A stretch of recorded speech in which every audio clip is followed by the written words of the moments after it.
Created a tray of drinks from a server who was scurrying to get out of the way and regarded me narrowly, long red nails tapping slightly against her glass. She'd gone all out, dress-wise. Her silky white pants clung like they loved every inch of her, and her gold lame top plunged here and was cropped there until it was really more of a concept than an actual shirt. Her honey blonde hair was pulled back into a curly ponytail, and her makeup was flawless. She took in my rumpled t-shirt and jeans, which I'd thrown on while still bleary-eyed from sleep, and my rat's nest hair. "You gotta step it up, girl. You're with Lord Mircea," she informed me in tones of awe. I decided that attempting to explain my actual relationship with Mircea would be a mistake, since I wasn't even sure what it was. "So, you represent the family, and this?" A dismissive gesture indicated my complete lack of sartorial elegance. "Is downright embarrassing." "I beg your pardon? You can't go around looking like this," Sal said clearly, as if she thought I might be a little slow. Her boyfriend, who'd gotten up some momentum swinging from a chandelier, dropped onto one of Casanova's boys, who'd been beating up the vamp whose name I didn't know, to a pulp. "I wasn't exactly expecting you tonight," I said defensively. "Not to mention that I'm in a disguise." "As what? A homeless person?" I should have remembered. Mircea was in the minority among vamps for preferring understated attire. Most believed in the old adage that said, "If you had it, flaunt it, and for all you were worth." Alphonse was an enthusiastic convert to that mindset, so much so that he'd gotten into trouble more than once at court for being flashier than the boss. Tonight he was sporting one of the bespoke suits he had tailored in New York for $3,000 or $4,000 a pop, and enough bling to make a rap star jealous. Maybe I should have at least brushed my hair, I thought belatedly. Casanova staggered back in from the hall, grabbed a drink from the tray Sal had put on the end of the sofa, and belted it before sending the dish slicing through the air toward Alphonse's neck. Alphonse ducked at the last minute, and it would have hit Dano, except she caught it like a frisbee and sent it right back. Sal plucked it out of the air and set her now empty glass on it before putting it back on the sofa cushion. "You're gonna need a look," she said thoughtfully. "What?" "A persona." I blinked. It was disconcerting to hear words like persona come out of Sal's mouth. I'd never known her very well at Tony's. Mostly, she'd been draped over Alphonse, dressed in something short, tight, and revealing, doing a damn good impression of a dumb blonde. Actually, until that second, I'd thought she was a dumb blonde. Take me, for instance. I'm an ex-saloon girl and a gun moll. You think anybody's gonna take me seriously if I show up in Dior? Maybe Gautier, I offered, before yanking my legs out of the way of a vampire, who slid across the carpet face first before disappearing under the couch. When he didn't immediately crawl back out again, I peered underneath, only to have a hand wrap around my throat. Sal ground her shiny silver heel into the side of his arm, and he abruptly let go. I got a close-up view of her shoe and realized that stiletto heels were, in her case, aptly named. The thing was made of metal, alloyed steel by the look of it, and was sharp as a knife. "You have to play to your strengths," she said, as I tried to rub my throat without being too obvious. "I'm a tough broad, and everyone knows it, so I go with that. But in your case," she gave me the once-over, "you ain't never gonna carry off tough." "I can be tough," I said, stung. "Right," Sal cracked her gum. "With those little stick arms, I think we're gonna have to go with elegant, so you'll match Mircea." "But Mircea doesn't—" "And don't you think that makes him stand out? He's saying, I'm so strong I don't need to play dress-up for you assholes. But even though he don't wear some medieval shit like some, he always looks good. I have more important things to worry about than...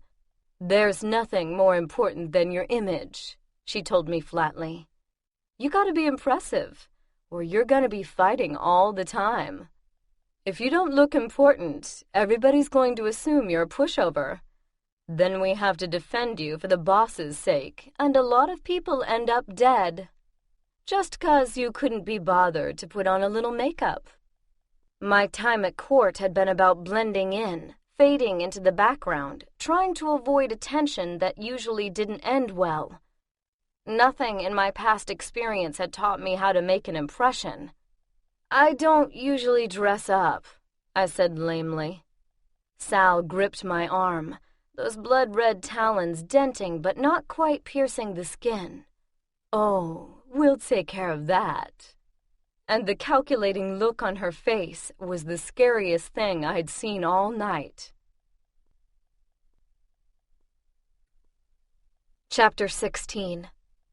I can't breathe, I complained. Sal shot me a look in the full-length mirror in front of us. You don't need to breathe. You need to look good, she said, ruthlessly lacing up the back of my bodice.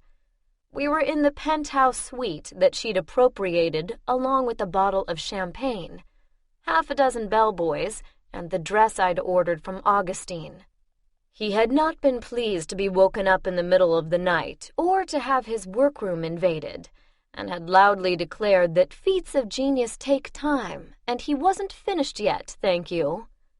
Then Sal bought 2 outfits outright and put in an order for an even dozen more, and he shut up so fast his mouth made a popping sound. No, you don't need to breathe. I'm pretty sure it's a necessity for me. Did you always whine this much? I don't think asking to be allowed to breathe constitutes... Because I don't remember it. Sal paused to admire the very rude slogan that had just written itself across her chest. One of the outfits she'd gotten from Augustine was a black catsuit that displayed neon-colored graffiti on itself at random moments. Sal had discovered that she could influence the choice of words if she thought very hard, and she was having fun corrupting her outfit. Of course, I don't remember much about you at all, she continued. You never had 2 words to say to anybody, except those imaginary friends of yours. They were ghosts, always slinking around in the shadows, looking spooked if anyone so much as noticed you. I wonder why. Which, as far as I can tell, hasn't changed. I sucked in a breath, planning to teach her suit a new word, except that she cinched in the waist at that moment, and all the air was forced out of my lungs. Keeping your head down is the very worst thing you can do. It makes you look vulnerable. Which is fair enough, since I am. In fact, you gonna hide all your life? You gotta show everybody that they need to be afraid of you, not the other way round. That thing you did with the consul? That was good. It made him pull back a little, made him think. You haven't had any more problems with the circle lately, right? Other than the huge bounty they put on my head? Huh. Maybe we need to make the point a little more obvious. Any more obvious and I'll be dead. Sal turned to pick up her champagne, and a very rude phrase flashed across her backside. I scowled at it, but I wasn't going to lower myself to fight with a piece of fabric. I haven't had any problems because they don't know where I am. Sal paused to tip the last of the exhausted-looking bellhops. He'd just dumped a trunk big enough to conceal a body in the middle of the living room floor. And considering who it belonged to, it just might. Honey, everyone knows where you are, she said as soon as he'd left. I mean, come on. What do you think we're doing out here? Planning to beat up Casanova? Other than that, I don't know. Raph called you? And we usually jump when he snaps his fingers, Sal said, rolling her eyes. Alphonse come to suck up to the new boss. And since he ain't around, you'll do. Uh-huh. Alphonse sucking up to me was about as likely as the Earth suddenly deciding to change direction, just for a switch. You really don't get it, do you? Sal looked genuinely puzzled. There's a war on. Everybody's choosing sides. The smart ones are aligning themselves where the strength is, like with Mircea. Like with you. What about Tony? He's your master. And I never fully appreciated how much I hated that little toad until he was gone. But if he comes back, I'll kill him, Sal said, sounding as if she'd relish the opportunity. You can't. As your master, he won't be my master by then. Mircea will. Things suddenly made a lot more sense. You want Mircea to break your bond. When this thing's over, we intend to still be standing. And on the winning side, Sal confirmed, shooting me a look out of a suddenly shrewd blue eye. Not dead fighting for a man we both despise. Wonderful. Yet another group who was depending on me, expecting me to somehow miraculously make everything right again. I decided that maybe I'd be better off alone. Fewer people to disappoint that way. Fewer things to screw up. If I'm so powerful, why can't I keep those two downstairs from killing each other? Sal picked up the phone and handed it to me. You want them to stop horsing around? Tell them. Just like that. Exactly like that. I looked at her blankly, but she just snapped her gum at me. So I told the phone that I would like to speak to Casanova. It told me that he was rather busy at the moment. I said that I'd really appreciate it if he could make the time. It asked if I would like to leave a message. Sal grabbed it out of my hand with a disgusted look. Get your ass in there and tell him that the reigning Pythia wants to talk to him, she snapped. So much for my disguise. If the circle didn't already know where I was, they probably would soon. Do you have any idea what you just did? I demanded, feeling a migraine coming on. Sal punched me on the arm. You're Pythia. Start acting like it. I refrained from rubbing my now sore arm and glared. She glared right back. Casanova came on the line, sounding a little breathless. What? Are you through? I asked him. Because maybe I'm insane, but I could have sworn we were here because your master is about to go out of his mind, thereby forcing the consul to kill him. And do I even need to bring up what happens to both of you in that case? Alphonse grabbed the phone. Not that he needed it. Vampire hearing was more than good enough to make any phone conversation a conference call. What's the plan? We gonna break him out? That would be good, I agreed. Raph said you saw the master a couple days ago. If you got in then, why do you need us now? Because the wards almost certainly recorded that little visit, I said impatiently. They'll be expecting me to try again. And the last time I removed someone from the consul's control, she used a null bomb to trap me.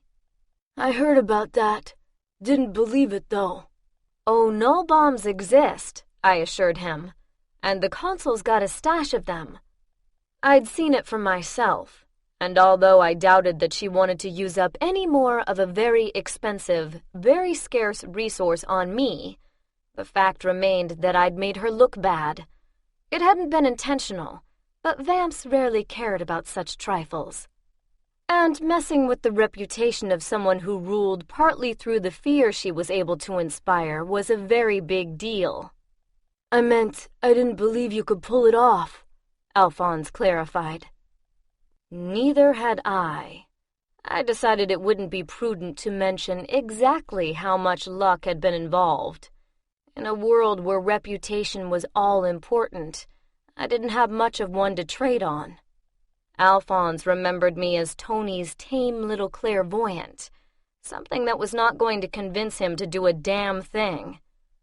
Thinking of me as someone gutsy enough or crazy enough to go up against the consul would be a much better image. Fortunately, both Alphonse and Casanova needed me to ensure that Mircea stayed alive and well. Until the gaze was lifted, I could trust them. To a point. Probably. I think I know how we can do it, I said. Casanova had been making sputtering sounds in the background. I thought someone had been choking him, but I guess not, because he suddenly piped up. Okay then, you're insane. This explains a lot about you. Insane and the boss's girlfriend, I reminded him sweetly. It's probably just as well I don't speak Spanish. Thankfully, by the time Sal received word back from the consul that she would see us, it was almost dawn. That wouldn't have bothered the head of the Senate, as she'd long since ceased to be bound by the sun cycle. But Alphonse and company weren't in that league. So I had a day's reprieve before I found out if my plan was going to work. And since I'd already screwed up my sleep cycle, I decided to use it for other things. Nick was holding the fort when I got to the research room. He had his nose buried in a huge, dusty old tome, but looked glad to take a break. There's been no word on your friend Tammy, he told me before I could say anything. Not that I have the same level of access anymore, as a fugitive from justice. I squirmed slightly. Yeah. Sorry about that. Someone should have warned him that I tend to have that effect on mages. It had to happen sooner or later. The system is antiquated, but the council refuses to see that. And here I just thought they were a bunch of power-grubbing asshats. That too, Nick said dryly, shutting the cover of his book. It had a familiar symbol embossed on it. Silver scales bright against the worn green leather. The Ouroboros, I said, and was immediately sorry when his face lit up with the delighted air of a fanatic who has found a kindred soul. I didn't know you were interested in magical history, Cassie. I hadn't been, before the Codex came along. Now I didn't have much choice. Symbol of eternity, right? He nodded enthusiastically. That's one interpretation. The snake, or dragon in some depictions, eats its own tail, thus sustaining its life and ensuring an eternal cycle of renewal. He flipped to the frontispiece, an almost translucent sheet covered with the image from the cover rendered in bright jewel tones. This one was copied from an Egyptian amulet, dated to 1500 BC, but it was also known to the Phoenicians and the Greeks and the Chinese and the Norse. Really, it's the ultimate archetype. There's hardly a culture that didn't know it in some form. How interesting. And it was, sort of. But I didn't have time for a magical history lesson. Have you seen Pritkin today? It was too late. Nick was already buried in another book. It is also one of the oldest protective symbols in the world. Possibly the oldest, not to mention the most widespread. The Aztecs believed that a giant serpent resided in the heavens as protection for the earth until the end of the age. The Egyptians had a similar myth. Both cultures thought that when the Ouroboros protection failed, the age of man would come to an end. Nick. I waited until he looked up. He had a smudge of dust on his nose. Bad-tempered blonde, in need of a haircut. John? Oh, he's around here somewhere. Nick dismissed him with one hand, while grabbing another book with the other. I plucked it out of his hand. This is what you've been researching down here? There seemed to be an awfully lot of books devoted to Nick's hobby, and none to the gaze. He saw my expression and hurried to explain. No. Or rather, yes, but it does tie into our search. It does? Yes, you see these? He pointed out a line of symbols on the frontispiece, rendered in silver gilt and curving around the outside of the snake's scales. The Ephesia Grammatica, he announced proudly, as if that explained anything. And that would be? Sorry, the Ephesian letters. They gave an added oomph to the protection. You often see them on amulets in conjunction with the Urubaro symbol. They were said to have been written by Solomon himself. He flipped to a line drawing showing the snake surrounding a guy on horseback with a long spear.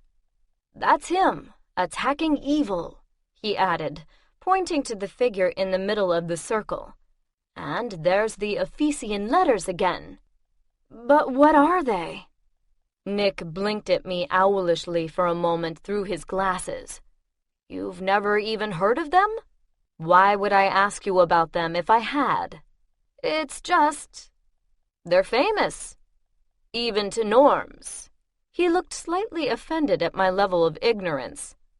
I crossed my arms and stared at him.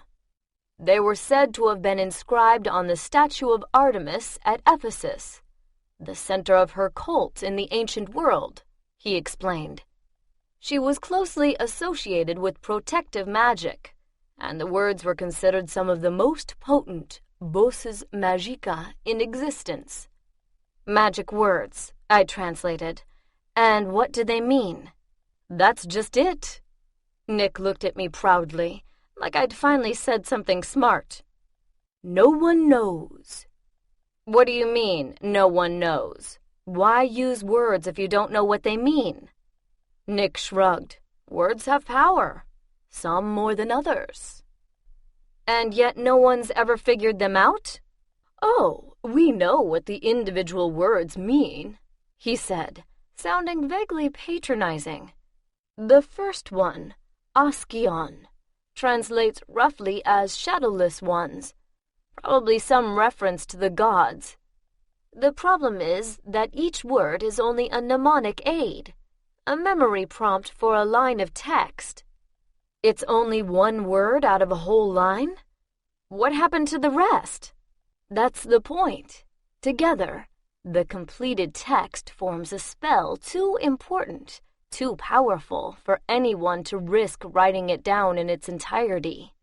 He grinned, a flash of large white teeth in his freckled face. Except once. Let me guess.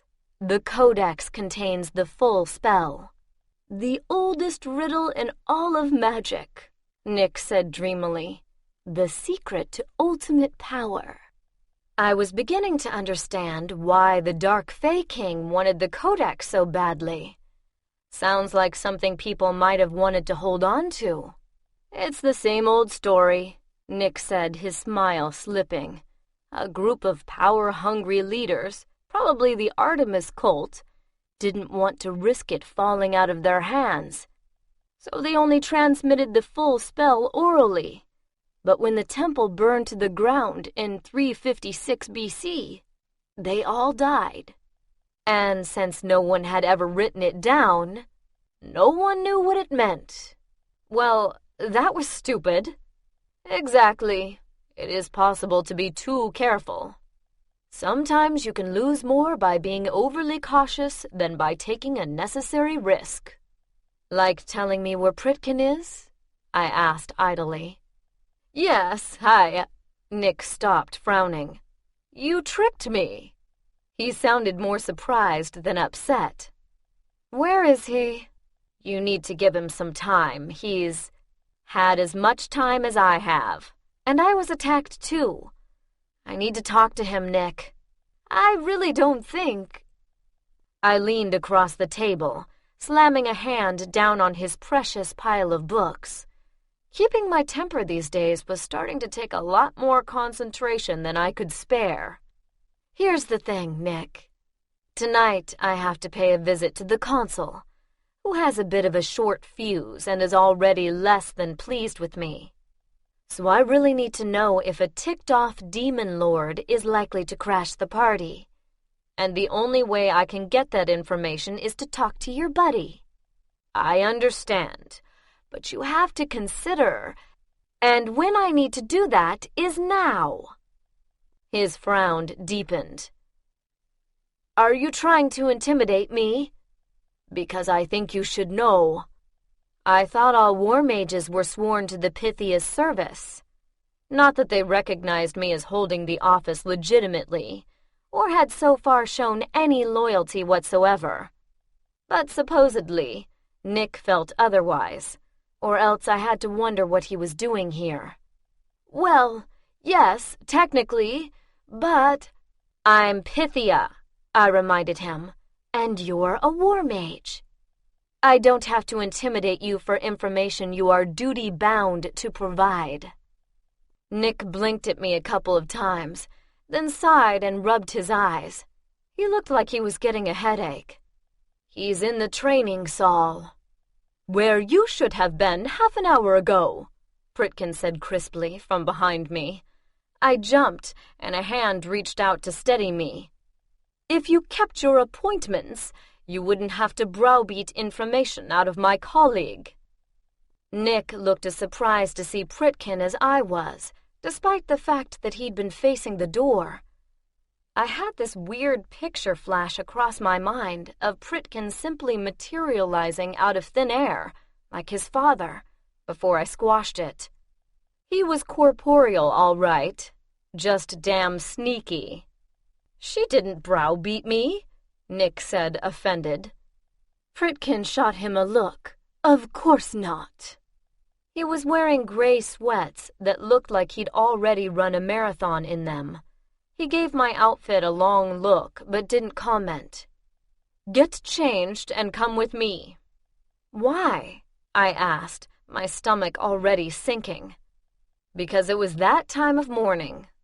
Only being up half the night I hadn't noticed. We're going jogging. I don't run for recreation. I run when someone's after me with a weapon. That can be arranged, he muttered, pulling me out the door. Chapter 17. After I changed into a pair of old sweatpants and a ratty tank top, we made 6 circuits of the underground hallways and then ran up and down the stairs until I couldn't see straight. Pritkin swore it was only about 2 miles, which he counted as a warm-up, but I was pretty sure he was lying. Either that, or I was even more out of shape than I'd thought. We stopped in what had served as the gym for a now defunct acrobatic act before Pritkin appropriated it for training purposes. A few practice mats were still rolled against one wall, looking incongruous, considering the rest of the decor. The room was pretty, more like a ballroom than a gym, probably originally designed for smaller conferences that wouldn't need the larger room downstairs. It had thick, paneled walls running up to a spandreled ceiling, with huge mirrors on 3 sides and tall stained glass windows on the other. The light they let into the room rippled like water, splashing a mosaic of color over the wooden floor. I leaned casually against the door, trying not to look like it was holding me up, while Pritkin dug around in a large canvas bag. He kept one eye on me, as if he thought I was about to bolt, which was totally unfair, as that had only happened once, and he'd been pulling out the jump rope of doom at the time. Not to mention that the only way I could make a break for it at the moment was if someone carried me. I expected some fiendish new exercise equipment, or another gun that he thought I might actually be able to aim. The guy lived in hope. So I blinked uncertainly at what emerged instead. What is that for? Guns jam and misfire with the application of the right spell, Pritkin said curtly. And occasionally without it. They also aren't effective against every enemy. Spells, likewise, can be countered by shields, stronger spells, or by incapacitating the caster. Neither method is adequate on its own, particularly when, as in your case, the potential enemies come in so many varieties. I narrowed my eyes. Meaning what? He slapped the flat of an old-fashioned training sword against his leg.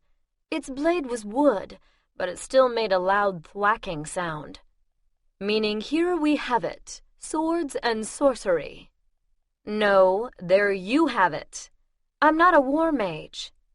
I agreed that I needed to get in better shape and to learn how to occasionally hit what I aimed at, but I hadn't signed up to be sorcerer's apprentice. No, you're not. Which is why you almost died yesterday. No. I almost died because your father decided he didn't like me talking to Salah. Something we should discuss sometime. I knew you were up to something at that flat. Yes, thanks. Not the point. What did he tell you? Pritkin demanded, giving me a weird and very creepy sense of déjà vu. I just stared at him until he cursed and twisted, hiking up the corner of his sweatshirt. The bright colors of the tattoo reassured me slightly, although I assumed they could be faked. Maybe we need a code word, I said doubtfully. Pritkin muttered one that I decided to ignore and shoved a sword at me. I immediately dropped it because, despite being wood, it was roughly half my body weight. It hit the floor pommel first, with a dull, ringing thud. You can't be serious. It's the smallest I have. We'll get you something more appropriate later. And you evaded the question. No, I didn't. Salah didn't say much. He was too preoccupied by the fact that your father killed him. I wondered how many more times I was going to have to bring up the family connection before Pritkin took the hint. Not that under normal circumstances it would have been any of my business, but almost getting the life sucked out of me wasn't normal. Not entirely unknown, but not normal. There are some creatures who cannot be killed, Pritkin said, ignoring me as usual. You encountered one yesterday. Your instincts were good, but throwing potions at that one normally does nothing more than annoy him. He looked a little more than just annoyed to me, because you somehow managed to hit him with perhaps 24 spells, half of them corrosive to demon kind, all at the same time. I doubt if anyone else has managed as much. He shot me a look. I would like to know how you did it. I stopped time, by accident, I said as his eyebrows rose. Agnes showed me once that it was possible, but she never had time to teach me how. Can you duplicate it? I shook my head. I doubt it. Not without knowing what I did in the first place. And not without spending a day in bed, paying for it afterward. You were lucky, then, Pritkin said grimly. Next time, you may not be. What do you want me to do? Freak out? No, I want you to learn what you can do to banish him, or any demons who might take an interest in you. And why would they do that? I asked, suddenly wondering if freaking out didn't make sense after all. Why does anyone? You attract trouble like a magnet. I scowled. Don't even try it. This wasn't my normal bad luck calling, and you know it. That demon was your father, and you didn't even warn me about him. I'm warning you now. A decapitation won't kill him, but it will force him back into the demon realm for a short time, perhaps a few days. Anything that causes catastrophic failure of the body he has assumed will do as much, but his shields can stop most attacks, including gunshots, and unlike most demons, he is not affected by direct sunlight. He has to drop his protection to feed, however, which gives you a moment of... I kicked my sword against the wall. Pritkin! You need to pay attention to this. I can't be everywhere, and even when I am... He took a breath, as if the admission pained him. There are some things from which I may not be able to protect you. I don't expect you to, but I do expect to be told the truth. We didn't come here to talk. He picked up my sword and shoved it back in my hands. Maybe he hadn't, but it had definitely been on my agenda. I couldn't force the truth out of him, though. And in his case, I didn't think reminding him of my office was going to do much good. I raised the sword, getting 2 hands on the pommel and wishing for something less likely to result in back strain. It was about the only body part that didn't already ache. You want to fight? Fine, I told him. But if I prove I'm halfway competent at this, you have to answer my questions for a change. Pritkin didn't even bother to respond, except by attacking. I twisted out of the way before the blow could land, a crotchety voice echoing in my ear, its scathing comments familiar, almost soothing. You don't have the strength, girl, and you never will. Don't depend on it. If you don't need to block, don't. Your opponent may be stronger than you, but he can't hurt you if you're not there. A second later, my sword was aimed at Pritkin's jugular, putting him back on point. I found myself staring at cool green eyes that were suddenly assessing. The tension seemed to crank up a notch without him moving a muscle. I kept a proper distance back, which, since our swords were the same length, was close enough to be able to strike, but far enough away to need only one large step forward to attack. He slowly circled me, footwork perfect, never crossing his feet or giving me any chance to unbalance him. I hadn't seen him fight with a sword before, but it looked like he'd also had a few lessons. I mimicked his movements, my governess Eugenie's mantra in my ears. Speed, timing, balance. Slide your feet across the ground. Don't jump about like a frightened rabbit. I was a lousy shot and was beginning to doubt that I was ever going to get much better. But I did know the basics about swords. Eugenie and Raph had sparred with me often enough growing up to ensure that. Eugenie had defended the lessons to Tony by claiming that they were more exercise than combat training. She'd lied. Watch for the shift in weight, the drop of a shoulder, the slight tensing of muscles that precipitates an attack. And above all, don't think. Don't think about your opponent, who he is or how well he fights, or what you believe is going to happen. You don't know. Be confident, but not overconfident. Stay open, flexible, and ready to act or react. Pritkin's blade swept down, then suddenly reversed its stroke as he stepped into a perfectly balanced thrust. On every wall, his mirrored self lunged with him, at empty air, because that feint was one of Braff's favorite moves, and I hadn't fallen for it. He recovered almost immediately, pivoting out of one pattern into another, far too fast for me to get behind him. Hit the person, not the sword. It isn't the sword that's trying to kill you. And remember, taller opponents have a longer reach, but they often leave their legs exposed. It isn't only torsos and heads that are targets, girl. I made a slashing move on a downward arc and got a glancing hit on Pritkin's left calf as he danced out of reach. I doubted it would even bruise, but with a real sword, it might have drawn blood. Eugenie could have taken his leg off with it, but I didn't have her skill. Despite her best efforts, I never would.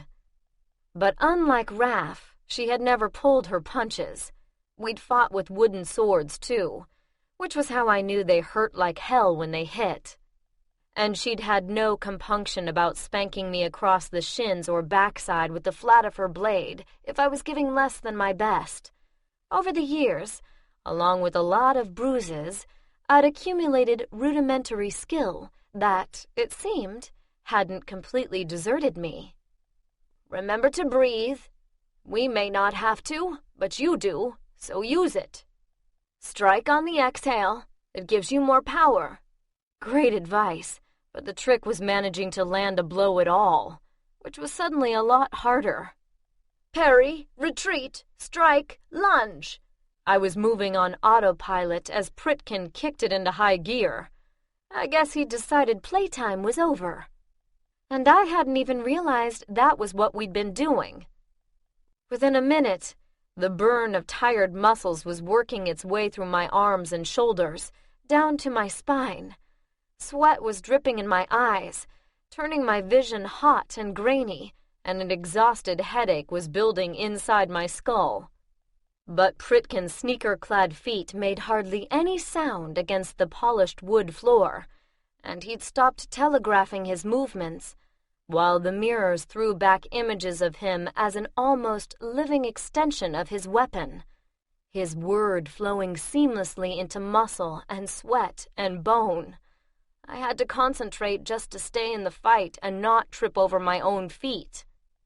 There's no such thing as a fair fight. Use what you have, all you have. Throw sand in their eyes, kick dirt, hit below the belt. Remember, your goal is survival, not a prize for chivalry. That last was one lesson, at least, that I'd never had to be told twice. I ignored the blade coming at me, concentrated on the space behind Pritkin, and shifted. A second later, I had the point of my sword in the small of his back. I hesitated, foolishly assuming that would end it, but Pritkin apparently had other ideas. He whirled, his weapon catching mine and spinning it out of my hand, his sword point under my chin, all practically before I could blink. I wondered how long it would take before you remembered you can do that.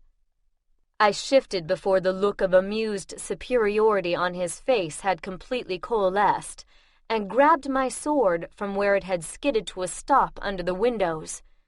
I turned to find him almost on top of me, having crossed the room at a run, and I shifted again just before he got a hand on me. I tried something a little fancy, hoping to save the few seconds it would take me to turn around, and ended up facing him. Unfortunately, my inner ears didn't appreciate the sudden change in direction, and a wave of dizziness cost me more time than a spin would have. It also made me stumble into him as he started to turn, and we tripped and went down to the floor together, trying to move our swords out of the way before we fell on them. I tried to pin him, but he rolled us over and grinned down at me, eyes bright, face flushed. That's thrice now. Practically back to back. What's your limit again? 4? I shifted out from under him and heard him fall to the floor with a thump as I grabbed my sword back. Or maybe it was his. My hair was in my eyes, along with a lot of sweat, and I wasn't seeing too clearly. It varies, I panted, denting the sweatshirt over his heart with the point. On the motivation. Pritkin's leg caught me behind the knee, and I stumbled, barely managing to move the sword before I impaled him with it. A hard body slammed me the rest of the way to the floor before I could recover, and warm breath was in my ear.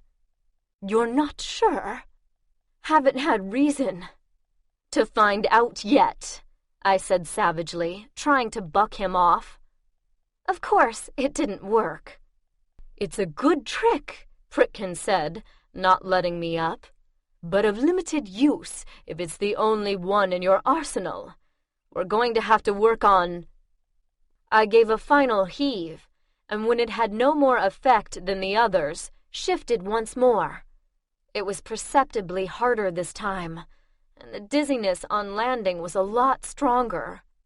I'd aimed for the far side of the room, but by the time I recovered, Pritkin was almost there. Enough already, he yelled. Making yourself sick isn't going to... You're just a sore loser, I panted, trying to get my breath back. Shifting the first time had been like running up a couple of stairs. This one had felt more like 10 flights. "I wasn't aware that I had lost," he replied, sword point getting friendly with my ribs. But he wasn't taking me seriously, wasn't watching my body language, probably expecting me to shift again. So I didn't.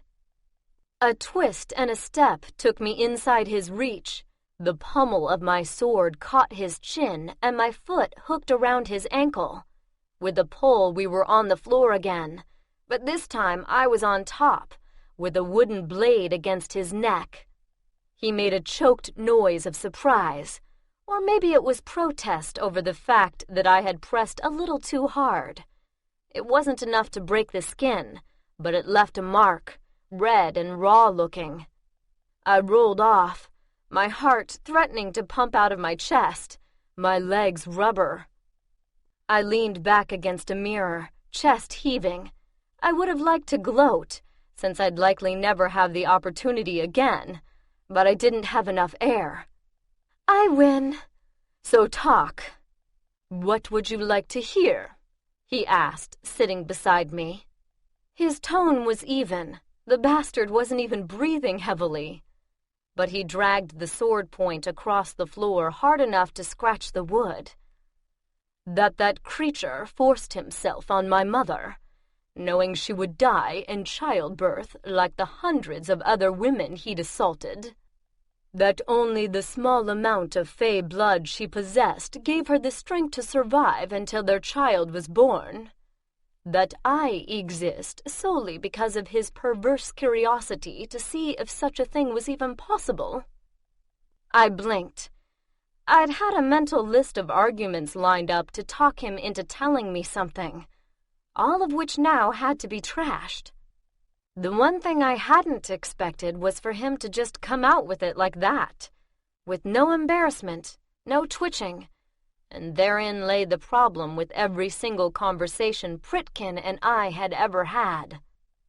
I was used to the way vamps quarreled, in convoluted, subtle conversations, a dance of lies and hidden truths, more silent than spoken. I knew that dance, those steps. But with him, there were no convoluted discussions, implied threats, or discreet bargains, just blunt statements of fact that left me oddly confused. I kept looking for the hidden meaning where there wasn't one. At least, I hoped there wasn't. "I'm beginning to understand why you hate demons," I finally said. "I hate demons because they exist solely and utterly to plague humankind. They have no redeeming qualities. They are pests at best and scourges at worst, all of which should be hunted down and destroyed one by one. You're saying that in an entire race there isn't one good—" "No." I knew what it was to grow up feeling that something important was missing from life, to have no reason to mourn people I never knew, yet to feel their absence like an ever-present ache. Pritkin certainly had reason to hate Rosier, maybe even demons in general, but I thought genocide might be taking things a little far. "And have you met them all?" I asked, trying not to flinch under that burning green gaze. "You grew up with vampires," Pritkin said savagely. "Would you care to guess where I spent my formative years?" A little late, I remembered Casanova saying something about Pritkin being thrown out of hell. I'd assumed he was exaggerating.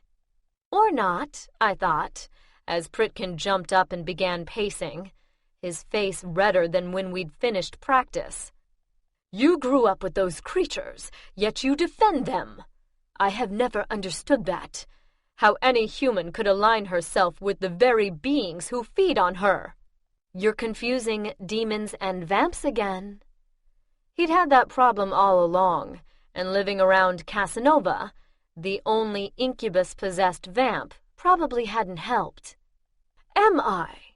Tension radiated from his body, and his mouth tightened to its usual down-turned line. "They're self-centered, morally bereft predators who feed off any humans foolish enough to give them the chance. I fail to see a great deal of difference." I was beginning to understand why Pritkin had never been a big fan of vamps. The way they and incubi fed might seem a little too close for comfort.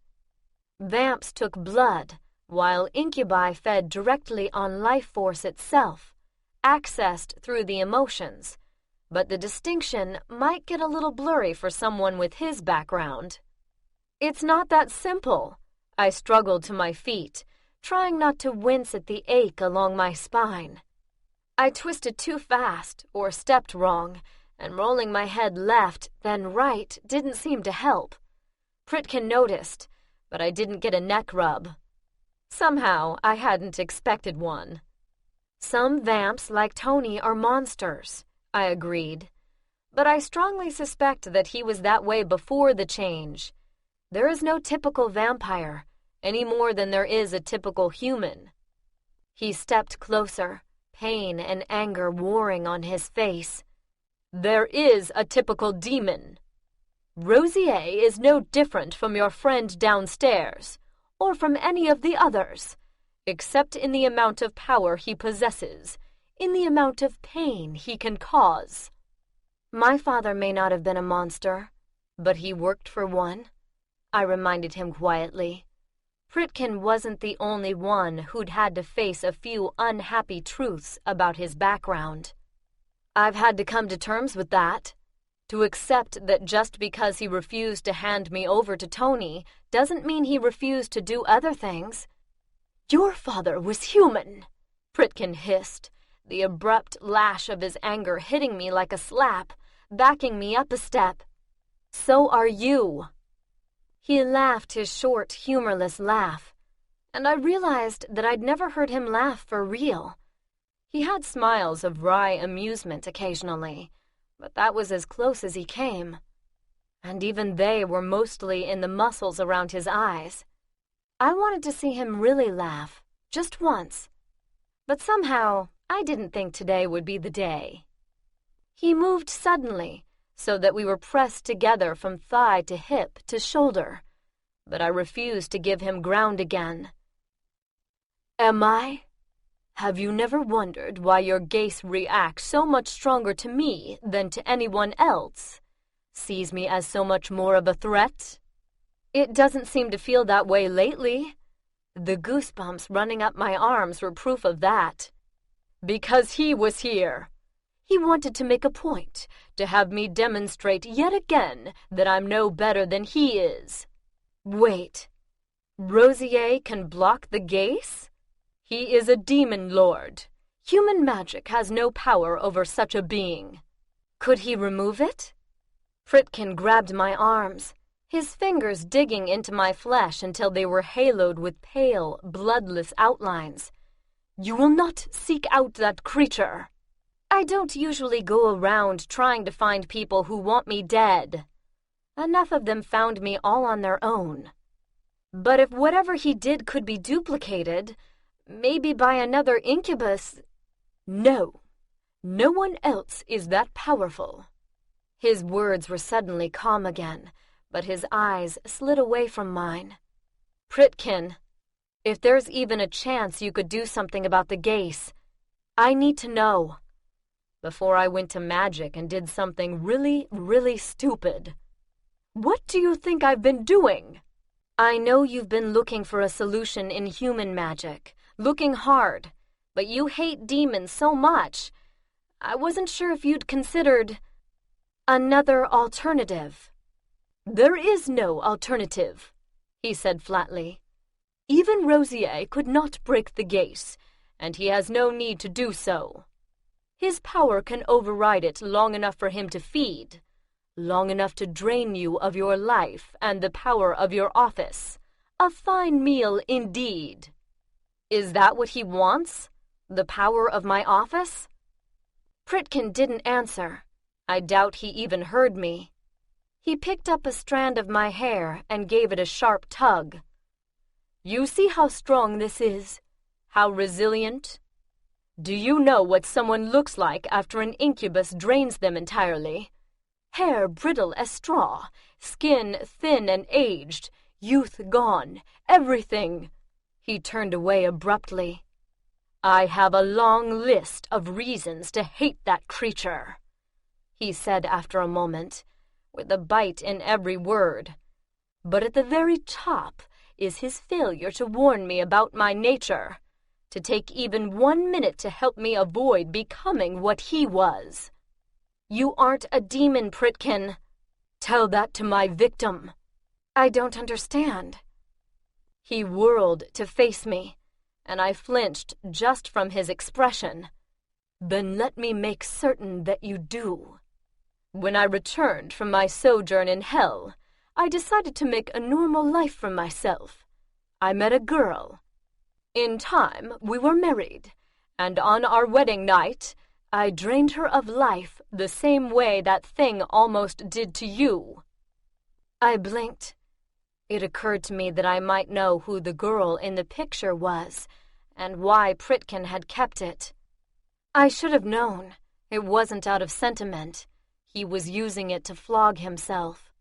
I could have reminded him that it hadn't been his fault, that he hadn't had anyone to ask about his abilities, to warn him of the danger. I could have told him that if it had been me, I wouldn't have wanted him torturing himself over my death for more than a century. But I knew what response I'd get. The glare he was already sending me could have melted glass. "It was an accident," I finally said. "You didn't know." "And I am certain that it was a great comfort to her as she lay gasping her last," he said, biting off each word.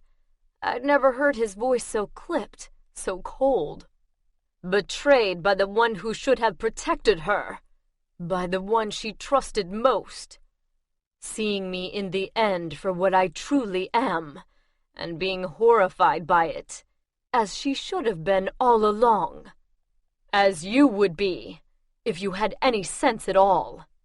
"Pritkin." He backed me up until I ran into the wall and there was nowhere left to go. The air around him crackled so restlessly that it was uncomfortable to look at him. "But they bred it out of you, didn't they? You don't mind the monsters feeding from you. You've convinced yourself that they're just like you, merely humans with a disease. Would you like to know how your vampires actually feel about you?" I'd grown up around creatures who could kill me with the same effort I would need to squash a bug. I knew how they saw me, how they saw all humans. But just because you can kill something doesn't mean that you do.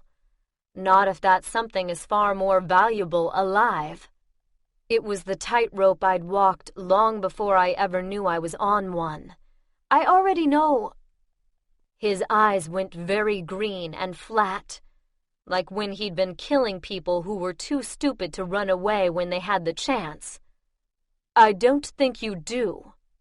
Believe that they care, believe that they love, believe anything that makes it easier not to see the truth. But understand this. To them, you are food, nothing else. Any time you forget that, you become vulnerable, and if you make yourself a target often enough, they will destroy you. Not because they hate you, but because it's their nature, and nothing will ever change that." I didn't try to tell him again that this was old news, because he wasn't talking about vampires anymore, and we both knew it. And because he already looked like he'd lost a fist fight with himself. A pulse beat in his neck, and his cheeks looked hot, but his eyes were shadowed. "Don't tell me what I am. Just learn how to defend yourself. From them, or from me." It wasn't until after he'd left that I realized I still didn't know why Rosier wanted me dead. Chapter 18. "What? I can't leave you alone for 5 minutes," Billy hissed. "No matter how many times I body swap. Not that it's been all that many.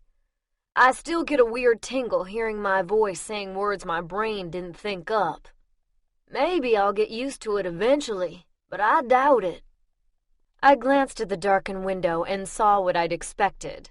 A swarthy, satyrin type in a too-loud shirt with slick black hair and a slight overbite.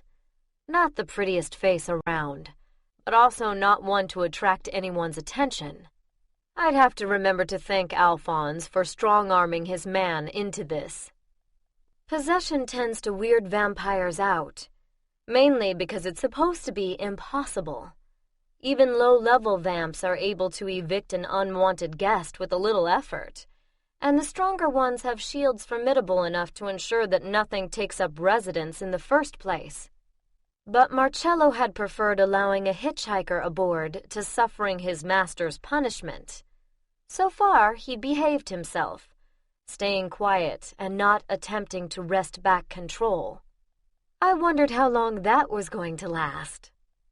Outside the limo, neon-lit streets melted by chaotic smears, shimmers of light and color and noise. Billy and I were headed out of the city to our rendezvous with the Senate. I'd slipped away without telling Pritkin, mainly because he and the consul hadn't exactly hit it off the first time they met, and I didn't need any help making a bad impression. But also because as soon as I got my hands on Mircea, I was off to get the codex and finish this thing. And I still wasn't convinced that Pritkin was all that interested in saving a vampire's life. Especially not now. It still felt strange not having him there, though. Like an empty holster where there should be a gun. I hadn't realized how much I'd come to rely on his particular brand of insanity. It was too bad. What we were attempting tonight would have been right up his alley. So I had about 1,000 things to worry about and less help than I'd planned. Yet not only did that not keep Billy from bitching, but it didn't even slow him down. "You were out of it for almost a day," I pointed out. "Well, forgive me for exhausting myself saving your life," he snapped. "Not to mention that you were supposed to be sleeping, not running around with gangsters planning a hit on the Senate." "We're not hitting the Senate," I told him patiently, for maybe the 6th time. "We're going in, grabbing Mircea, and getting out. No big deal."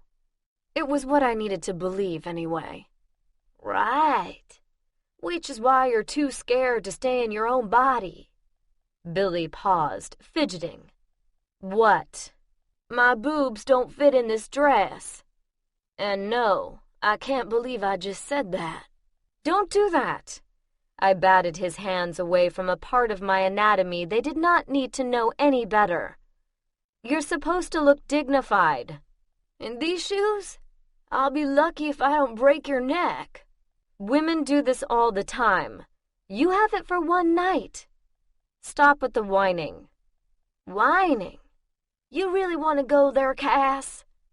"Because we can go there. We can so go there." "I take it back," Sal told me. She and the rest of Alphonse's boys had been watching the exchange with slightly interested expressions, which, since they were vamps, meant they were pretty much fascinated. Her boyfriend and Casanova were in the other limo, presumably to demonstrate family solidarity to anyone who might have heard about the fight. "If this is what you put up with every day, you deserve to whine." "I don't whine," I snapped. "Gee, thanks for the input, Bonnie.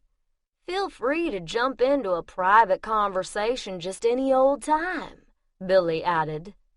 Immediately after meeting them, he'd started calling Sal and Alphonse Bonnie and Clyde, and nothing seemed to be stopping him. And since he was in my body for the moment, I really wished he'd shut up, so maybe Sal would stop fingering her automatic. Billy fidgeted with my anatomy some more, but succeeded only in getting one breast stuck higher than the other. He regarded them sadly, head tilted slightly to the side. "You know, death has been a lot weirder than I thought." I looked out the window at the sunset that was painting the desert a deep blood red. We'd just left Vegas, so we were nowhere near magic yet. But I could feel Mircha's presence growing with every mile, like a magnet drawing me closer. "Life can be pretty strange, too," I said. The outside of magic is a group of nondescript stucco buildings in the middle of a sea of not-too-interesting canyons. There's nothing to distinguish it from any other ranch except its isolation and the fact that there aren't any horses or day trippers in sight. But its looks are the least of its protections. Area 51 has less security. Of course, it also has less to hide. We arrived just as the place was starting to liven up. Not that it was obvious from the exterior, which was mostly housing for the human staff members, but thanks to Marcello's senses, I could feel the activity happening beneath the ground. There was the hum of magical wards, the bright wells of energy that meant vampires, the totally different magical signatures that indicated mages and other, less familiar sensations that might be weirs or the occasional fae. It felt how a seismic meter might look right before an earthquake hit. Too much activity in too small a space, just waiting to explode. I tried not to think about how accurate that simile might be. I followed everyone else in, trying to remember not to duck through doorways. The low ceilings could accommodate my new height, but they still felt too close, too hard. Billy, wearing my skin, was escorted into an antechamber of the main Senate Hall, along with Sal and Alphonse to cool their heels and await the consul's pleasure. Considering how much she liked me, I assumed they'd be there a while. The other family members were ushered straight to Lord Mircha's rooms to hang out while the important types did their business. The vamps had housed me upstairs with the other humans the one and only time I'd accepted their hospitality. Looking around, I could see why. Mircha's suite was a little too impressive, like an underground Renaissance palace with lots of inlaid marble floors, rich tapestries and crystal chandeliers reflected in too many mirrors.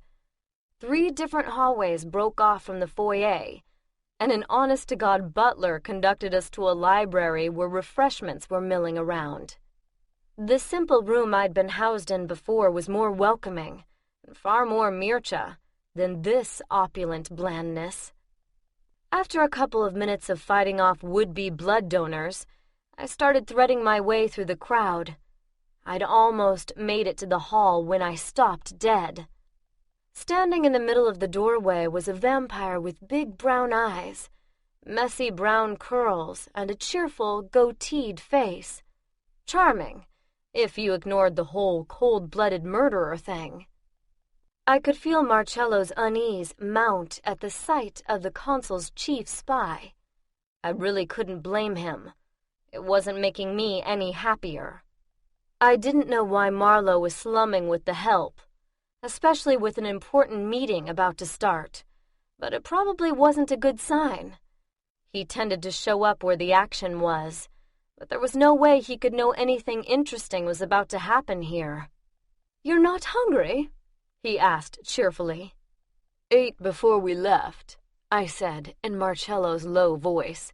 I was glad I didn't need my borrowed heart to beat, because it was suddenly in my throat.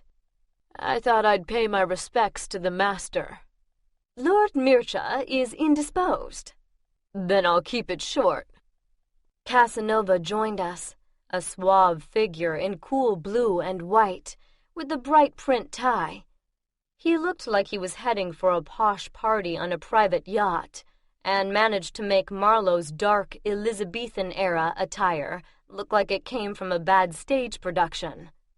"I'd like to see him too," he commented, "to thank him for my new position." "I thought it was merely an interim appointment." Casanova smiled slightly. "That's why I'd like to see him." Several other vamps made tentative movements toward us, as if they were thinking of joining the party.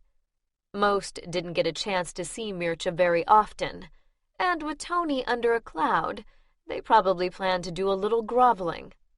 And blame everything on the fat man before the big boss gets any ideas, Marcello added in my head. Stop that, I thought back. How brave of you, Marlowe said genially. He's not in the best of moods these days. Most people have been keeping a somewhat safer distance. The newcomers scattered so fast I almost didn't see them leave. Just you two, then? It was still very friendly. I felt cold sweat breaking out all over my borrowed body. We'll convey everyone's best wishes, Casanova said, apparently unfazed. Marlowe glanced at me. I didn't say anything, but I didn't leave either. He shrugged. If you insist. We followed him down a long hall to a large bedroom-sitting room combo. I could tell by the fist-sized hole in the door that it was Mircha's. It looked like things hadn't improved since my last visit.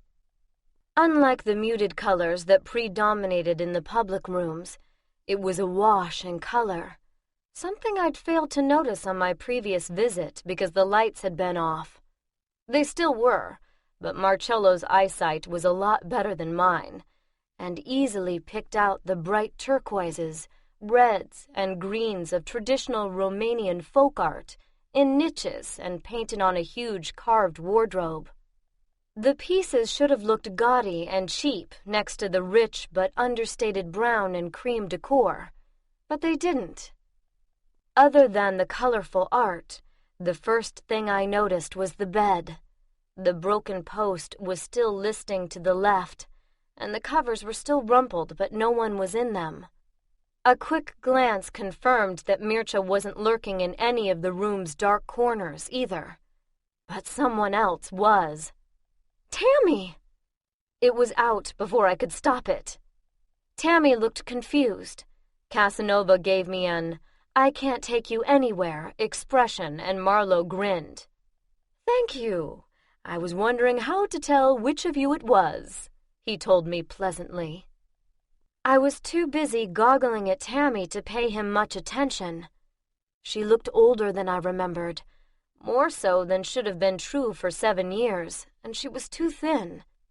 Even more of a worry were her clothes, a rumpled tan suit with torn pantyhose, which would have told me something was wrong even if her expression hadn't already said that she was on her last nerve. Tammy had always taken pride in her appearance, never flashy but always neat and clean. The fact that it looked like she was still wearing the clothes they'd nabbed her in really bothered me, but she was alive. Casanova sidled up, probably wanting to be in position so I could shift us out. That had been the plan, in case anything went wrong. Too bad it wouldn't work now. Don't bother, I said to get him to stop elbowing me in the ribs. She's a no. What? Casanova frowned at Tammy, and she frowned back, fear starting to replace the confusion on her face. It's okay, I told her quickly, hoping I wasn't lying. It didn't seem to reassure her much, probably because she didn't know who the hell I was. In what definition of the term is this okay? Casanova demanded. I shot him a look, but he had a point. Since my power follows my spirit, not my body, it had seemed simple enough to slip in to see Mircha in disguise and shift him out. Even if the Senate had rigged a null bomb to prevent that, it wouldn't be triggered by Marcello. I should have remembered. Nothing was ever simple where the Senate was concerned. It was a good plan, Marlowe said, almost as if he'd been reading my mind. He tried to look sympathetic, but that grin kept popping back out. Except for the part about it being a complete failure? Casanova inquired. How did you get Tammy? I asked Marlowe. We heard that the mages had a null in their holding cells and asked to borrow her for a time, he told me readily. We thought it would be cheaper than using a bomb every time you visit. And, damn it, I should have thought of that. parking a knoll beside Mircha's bed was the perfect solution. Unlike a bomb, Tammy was on all the time, and the fact that a live knoll's power was effective only over a very limited area wouldn't matter if she was sitting right next to him. She was just as secure this way as in one of the circle's cells, and her presence ensured that, if I showed up again, I'd be trapped until the vamps could nab me. Like right now, for instance. "I didn't know until we started chatting that the two of you were acquainted," Marlowe added. I said one of Pritkin's bad words. No wonder Marlowe looked so damn happy. The circle had handed him a major lever to use on me without even realizing it. I decided just to skip the part where we did the threats and the bargaining and the arriving at the obvious conclusion thing. If she's a loner, the circle is going to want her back, I pointed out. If possible, Marlowe looked even more pleased. That damn grin was going to crack his face pretty soon. "We'll think of something," he assured me. "Shall we?" I sighed. It was a good thing that I dressed Billy up for the occasion, because it looked like we were going to see the consul after all. "Yeah, let's get it over with." Tammy stopped dead when we entered the Senate Hall and just stared.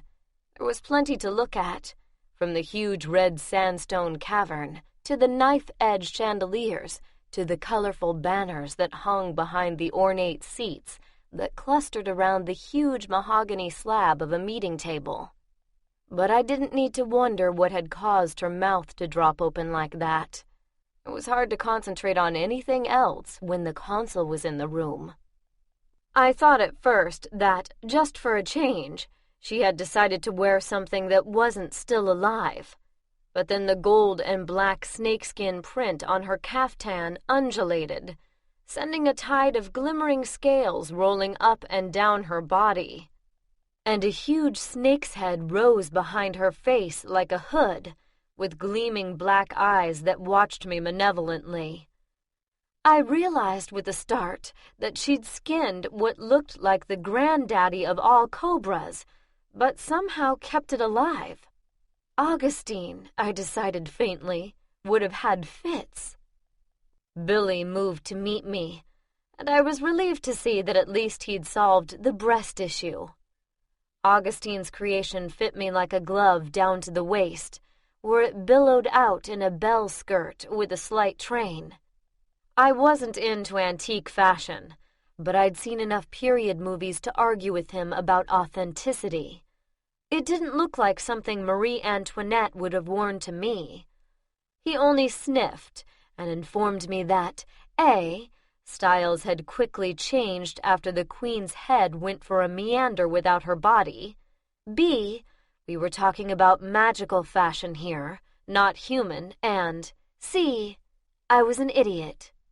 It was kind of obvious why Augustine wasn't exactly a household name. You had to really want the clothes to put up with the guy. But damn, he could sew, or conjure, or whatever.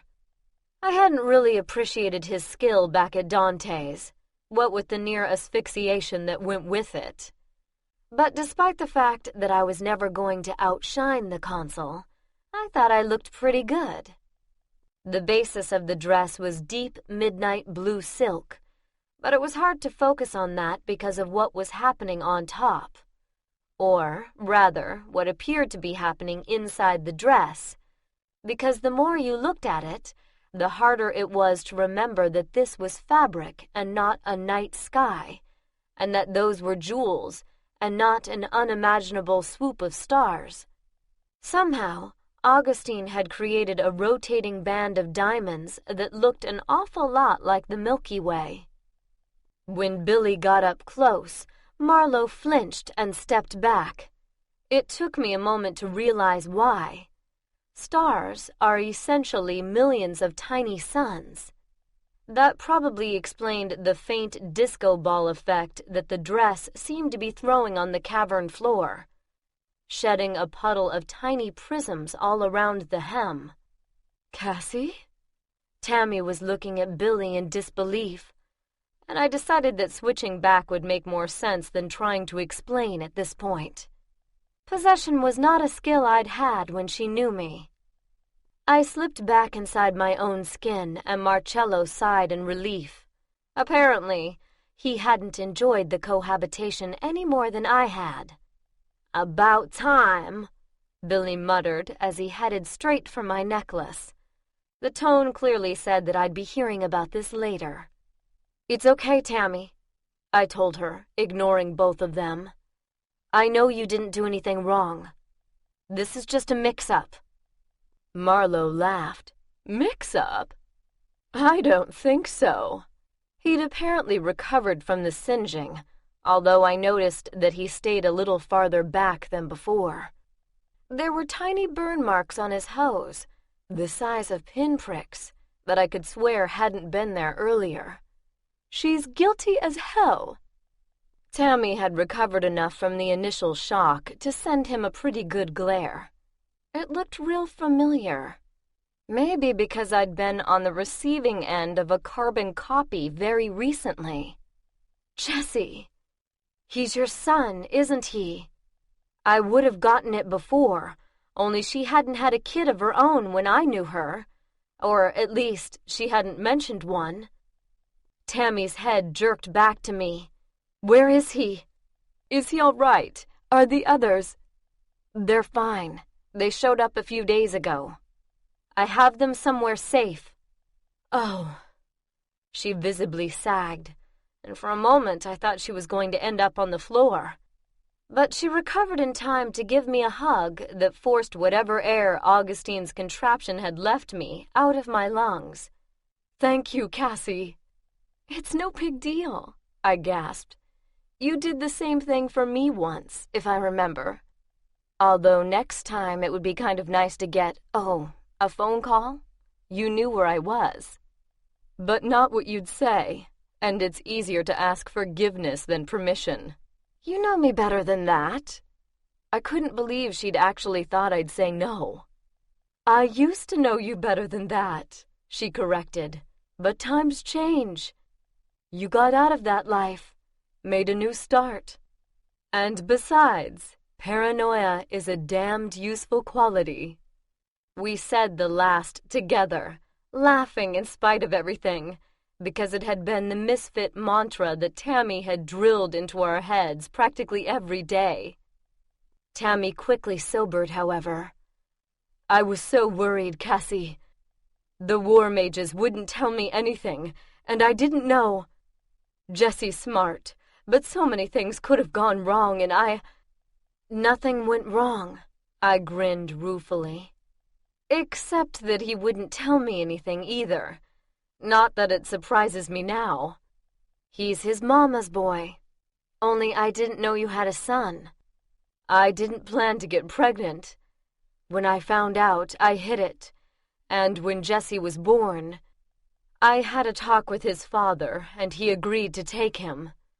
His wife couldn't have kids, and he somehow persuaded her to swear the baby was hers. We thought that, as long as Jesse took after him and didn't show any signs of anything, he could get an apprenticeship one day, have a normal life. But when he was 11, she swallowed. There started to be all these fires. It took a second before it hit me. He's a fire starter? Wow, that's really rare." I caught myself, but it didn't fool Tammy. "And really bad," she said, her mouth twisting. "It put him straight on the circle shit list, and they locked him up. His father spent 2 years petitioning to get him out, hired good lawyers, did all the right things, but they finally had to tell him it was hopeless. Something else, something minor, yeah. Maybe they could have helped, but not for Jessie." Her eyebrows drew together, and I wasn't going to put up with that shit. "You got him out." Her chin jerked up. "Hell yeah, I got him out. They always treat us nulls like we're useless, but when I walk up to a ward, it damn well goes down. but he'd been in there 2 years. He told me all kinds of things, how they live, like they're in prison, how nobody ever touches them, like they're contagious, and the rumors. What rumors? You haven't heard? The Circle is talking about starting mandatory operations as soon as the kids are old enough. I frowned. For what? To make sure they can't reproduce, can't pollute the precious gene pool, even if they somehow get loose. It's a charge the Circle denies, Marlowe put in mildly. Tammy whirled on him in a fury. The goddamn Circle wouldn't know the truth if it bit him on the ass. Only Tammy wouldn't think twice about telling off a master vampire in front of half the Senate, I thought, as Marlowe backed up a step. He raised his hands, mouth quirking in a smile he mostly managed to conceal. I never said I believed them. But why are you here? I asked. I mean, I know you broke the law, but it wasn't anything serious. Locking up a den mother in the most secure prison they possessed seemed a little overkill, even for the Circle. Marlowe arched an eyebrow at me. Blowing up half a dozen of the Circle's educational facilities, isn't that severe? Oh, but I forgot to whom I was speaking. I frowned at him, and then the rest of what he'd said registered. I transferred my frown to Tammy. Wait a minute. You're the vixen vigilante, aren't you? She scowled, running a hand over her creased shirt. Do I look like a vixen to you? Considering what she'd been through, I thought she looked pretty good, but that didn't mean I agreed with what she was doing. What on earth were you thinking? I was thinking I needed to get my son away from those SOBs. But after I broke Jesse out, he begged me to go back in for some friends of his. And then they had friends, and then the friends had friends. And sometimes wards weren't the only obstacles, especially once they figured out I could get past them. They started rigging booby traps, so I started carrying explosives, and it snowballed. Oh, I blinked, finding it hard to reconcile the crazed vigilante with the woman I'd known. Of course, she was probably having a similar problem with me. But the Circle set a trap, and I fell into it.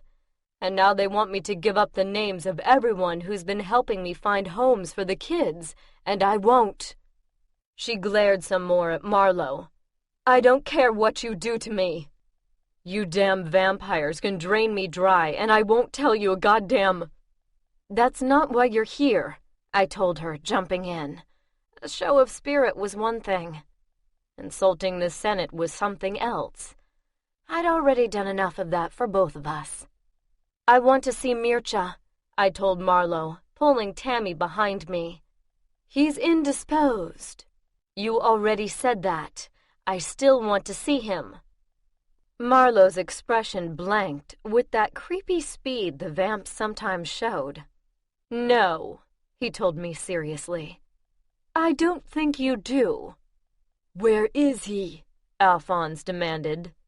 He and Sal had been prudently keeping to the background, but they came forward now. One of the Senate guards moved to intercept, but Marlowe made a gesture and he let them pass. He had to be moved to a more secure area. Marlowe shot me a look. I have need of every operative right now. I do not have the men to keep Lord Mircea safely confined. Confined? The word didn't make sense in context with Mircea. He was a first-level master. They went wherever they damn well pleased. What are you talking about? He attempted to leave. I assumed to find you, but he was not in full control of his faculties. We did not know what he might do if he escaped into the human population in such a state. Marlowe grimaced. He was displeased to have his wishes denied. I have 6 men in critical condition who can attest to that fact. I swallowed and tried for a neutral expression. I doubt I made it. When Mircea had been thinking clearly, he had ordered me away. If he was trying to track me down now, it meant that things had deteriorated, even faster than I'd expected. "Where is he?" Alphonse repeated, although it sounded more like, "Don't make me eat your face." Sal grabbed his arm while Marlowe just looked irritated. Clearly, he didn't think much of Alphonse's intelligence. It was a point of view I was coming to share. Challenging any Senate member wasn't bright, but antagonizing the chief spy was suicidal, especially for someone who was barely a third-level master.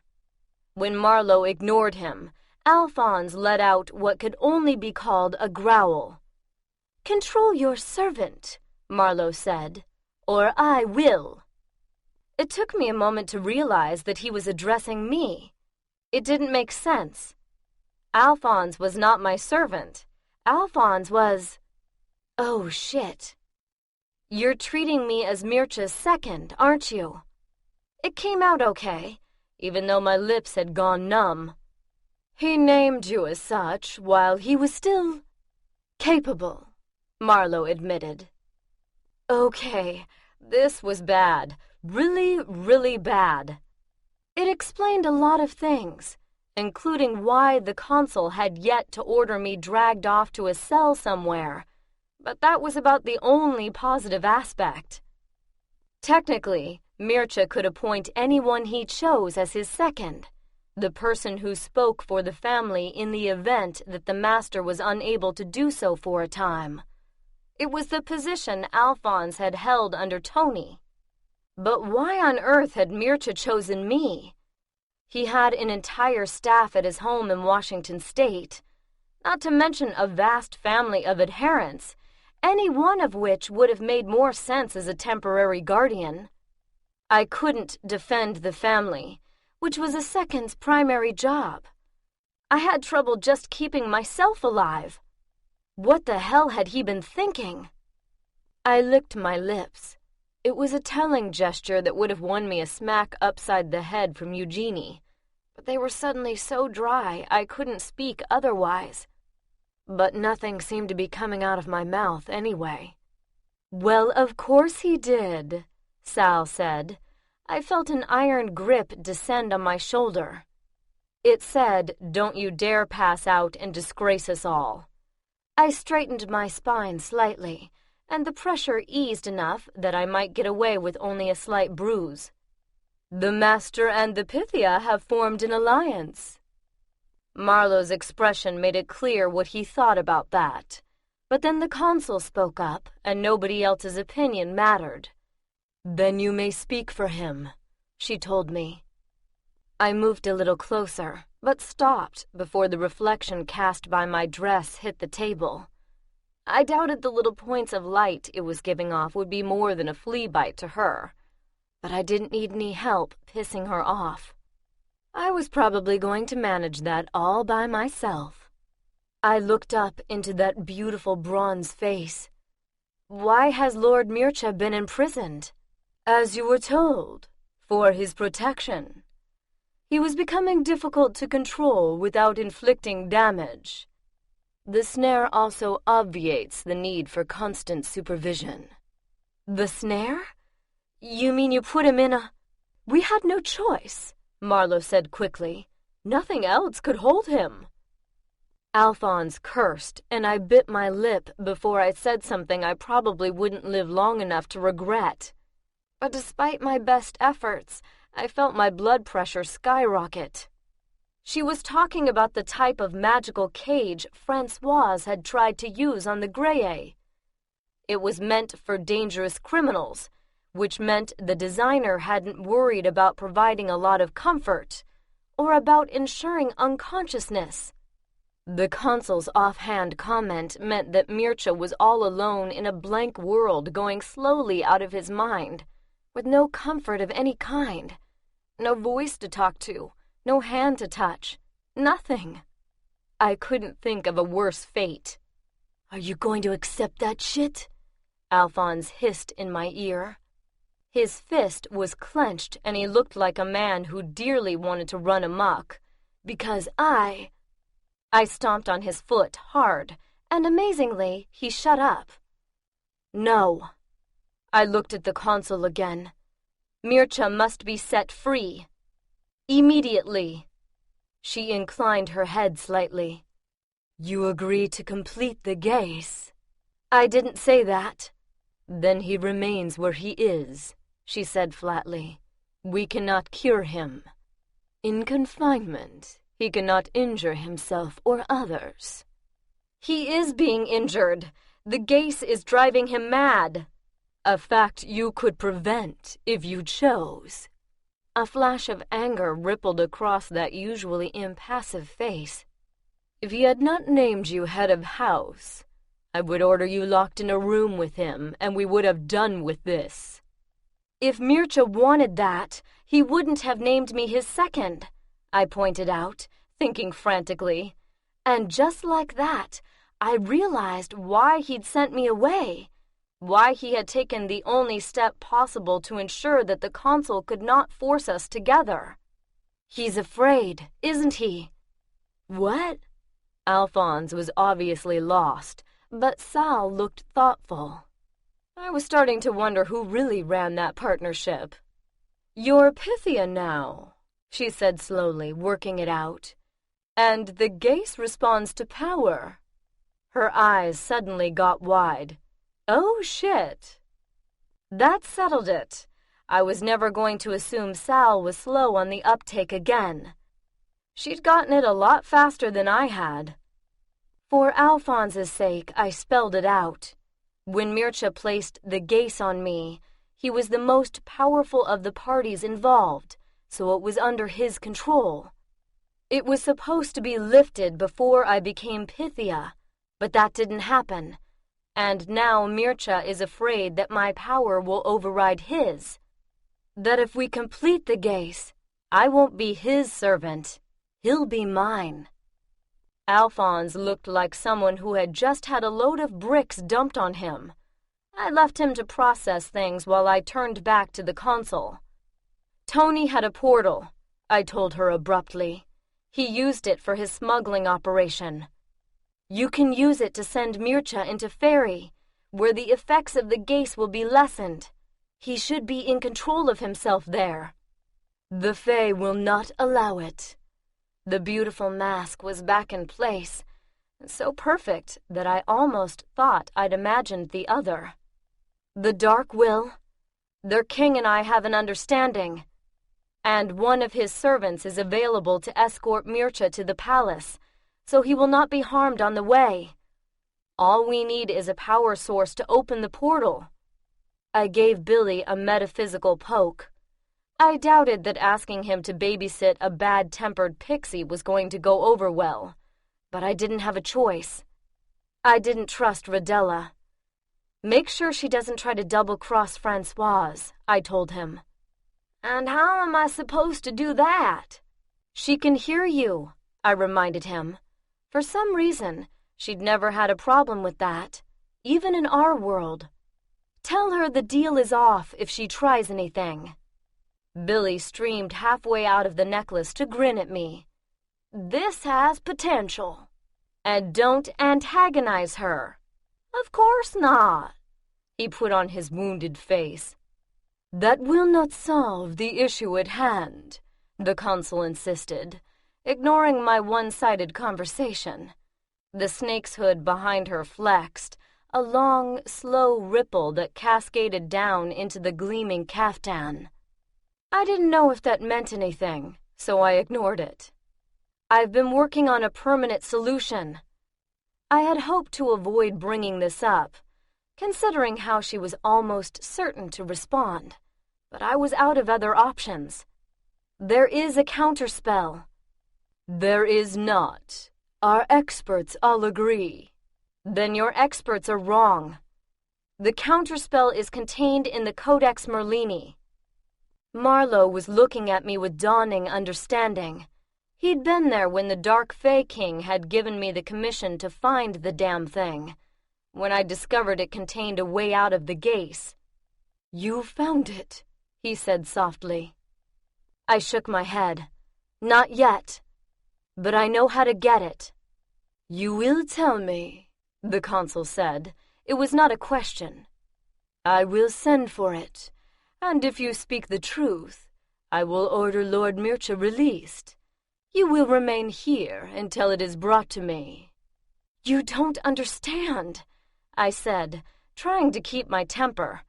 It isn't somewhere. It's some when. I'm the only one who can get it. I've been working on it for almost 2 weeks now. The consul just looked at me. For a moment, I was afraid she'd gone into one of her famous timeouts, which could last anywhere from a few minutes to a few days, but then she blinked. Why should I believe that you wish to help one of us? One of you? I threw out my hands in exasperation. Except for the blood-drinking thing, I practically am one of you. Her face broke into the first smile I'd ever seen from her. After one look at it, I hoped it would also be the last. If that were true, you would be long dead for your defiance. Okay. Death threats aside, we were making progress. If I wished Mircea harm, why am I here? I asked. What punishment could I give him that would be worse than what he's already undergoing? If I wanted him to suffer, I'd just stay away. That's how you know I want to help. And what do you wish in return? Finally, we came to it. I want Tammy freed and the charges against her dropped. Cassie! I heard Tammy's excited whisper behind me, felt her eyes boring a hole in the back of my neck, but I swallowed the words I knew she hoped to hear. She wanted me to demand that something be done about those damn schools the mages were running, but I knew better. The consul might be able to pull a few strings over a single prisoner, but changing an entire area of circle policy would be overreaching. She didn't have that kind of authority, and asking for something I knew she couldn't provide would only make me look like I didn't really want to help Mircea. I'd already asked for more than I thought I could get, stipulating that the charges be dropped instead of simply that Tammy be freed. I wasn't going to do any better. Not tonight. In return, I will retrieve the counterspell and free Lord Mircea from the gaze, I said instead. The consul didn't blink this time. Done. But you will take one of us with you. I had planned to take Alphonse, I began, but she cut me off. No. A senator. I'd been afraid of this. Why settle for just saving Mircea when there was a chance she could get the codex too? Only that so wasn't happening. I hadn't gone through all this to put that kind of power into vampire hands. Fortunately, she hadn't specified which senator. I smiled and didn't even try to make it a nicer version than hers. Agreed. Chapter 19. I landed on Dante's rooftop 2 weeks in the past and almost fell off. My feet were on concrete, but the bell of my skirt swung out over thin air. I grabbed the side of a turret enough to scrape skin, trembling slightly with the realization that a few inches to the left and I'd have landed on nothing at all. But I hadn't. I'd made it, and after a moment, I managed to pry my hands loose from the fake rock and look around. Everything was strangely silent this far up. The traffic noise was muffled and there was no discernible sounds of combat. Everything looked normal too, with the lights of the strip glittering in the distance, outshining the star-studded canopy overhead. But a sudden rush of wind from the base of the tower pushed at me, hard enough to shove me back a step, and with it came the smell of gunpowder and ozone. It looked like I'd found the right place.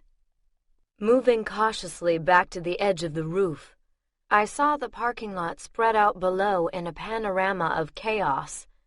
The blue smoke had mostly dissipated on one side to reveal burned and blasted cars, a number of obviously dead bodies, and Tomas standing in front of a crowd of curious onlookers. He was doing his Obi-Wan impression. "These aren't the droids you're looking for," while a weir-rat dragged himself toward the back door, leaving a bloody trail on the ground. On the other side of the lot, farther from the street, cleanup had begun. It was briefly interrupted by a vamp running across the lot, waving his arms frantically, flames streaming out from the back of his jacket. Mircea moved to intercept, while more vampires emerged from a couple of silver-gray limos parked on the far side of the casino. Mircea brought the crazed vamp under control with a word, and several others jumped him with blankets, putting out the flames. Shortly afterwards, I saw myself, Francoise, and a glowing dot that I assumed was a pixie flash out. Other than Mircea, nobody seemed to notice their departure. Most of his vamps were too absorbed in getting the fires under control. When a stray spark can be deadly, you tend to pay attention. I glanced back to the other puddle of activity and saw that everyone there also looked pretty distracted. Tomas was now talking to two cops, while Louis César propped up the younger version of me so I could argue with Pritkin. It was as good an opportunity as I was going to get. I shifted behind Mircea. "Miss me?" His head whipped around and his eyes widened. He glanced at the spot where the other me had just disappeared, then back again. "What is this?" I gave him a once-over. I hadn't been able to tell from the rooftop, but he was looking a little rough. His jacket was burnt in a diamond-shaped pattern all along the back, with little tatters of black material fluttering out behind him like Halloween streamers. His hair was half out of its clasp, falling askew over a slice of cheekbone, and he had ash on his chin. At least the shirt looked okay. It was heavy Chinese silk with little toggles instead of buttons, and seemed to have been protected from electrocution by the jacket. A tiny piece of ash stood out starkly against the cream silk. I reached to brush it off, but he jerked away. "We need to get going," I said impatiently. It was probably going to be only seconds before someone saw me who shouldn't. I reached for him again, but suddenly he just wasn't there anymore. Damn it! I'd forgotten how quickly vampires could move. "Who are you?" The voice came from somewhere behind me. I spun so fast that my skirts tangled around my legs. I stumbled a little, but caught myself before I went sprawling. But my hair came loose from the chic chignon Sal had managed to concoct, straggling into my eyes. I brushed it back and fumbled around on the asphalt, looking for the bobby pins. I'd told her this wasn't going to work. Elegance and I were not on a first-name basis. I finally managed to find a couple of pins and stood up, trying to keep hold of them and not spill my overloaded purse. Marlowe had scrounged around the Senate's treasury and come up with the big old bag of jewels that was currently trying to pull my shoulder out of joint. "Portable wealth," he'd explained, when I asked him why I was carrying around a bunch of stones that made the Hope Diamond look puny. "In a revolution, people want something that can be easily transported out of the country."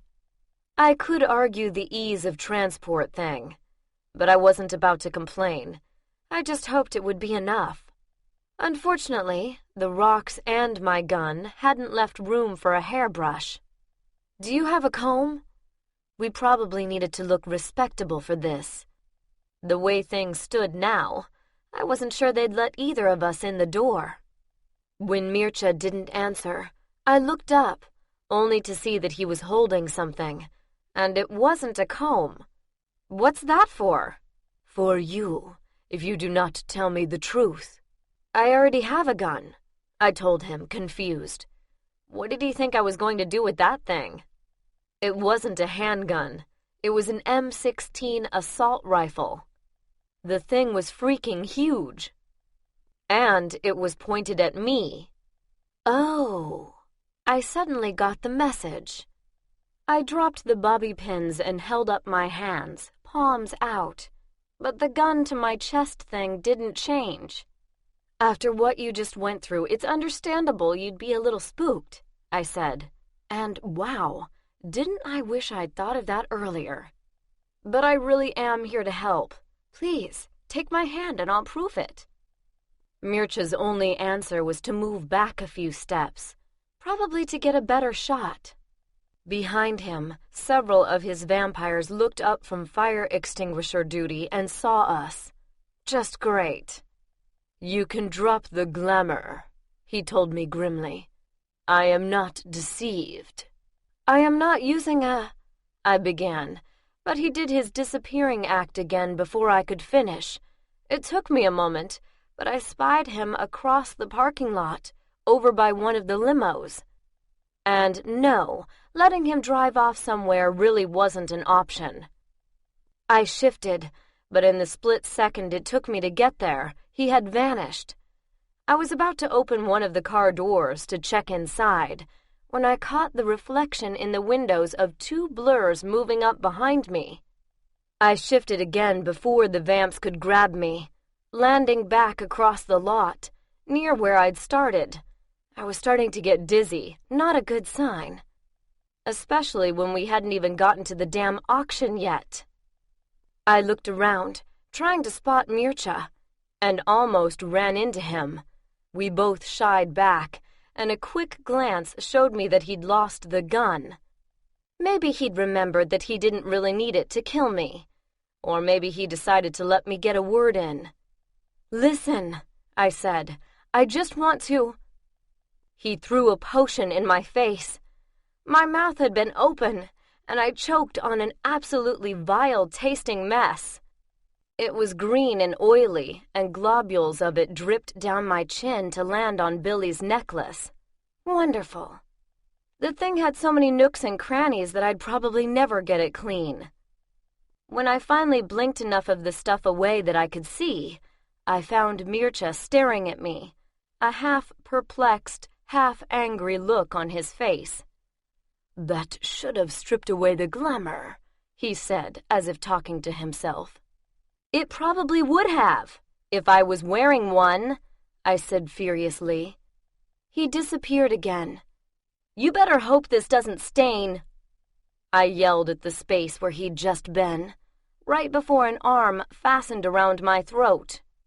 You must be powerful, he whispered, his breath warm in my ear, for that concoction to have failed. I shifted out of the almost chokehold and landed behind him. Will you hold still for 1 minute?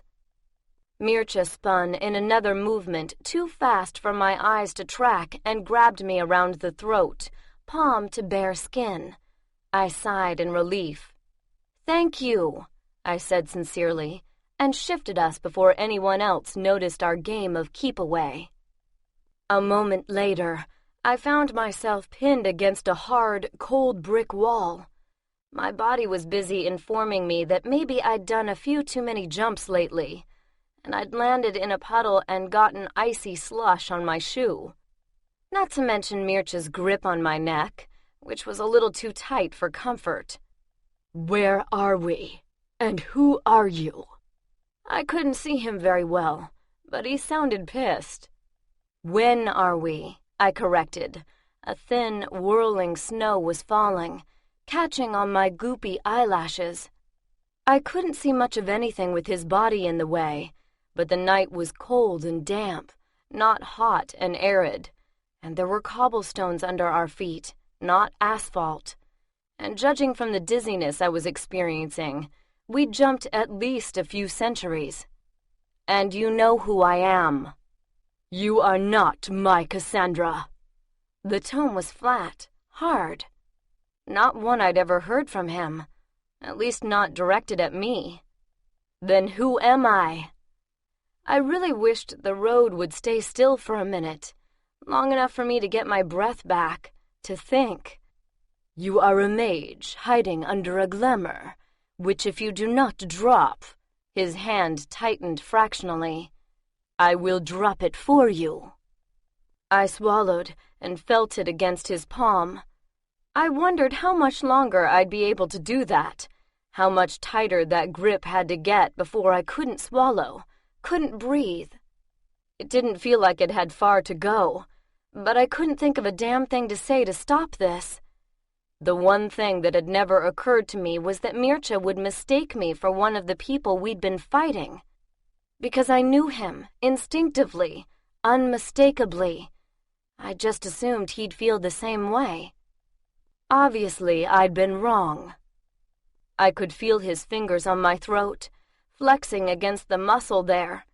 And I knew I had to say something, do something now. But I couldn't shift again, not this soon. Not with the panic and exhaustion eating at my consciousness. And I was sure I'd black out before I could remember something that might convince him to wait a minute before he killed me. Mircea's hand abruptly fell away and I gasped, little black dots dancing in front of my eyes as my lungs fought with my throat to get enough air into my starved system. I felt his hand grip my chin. Knew when he brushed my hair away from my face, but it seemed pretty trivial next to not asphyxiating. Light fingertips trailed over a couple of faint ridges on my throat, stilling directly over bright, sensitive skin. Where did you get this? His voice was faint, but I wasn't sure if that was him or me. My ears were still ringing. Whether from the shift or the half-choking thing, I wasn't sure. It took me a couple of seconds even to understand what he was talking about. And then I realized why he'd released me. Why I probably wasn't going to die tonight. At least not by his hand. I sagged against the cold brick, so relieved I would have laughed, only it would have hurt my throat too much. Where? His voice was stronger now, more insistent. Maybe he'd had a chance to recover from the shock. I glared at him, a hand on my abused neck. He could give me the same opportunity. Where do you think? I snapped. Bite marks were like fingerprints, no two alike. I'd been wearing the mark of his teeth in my flesh for days, like a brand. It was probably the main reason Alphonse and Sal, and even the consul, in her own way, had been so cooperative. And if they'd recognized it, Mircea certainly had. It is my mark, yet I did not give it to you. Didn't give it to me yet, I corrected. There was no way to hide the fact that I was from his future. His Cassie couldn't shift people through space, much less time, so I'd already given him that much anyway. The trick was not to give anything else. Why didn't you tell me? I might have injured you. Might have. His touch was back in an instant. Strong fingers wound into my hair, rubbed at the back of my neck, trailed carefully over the healing wound until I couldn't feel it anymore. Not the pain, at least, but the two little bumps remained. They weren't hard, but they were obvious, at least to me. I guess they must have been to him, too, because he bent his head and kissed them, carefully, lightly, lips soft and warm against the tiny scars. It wasn't a particularly sensual touch, but my body reacted immediately, with a rush of wild adrenaline. For a minute, my fingers clenched in on his coat, not caring about the cold or that he smelled like smoke or that I had green goop trickling down my neck. They're still there, I said shakily, as he slowly stroked the length of my throat. They will always be there, he murmured. You are mine. They announce the fact to all who see you. It's a little more common to get a ring, I said breathlessly.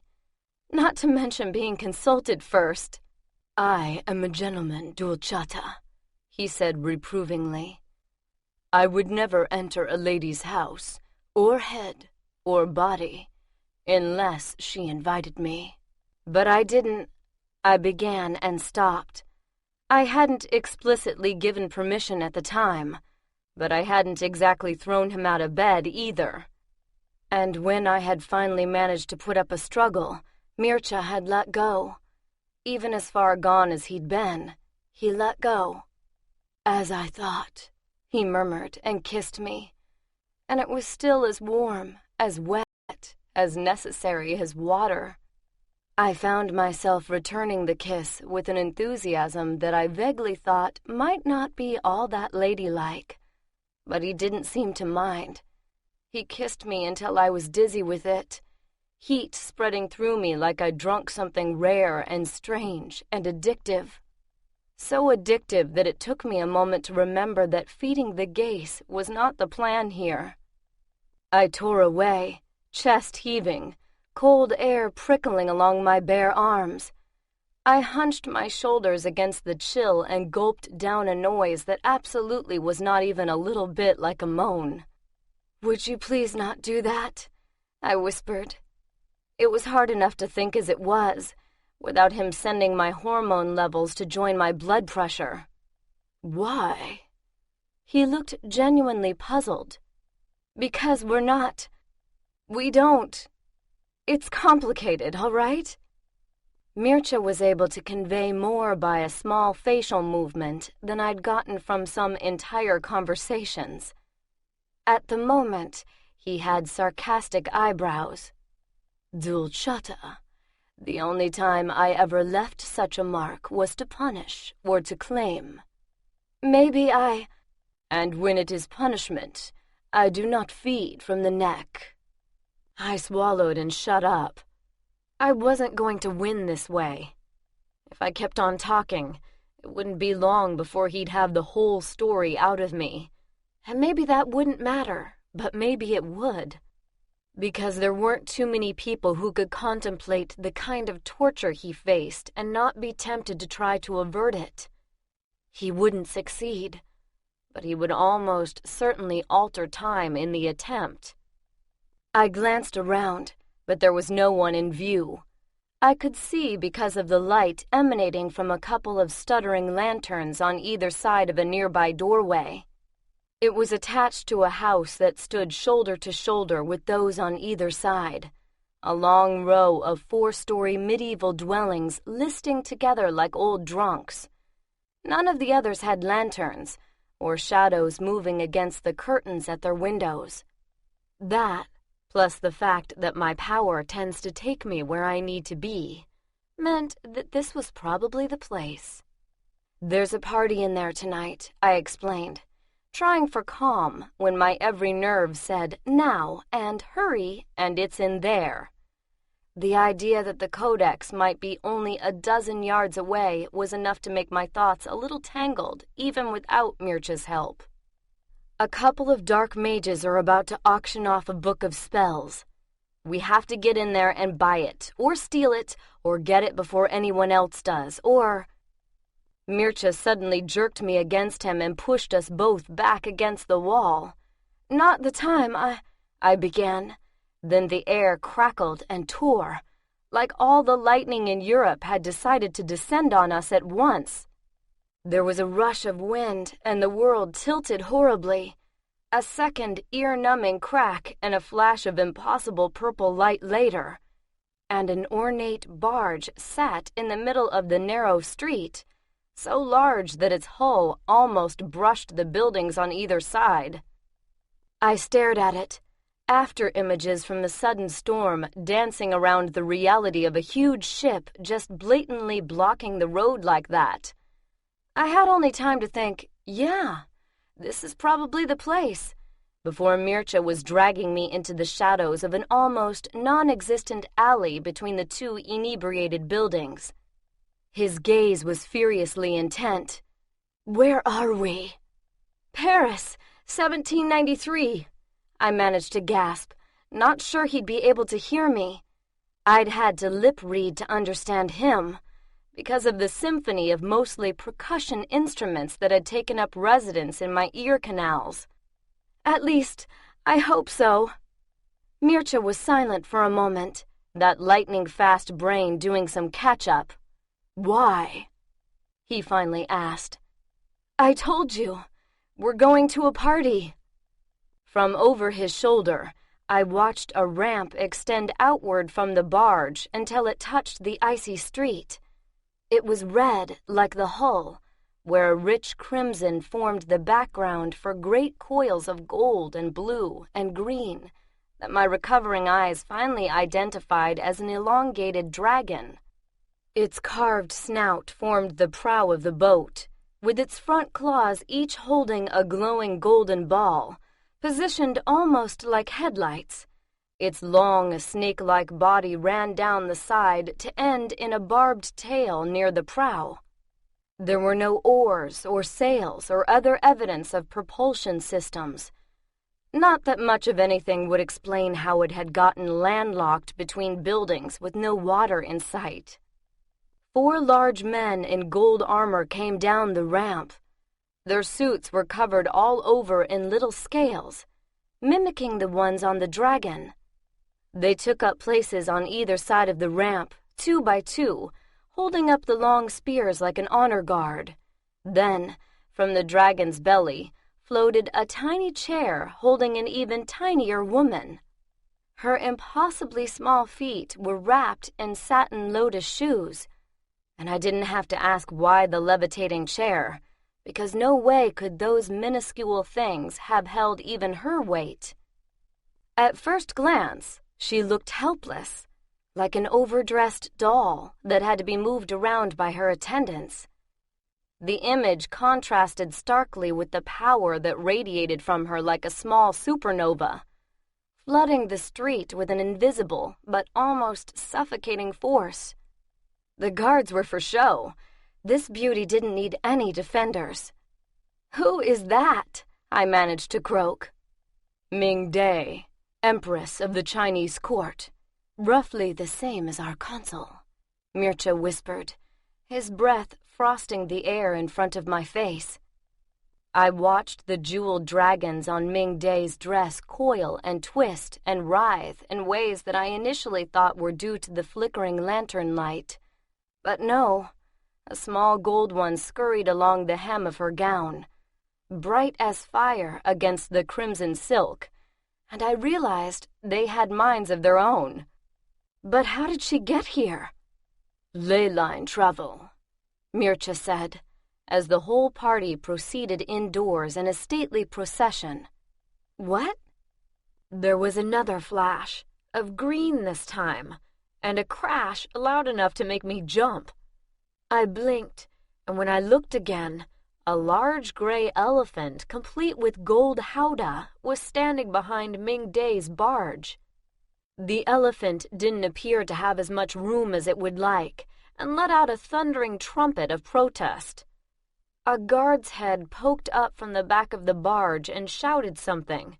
Then the huge ship lurched forward a scant few feet until it hit a lamppost and had to stop. It was starting to look like a party where the hosts hadn't thought enough about parking. After a moment, the elephant knelt and an Indian couple got out. They were wearing gorgeous outfits of peacock blues and greens, although nothing seemed to be moving. Between them, they had on as many jewels as I had in my little bag, and the sapphire on the guy's turban alone was as big as my fist. But they didn't have to denude themselves for the auction. When they headed for the door, a small flying carpet bobbed along in the air behind them, carrying a chest. I felt my stomach fall. If these were examples of the bidders I was up against, I was in trouble. "Okay, what is going on?" I demanded. "Maharaja Parinda of the Indian Durbar, like our Senate," Mircea explained. "I believe the woman is Ghazala, his second." "But how did they get here?" "They came through the ley lines." "You said that before, not helping." Mircea quirked an eyebrow at me. "You have never surfed a ley line?" "I don't even know what that means." "Really? Remind me to take you sometime. I think you will find it exhilarating. I stared at him and tried really hard to remember what exactly we were talking about. His mouth pursed into an odd, almost smile, his earlier intensity forgotten or, more likely, masked. I will be happy to elucidate later, but for now, I would appreciate a more coherent explanation of our presence here. We're going to bid on a spell book. You just saw our competition.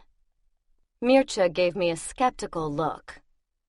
I know Ming Day well, but only because I was once on the Senate's liaison to her court. And I have met Perindra but once, because both have a reputation for rarely traveling beyond their own lands. If they wanted such an item, they would send a servant.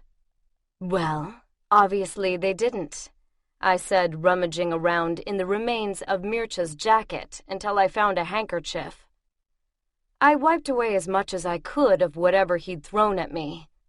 Luckily, it had mostly dried and a lot of it dusted off. At least it doesn't smell, I said sadly.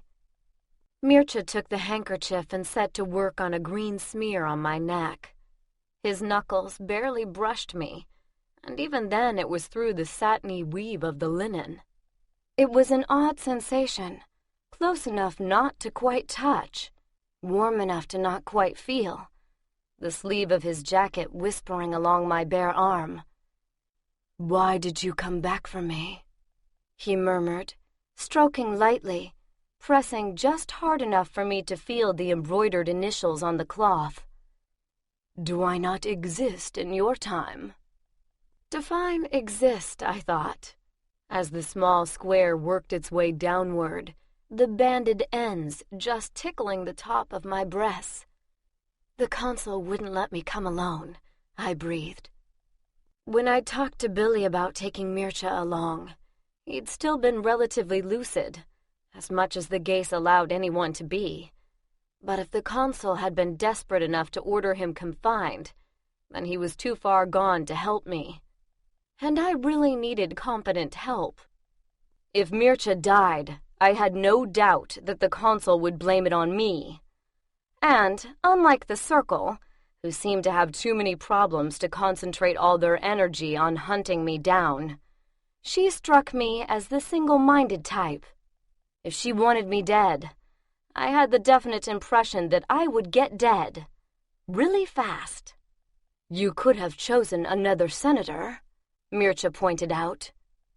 I couldn't come up with a convincing lie with goosebumps trailing over my skin, following his caress with slavish devotion. The other you was busy, I said, snatching the damn handkerchief away before I went out of my mind. This wasn't going anywhere, and I wasn't a masochist. For something that important, I would have thought I could have made the time, Mircea said lightly. And yes, I was busted, because no way would he have sent anyone else to take care of something that concerned him so personally. But I still wasn't telling him anything.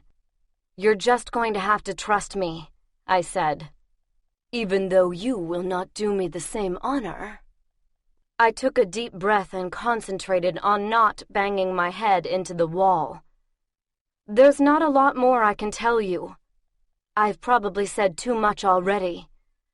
All you need to know is that we have to get that book or we're both in a lot of trouble. Mircea took a moment to process this. I was certain he wasn't going to let it go, wasn't going to just take my word for it. But then he held out his arm. May I assume that this counts as a first date? Oh, we're way past that, I said, before I thought. He smiled slowly. Good to know. Chapter 20. The guy who answered the door was in his early 40s, with thinning hair under the wig that sat askew on his head, and many teeth already rotted away. He didn't look like somebody who should have been able to defeat a legendary wizard, but maybe he was just the butler. We followed him through a narrow hall and up a staircase to a library, It contained an ornately carved marble fireplace, bookcases lining 2 walls, mother-of-pearl detailing on dark wood moldings, and about 3 dozen guests, all of whom paused to look at us as the butler, or whoever he was, made introductions. I hadn't heard Mircea give his name, but the man knew it anyway, although I was just and guessed. I needn't have worried about our appearance. Mircea managed to make losing the coat seem like a fashion statement. I saw several other male guests surreptitiously shuck theirs after a moment, not wanting to miss out on a new trend. But one remained unmoved, muffled head to toe in a thick black cape that swept the ground and didn't leave so much as a nose visible. That was okay with me, because the people I could see were disturbing enough. A woman appeared in front of us carrying a basket of knitted blue, white, and red rosettes. I chose not to poke a hole in Augustine's creation and carried mine, but I didn't like it. It felt funny. I couldn't figure out what material had been used. "Human hair, probably from the guillotined," Mircea murmured. I quickly slid it onto a nearby table. A moment later, a pretty dark-eyed French girl sashayed up with a tray of wine glasses. She gave Mircea one and then just stood there, apparently waiting for him to finish it so she could give him another. It looked like the rest of the room was out of luck. But he didn't drink, I noticed. He just held the delicate stem casually in one hand, the blood-red contents glimmering in the low light. I took one off her tray and downed most of it in a gulp. It was good, and the head-clearing fumes were better. Mircea watched me with a smile and switched our glasses, giving me his full one. "You don't like wine?" I asked, sipping at my new drink with a little more decorum. "Under certain circumstances." "Such as?" "Remind me to show you sometime," he murmured, as our group was joined by a stunningly beautiful woman. She was Japanese, or at least she looked Asian, and had origami hummingbirds buzzing about, holding up her hand-painted train, and she was only the first of many. Despite the fact that we found a dark corner beside the fireplace to wait for the main event, a steady stream of people made their way over to speak to us. Or, more accurately, to speak to Mircea, since most of them barely gave me a glance. I couldn't help but notice that a disproportionate number of them seemed to be attractive and female. I don't know why this surprised me. It had been the same way at court, when Mircea came for an extended visit to Tony. I'd overheard the staff complaining that they'd never had so many guests. Even vamps who loathed Tony had shown up to pay their respects. Because Mircea wasn't just a Senate member, he was a Basarab, which pretty much put him in the movie star category as far as vamps were concerned. Or maybe rock star, I thought, restraining myself from forcibly removing the hand that the current groupie, a statuesque auburn-haired witch, had placed on his arm. He moved back on the pretense of setting his empty glass on the mantel, and his admirer moved with him. His mouth curved into a rueful smile that, for a moment, I wanted to taste so badly that I couldn't even think. I didn't blame the groupies. Much. Mircea was perfectly capable of using his looks and reputation to his advantage. It was practically a job requirement. But the hell of it was that most of the time he wasn't doing it on purpose. He simply enjoyed his surroundings, wherever he was and whatever he was doing, with an unconscious sensuality that was just as much a part of him as his hair color. Even with the extra power my office lent me, the gaze was strengthening. Just standing beside him was enough to get my heart racing, my pulse pounding. And my body was getting noticeably slower at obeying my brain's commands to look away, to not touch, to not notice every little thing about him. like the way his hair still held the faint memory of the cold wind outside, like the warmth of his skin when he touched the notch in my upper lip with a fingertip. "A speck of potion," he murmured, his finger trailing over my lips. Of course, sometimes he was doing it on purpose. I looked up to meet eyes that were quiet and intense and focused. Under that gaze, it was easy to believe that I was the only person in the room who held any value for him, the only one on earth who mattered. But I'd seen that look before, and not just directed at me. Shy people became talkative, aggressive people became amenable, and plain people blossomed, trying to live up to the regard they saw in his eyes, or thought they saw. I held his gaze for a drawn, taut moment before I blinked and looked away, angry that he was trying this on me, confused that he was doing it now. And I met the eyes of a dark-haired female vampire. Her garnet dress clung to some dangerous curves, and her silver mantilla framed a face so beautiful that for a moment I could only stare. She presented a hand, but I ignored it. It was too high to shake, so I assumed it wasn't aimed at me. Mircea dutifully kissed it and said something to her in Spanish, but her eyes remained on me. This went on for an uncomfortably long time, but she didn't say anything, so I didn't either. After a while, she decided to look at him instead. They had a brief conversation that I couldn't follow, but then I really didn't need to. She was pretty good at conveying information silently.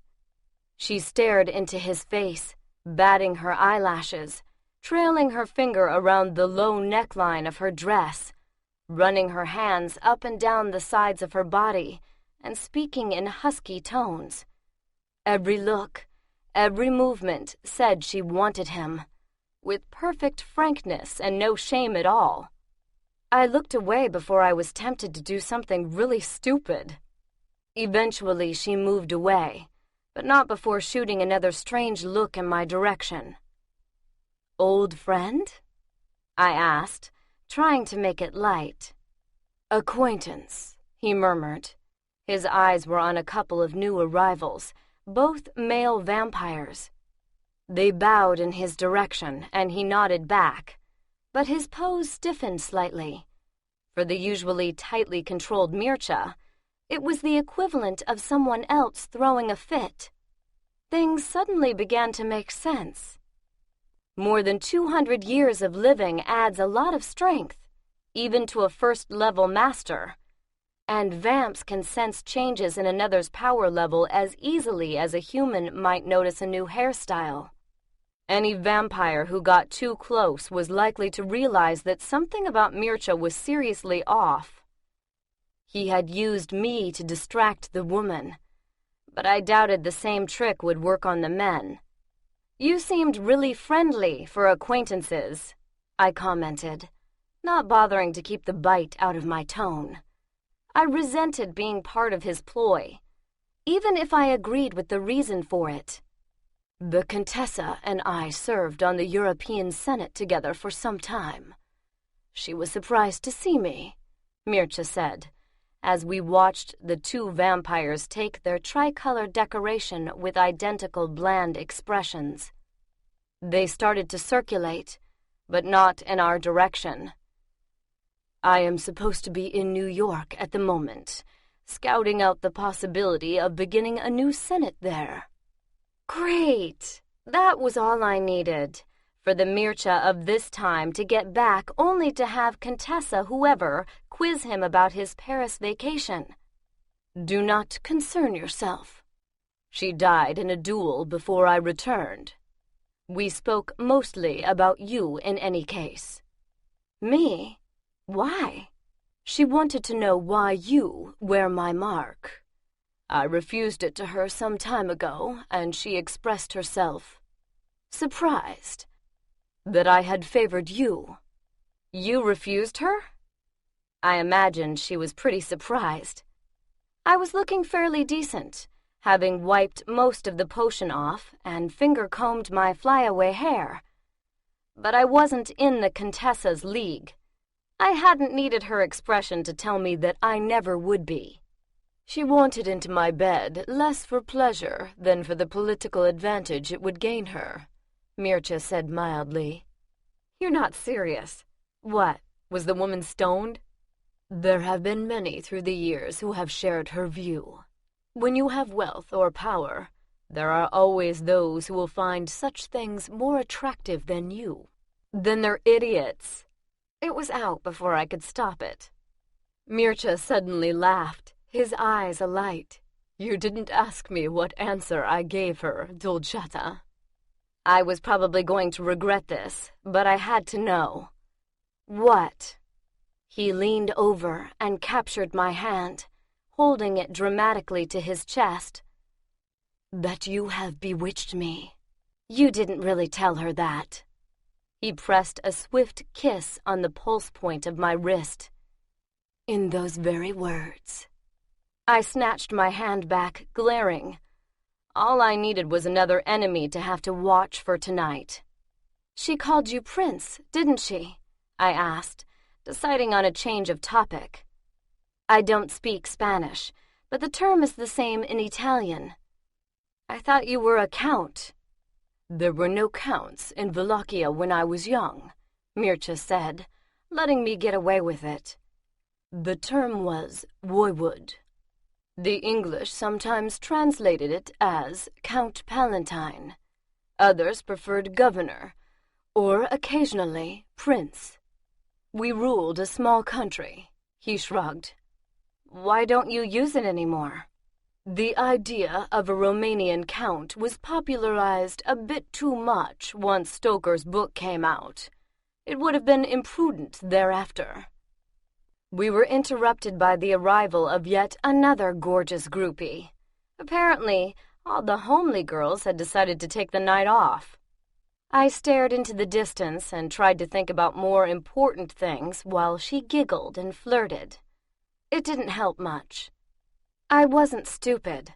Despite public opinion, I'd known all along that I couldn't have this. But making goo-goo eyes at him with me standing right there was not only tacky, it was insulting, and I'd had about enough. I slid my arm through his, sending the hussy my best glare. The galaxy rotating around my feet suddenly expanded, broadening its width by maybe a foot.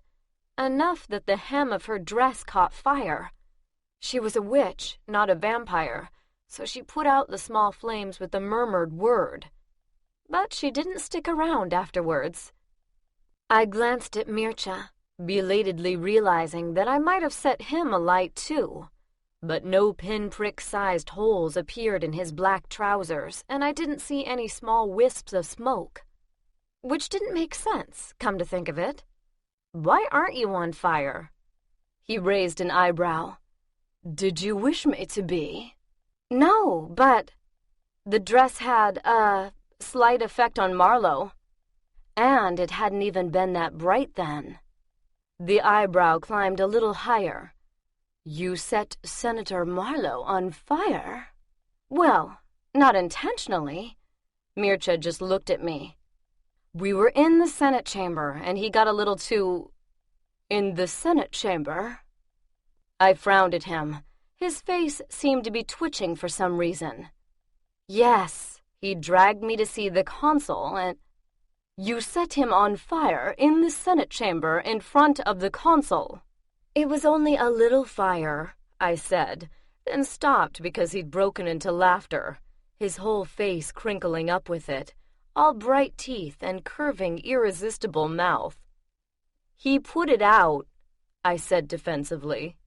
He just kept laughing. Dolcetta, he finally gasped. As much as I would give to have seen that, it would be as well if you did not repeat the performance this evening. I'm not. I only mention it because I believe Ming Day wishes an audience. What? He inclined his head slightly at the opposite side of the room, where the Chinese version of a consul was flanked by her 4 bodyguards. it would be prudent to refrain from setting the Chinese empress ablaze. She looks busy, I said weakly. It was true. She had already gathered a large court of admirers, but I'd also had enough formidable females for one evening. Mircea didn't bother replying. He just used our linked arms to pull me through the room.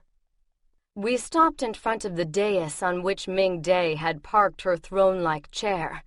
It had dragons, too, writhing around the back of the seat, but at least they weren't moving.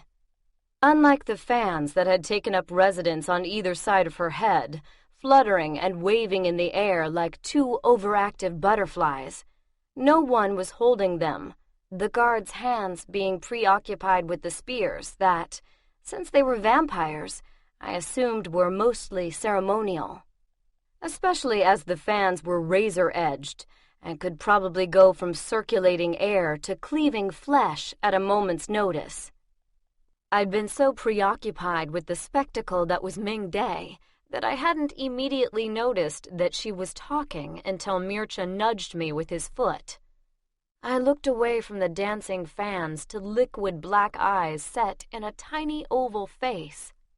Ming Day looked all of about 20, and yes, she was startlingly pretty. I sighed. Of course she'd wanted to see Mircea. Only she wasn't looking at him. I wondered if maybe I should get a sign. Victim of rogue spell, not a threat, before anyone started planning to remove the competition. Ming Day held out a hand with ridiculously long, bright red nails. I was so focused on them. The thumbnail alone had to be 6 inches long and was curled outward like a spring, that it took me a few seconds to notice that she was poking something at me. It was a staff with an ugly brown knot on the end. I shied back before it could cut out my heart or something. But it followed me until I managed to focus, despite having it almost shoved up my nose. The knot resolved itself into a shrunken head wearing a tiny blue captain's hat on its thin hair. Her Imperial Majesty, the Empress Ming Day, Holy Highness of the present and future time, Lady of 10,000 years, would like to ask you a question, it said in a bored monotone that managed to convey absolute disgust with me, its mistress, and the world in general. I blinked. You're not Chinese. The British accent sort of gave it away. That and the fact that the remaining strands of hair were red. The head gave a long, suffering sigh. I wouldn't be much bloody use as an interpreter if I were, now would I? And how did you know? Well, It's the hat, isn't it? She makes me wear it so people will ask. Ask what? Do you see? It always works. It's part of my punishment, to have to tell the story of my tragic life and painful death to every Tom, Dick, and Harry before they'll answer a simple question. Okay. Sorry. What's the question? It eyed me suspiciously. You don't want to hear about my tragic life and painful death? Not really. It suddenly looked offended. And why not? My death isn't interesting enough for you? What would it take, eh? Perhaps if Robespierre was hanging here, damn him, you'd care to have a listen, I don't. But a simple East India Company captain who made the mistake of firing on the wrong ship? Oh no, not enough to trouble yourself about? Look, I said, glaring. I'm not having a great night here. Tell me, don't tell me, I don't care. Well, there's no cause to yell, it said huffily. The mistress simply wants to know the name of your seamstress. What?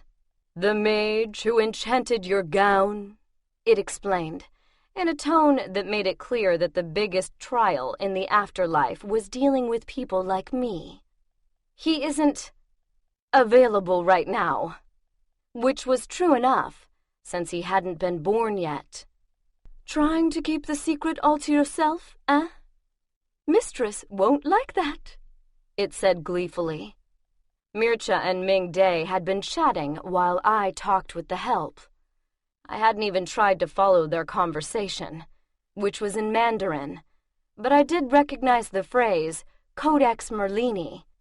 And even if not, Mircha's suddenly tightened grip would have gotten my attention. "We're here for the Codex," he whispered. I looked at him, wondering what all the fuss was about. "Yes, I told you." "You said a spell book." Mircha started bowing and murmuring a rapid stream of Chinese and pulling me away from Ming Day. "That's what it is." "Dulcata. Describing the Codex Merlini as a spell book is roughly the same as calling the Titanic a boat." I didn't get what was going on, but I couldn't help but notice that we were heading straight for the door. "Wait! Where are we going?" "Away from here." I pulled backwards. Why, I don't know, since it did exactly no good at all. "But the bidding is about to start." "That's what I'm afraid of," he muttered, just as all the lights went out. The room hadn't had much light before, only a few random candles, but now it was pitch dark. I felt an arm slip around my waist and yelped, before recognizing the thrill of the gaze. People were murmuring and milling around us on all sides as Mircha made a beeline through the crowd, practically carrying me. I didn't understand what was wrong with him. No one seemed happy about the sudden blackout, but nothing threatening appeared to be taking place either. By the time we reached the stairwell, my eyes had adjusted enough to see by the light my gown threw off. The room was all starlight and shadow and appeared just as before, until a bunch of dark shapes crashed in through the windows. Mircha pulled me into his arms and all but flew to the foyer, where we met another half-dozen dark shapes coming up. My eyes couldn't focus on them, but I didn't think that had anything to do with the lack of light. And then we were back upstairs, and about the same time it would have taken me to shift. Mircha paused at the library landing to avoid the mage who stumbled backwards out the door. Ming Day's flying fans buzzing around his head like angry wasps. One of them hit a candle sconce in passing and sliced it clean in two. I glanced in the library door and saw nothing but a firestorm of spells, crashes, and yells, all of it too bright to let my eyes pick out any details. Then Mircha grabbed a mage who was blocking the stairwell going up and threw him downstairs. He hit the group of dark shapes who were all trying to fit up the narrow stairway at the same time, and most of them tumbled backwards. The fans followed like they were on a mission. By the time I blinked, we were on the next level, where a mage was facing off with the Contessa. Her pretty mantilla had expanded into a glittering net that wrapped around him like a spider's web. Right before we took the last flight of stairs, she jerked him to her, fangs already bared and glistening. Someone grabbed my foot as we reached the attic level, but Mircha made a backwards kick and I heard the sound of whoever it was tumbling down the stairs. He wrenched open the door to what looked like a servant's bedroom, got a window open, and had us out onto the slick, icy sill before I could protest. Then he paused, staring down at the main entrance below, where several dozen dark figures were heading in the front door. They must have run out of windows to break, I thought blankly. "Can you do what you did at the casino?"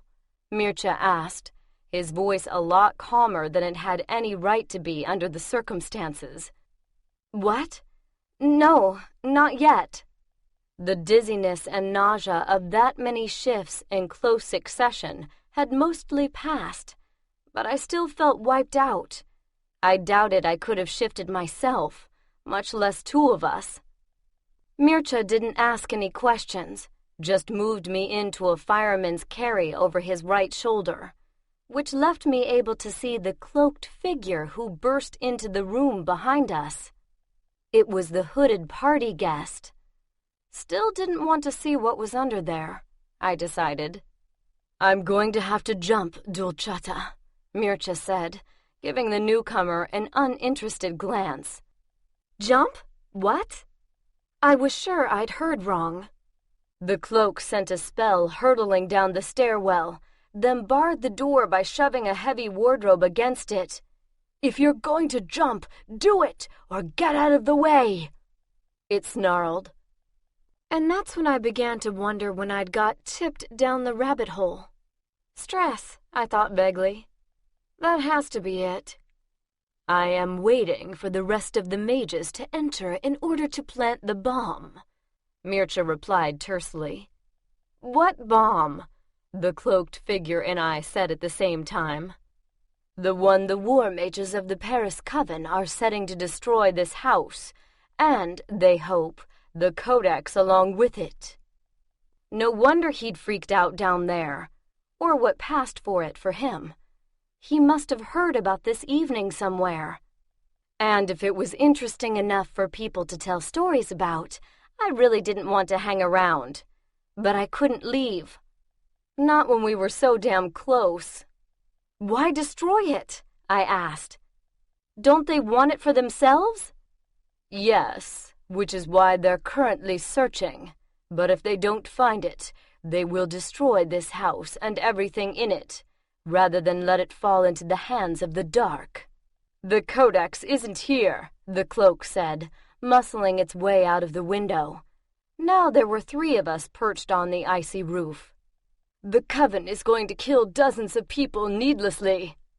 "I doubt that," Mircea said, nodding to where a fight had started in front of the house between the mages and the party guests, most of whom seemed to have gotten out of the death trap of a library just fine. I flinched back as Parindra zipped past, so fast that the breeze ruffled my hair. It looked like he'd found another use for his carpet. He tossed something onto the crowd of mages below that exploded in a yellow haze that ate through their shields like acid and set a lot of them ablaze. It also caused the back of the barge to catch fire, which spooked the elephant. The beast let out an unhappy bellow and went on a rampage, picking up a mage with its trunk and tossing him against a nearby house, which he hit with a sickening crunch. The attack scattered the rest of the mages, who went running in all directions to avoid being crushed by the elephant or by the heavy howdah, which had slipped halfway off its back and was getting slung around like a jewel-encrusted battering ram. "That should do it," Mircea said. "Wait, what are you talking about?" "Do what?" I asked, and felt his muscles tense beneath me. The commotion had left the area directly below us momentarily free of mages, I realized, and Mircea intended to take advantage of it. "Oh, no. No. See, I'm starting to develop a problem with heights and—" "Hold on," he said, and we were airborne. I didn't even have time to scream. I felt a rush of cold wind, a brief weightless feeling, and then we smashed into the deck of the ship. Mircea took the brunt of the fall, but it tore me out of his arms and sent me careening into the cloak, which had apparently jumped right along with us. It didn't feel like a vamp under there. No faint tingle was running up my spine. But how the hell had a human managed that jump and lived? I didn't have time to find out, because a spell hit the barge, making it shudder and buck beneath us, sending both of us reeling into the railing, right beside where a mage was trying to climb on board.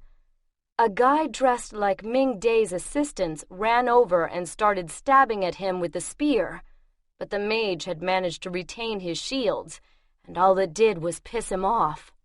He came over the side, and he and the guard went down in a tangle of limbs before rolling straight into me and the cloak. I got a foot to the stomach, which knocked the wind out of me, But the cloak fared worse, its head slamming hard into the heavy wooden railing of the barge. Mircea had gotten back to his feet and staggered over to the rail. He barely pulled back before a spell sizzled past, exploding against the stone facade of the house behind us. It was hardly the only one. Spells were being flung around everywhere, making the dark sky look almost as light as day, if daylight came in every color of the rainbow. "I will never get you through this alive, not without a shield," he said grimly, "and I am too drained at present to provide one. I will have to improvise." He had a brief conversation with the remaining Chinese vamp. "See how we'll protect you. Do not leave the ship," he added right before jumping over the side. "Mircea!" I peered over the edge of the barge, but the whole street was a working anthill of activity, and I couldn't see him. I did see someone else, though. The Contessa had apparently finished her meal and come for dessert, and I didn't have to ask who she'd slated to fill that role. Damn it! I knew something like this was going to happen.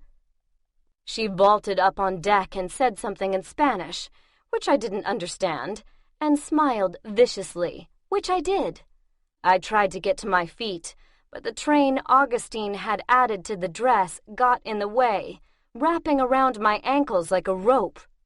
She started laughing while I tugged at the silky material, which just plain refused to rip or let go. Then she leaned over and freed my feet with a flick of her wrist. "If you want him, fight for him, but on your feet, witch," she told me, as Seehow managed to find something else to do at the far end of the ship. Apparently defending my life did not include getting disemboweled by a jealous Senate member. I honestly couldn't blame him there. I scrambled up and smiled tentatively. "That was very, decent of you," I said hopefully. "Maybe we could work this out." That glittering silver net rose up behind her head like a frame for her beautiful face. "Not really," she smiled. "I prefer to dine standing." Or maybe not. The lacy trap launched itself at me, like it had the mage who I was certain hadn't made it out of the house. But it stopped halfway between us, caught in a field of stars that had suddenly swirled up all around me, like a galaxy in miniature. For a few seconds, the mantilla hung in the air, immovable object meeting irresistible force. Then everything exploded outward like a star going nova. I flung an arm over my eyes to shut out the glare, and when I looked again, the Contessa was just standing there, as if nothing had happened. I didn't think that was the case, though, because I could see pieces of the battle behind her, through the hundreds of little holes the starlight had carved right through her body. And then she fell, toppling off the side of the barge into the road below. I stood there, staring down at her crumpled body, shocked and more than a little freaked. I was alive, but possibly not for long, because a master vampire wouldn't be killed by something like that. Hurt, maddened, enraged, yes. Killed? No. She could get up any second, and as soon as she did, I was toast. I really needed to get off this barge. Seehow came by while I was trying to see an opening somewhere, anywhere in the melee. He'd lost the spear, but had improvised a new weapon out of a large oar, which he started to ram through the cape's head. "Wait!" I sank to my knees, which were pretty wobbly anyway, and spread out my hands. The stars had gone back to their usual places, and they didn't appear to be rotating anymore, but the guard paused anyway. He said something that, once again, I didn't understand. I was starting to envy Meng Day her translation device, however temperamental. He finally seemed to realize that we had a failure to communicate. He jerked a thumb between the cloak and me, as if to ask if we were together, and I nodded vigorously. It wasn't true, but whoever was under there wasn't with the other side either, and I'd seen enough blood for one evening. That seemed to satisfy the guard, who ambled off to attack someone else. I turned my attention to the cloak and wondered if I'd wasted my time defending a corpse, because the man underneath lay motionless, one pale arm outflung, the hood still obscuring his face. He didn't even look like he was breathing, although there was so much loose material that it was hard to tell. But the arm was warm and it looked human enough, so I tugged back the hood to check for injuries, and stopped dead. I could hear the madness going on all around me, the elephant rampaging, glass breaking, people swearing, but none of it seemed as real as the face in the middle of all that black, cast in a myriad of colors by flying spells. A very familiar face. No, I must have been hit in the head and had just failed to notice, because I had to be hallucinating. I blinked hard a couple of times, but it didn't help. The face stubbornly stayed the same. I pressed the heels of my hands against my eyes and sat like that for a minute. Not hyperventilating, because that would be weak, and I couldn't afford that, but maybe breathing a little hard. By the time I let my hands fall into my lap again, I'd managed to get a grip. A bit of a grip. Sort of. I stared down at the face and, maybe started hyperventilating just a little as my brain tried to twist around the crazy, stupid, completely impossible thing my eyes insisted on showing me. But they were wrong. They had to be, because that couldn't be Pritkin. I'd left him at Dante's, under the happy belief that I was turning in early, and unless he'd found a time machine somewhere, he was still there. But it wasn't Rosier either, because although I knew for a fact that the demon lord could bleed, I doubted he'd have been knocked unconscious by a minor head wound. He did look a little different, I thought numbly, with longish red-gold hair falling in his eyes, brushing his shoulders. He looked younger, his face a bit thinner, making his nose look even larger than usual and throwing his cheekbones into stark relief. His lips, always thin anyway, were a fine slash across his jaw. But I guess he'd needed some kind of disguise. Couldn't just look the same, lifetime after lifetime. Someone was bound to notice. Maybe that's why he knew so little about vampires. Wouldn't be smart to hang around with creatures as old as you, who might remember a face from a few hundred years ago, no matter what disguise it wore. And Pritkin had never been stupid. No, not Pritkin, I corrected myself. I heard the voice of a cranky djinn in my head, telling me that the author of the Codex had been half incubus, and Casanova had said that in all history there had only been one of those. I stared at the face under the ridiculous page boy. God, he'd never had a decent haircut, had he? And didn't believe it. But the fact remained. I only knew of one half-incubus British mage with a serious hard-on for the Codex who was around in 1793. And Pritkin wasn't his name. Damn it! I'd even said it once myself. He just didn't look like a John. But suddenly, he did look an awful lot like a Merlin. Chapter 21. The eyelids fluttered, and the next moment I was speared by a familiar green gaze. I did my best to look concerned and non-threatening, which wasn't hard when I was almost sitting on my gun, and I was a slower draw than Pritkin anyway. I hadn't had time to check for weapons, but with him that was kind of superfluous. He was always armed to the teeth. The green eyes flickered over me in the same objective threat assessment that I remembered from every time we'd encountered an enemy. It had been a while since I was on the receiving end, but I remembered it vividly. Despite the cold, I was sweating in less than 10 seconds. Pritkin uncoiled himself, eyes tracking my every breath as he slowly sat up. Dizzy, but hiding it well enough that if I hadn't known him, I would have missed it.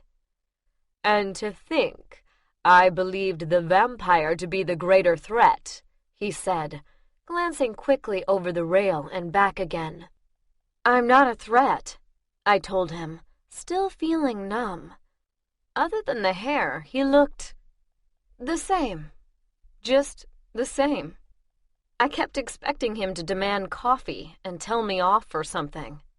"You wear well the mask of the distressed innocent," he said, watching me with ice-water eyes as he got to his feet. "But unlike the vampire, I will not underestimate you." "I mean, I'm no threat to you," I clarified. "We're on the same side."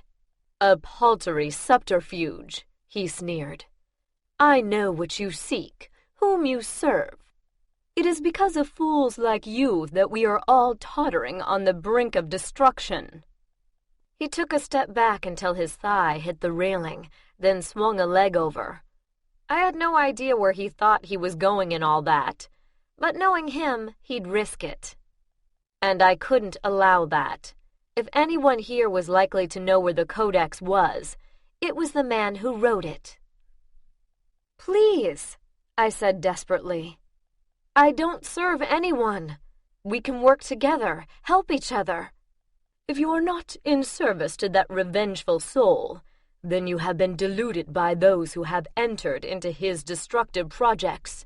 If the latter, know this, I know not what lies you have been told, but we have no safety but in resistance, no hope of securing our rights and lives but in opposing the power which has unquestionably the design to invade and subvert us."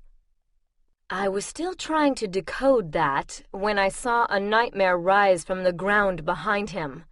The Contessa's body looked oddly like Swiss cheese, with bloody holes in the remains of her black gown, but strands of red flesh and purple veins had already started to weave between the gaps, filling them in.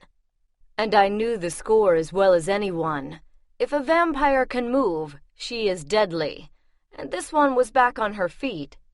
One of the holes had taken out an eye, leaving a burnt crater in what had been a beautiful face, but the other focused on me malevolently.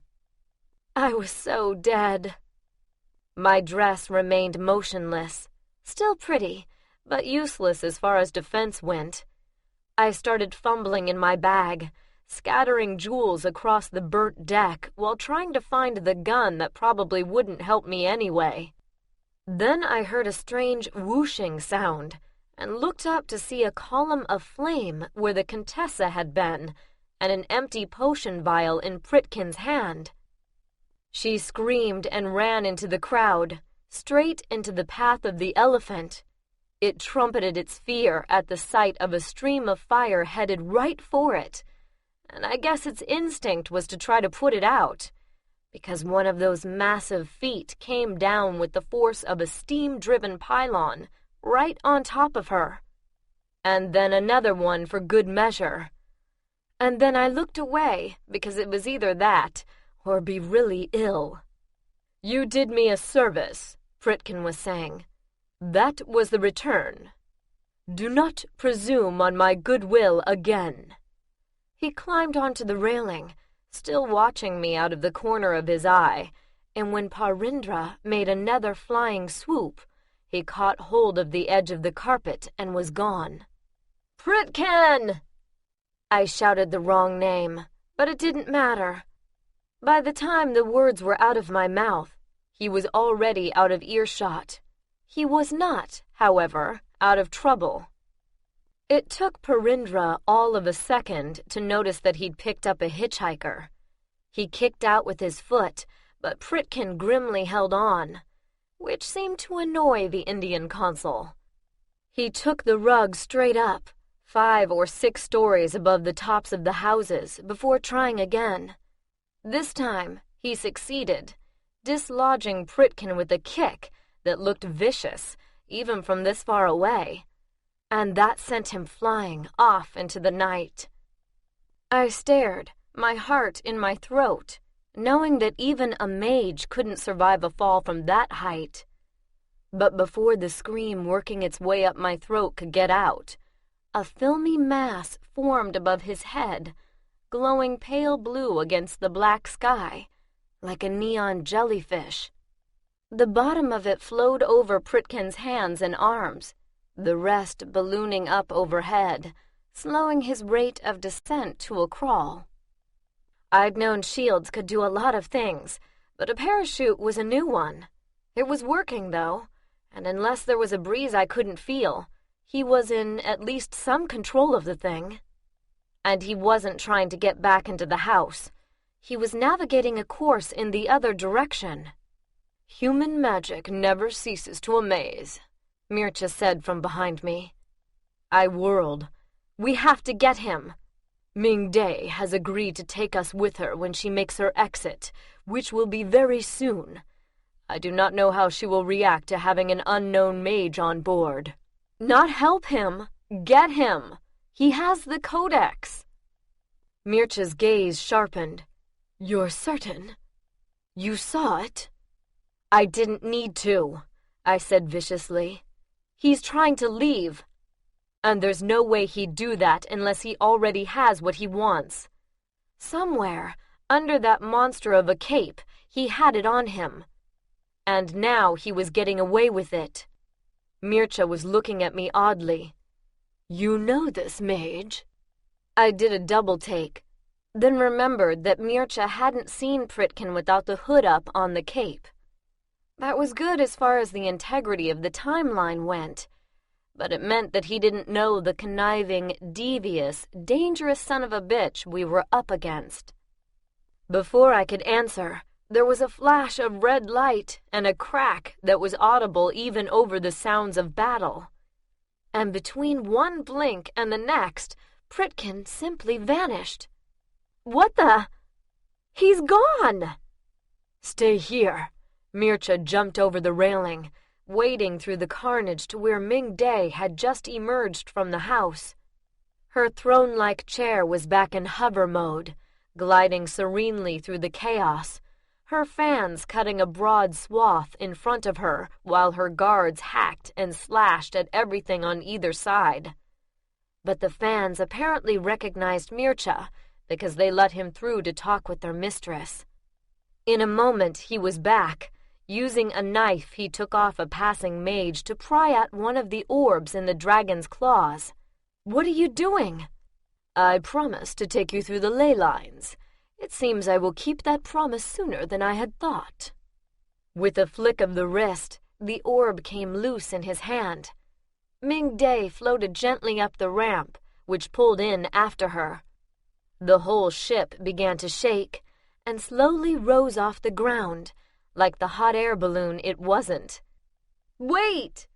I raised my voice to be heard over the sound of a couple dozen spells hitting the barge all at once. It looked like the mages weren't too pleased at Ming Day's early exit. "I don't understand." "I will explain later, but if you wish to catch the mage, we must move quickly." "But ley lines are massive energy sources." The way the pixie had described them, they were a cross between a volcanic eruption and a nuclear reactor. "We can't go in there." "I assure you we can," Mircea said, putting an arm around my waist as the shuddering barge cleared the rooftops. "That wasn't what I meant," I said shrilly, as he jumped up onto the narrow railing around the barge, balancing us there with a complete lack of appreciation for little things like rickety construction, pissed-off war mages, and, gravity. "Hold on." I shook my head violently. "No, see, every time you say something like that, we end up doing something really—" Mircea crouched slightly and his muscles tensed. "Listen to me!" I shrieked. "We can't!" And then we did. Mircea jumped into what for a second was only thin air, Then we were swept sideways into a rushing maelstrom of light and color, like being in the middle of blood-red rapids all pelting madly for a waterfall the size of Niagara. Flashes of blinding light exploded all around us, while molten channels of pure energy raced alongside and arced overhead. There was so much for my mind to take in that it was a moment before I realized we weren't frying. "We do not have shields like the mages," Mircea said, looking euphoric. "But entering a ley line, even merely skimming the top, without them is madness. The energy forces would consume us in an instant." "Then why aren't they?" He pointed out a faint golden bubble of energy glowing softly all around us. Next to the pulsing swirl of the ley line, it was almost invisible. "The stronger mages can use the lines for rapid transport over short distances with merely their personal shields. Longer journeys require something more substantial." I stared around, amazed, as the energy stream rocketed us forward. "How did you even know this was here?" "There was nothing visible. Not with the eyes, perhaps, but you could sense it, too, if you knew what to look for." I was impressed for a moment, until Mircea suddenly grinned. "Or you can do what most of us do, and carry a map." "But you don't have a map." "I lived in Paris for many years. I long ago memorized the line's locations," he admitted. "I used them all the time." "You carried around something like that?" I gestured at the orb in his hands. The thing was as big as a soccer ball. "There are pocket-sized shields, although they don't give such a smooth ride." A particularly large eddy in the electric current sent us spinning off to the left for a moment. "Smooth?" I asked, clutching his arm to keep from falling. "Oh, yes." Mircea caressed the little sphere lovingly while somehow bringing us back into the center of the stream, where it was slightly calmer. "I will hate to have to return this." He grinned at me again, obviously exulting in the wild ride. "It's more than a shield. It can also help you find the lines by glowing brighter when one is near, and can open a fissure if placed directly in its path." "But how are we supposed to find the mage in all this?" Mircea pointed to a whirlpool of light up ahead. "Someone exited the line there, not long ago. I didn't notice any other ley line activity before his. Did you?" "I don't know. Between the spells and the duel and the whole thing with Pritkin, half a dozen could have been activated at once, and I probably wouldn't have noticed." "We'll have to risk it," Mircea said. "Hold on." "You know, I'm really starting to hate that." And then we were falling, careening for the side of the line through a maelstrom of light and sound. For a moment, I thought something had gone terribly wrong. But with a sudden absence of color and a resounding boom, like a peal of thunder, we were once more standing on solid ground. "The Latin Quarter," I heard Mircea say, while my eyes fought to adjust. The shifting, brilliant colors of the line left pulsing shadows on my vision, like fireworks against the deep black of the sky. "This area is a warren of small streets even in our time. This will not be as simple as I had hoped." I finally managed to focus on the only remaining source of light, the orb in his hands. It was glowing softly, although if it was still putting a shield around us, I couldn't see it. Of course, I couldn't see much of anything else either. Beyond the small puddle of light, all I could make out were buildings rearing darkly on every side, reaching for the great span of the galaxy overhead. "How can you tell where we are?" Even with vampiric sight, this was dark. "That particular line runs through central Paris and the Ile de la Cité, and I can smell the Seine." Good for him. I could smell mostly layers of garbage that lay rotting in the gutters despite the cold weather. My shoe squelched in something slimy that stuck to my sole and sent up the vinegar reek of decaying fruit. Horse manure and the sharp scent of human urine were everywhere, as if the streets had been drenched with them. Somehow, the swashbuckling movies never mention that sort of thing. This way. Mircea took my arm, which was a good thing because the cobblestones were uneven and what parts weren't covered by a thin layer of ice were slimy. The dark, winding street was too quiet, so narrow that I constantly felt like someone was about to lean out from the shadows and grab me. Considering Pritkin's preference for offense over defense, there was at least a chance that someone would. But we came to the end with no problems, and discovered a slightly brighter scene lit by a sliver of moon. The Seine, with the soaring towers of Notre Dame behind it. The light snow of earlier in the evening had melted on the cobblestones, turning them into an icy mirror that reflected the huge cathedral perfectly. Unfortunately, they did not also reflect Pritkin. Mircea's head lifted, as if scenting the air. All I could smell was rotting fish and evidence that maybe clean water laws hadn't come into effect yet, but Mircea must have been able to filter those out. He started for the gaping mouth of another street, but before we could get there, a nearby hay-filled cart burst into flames.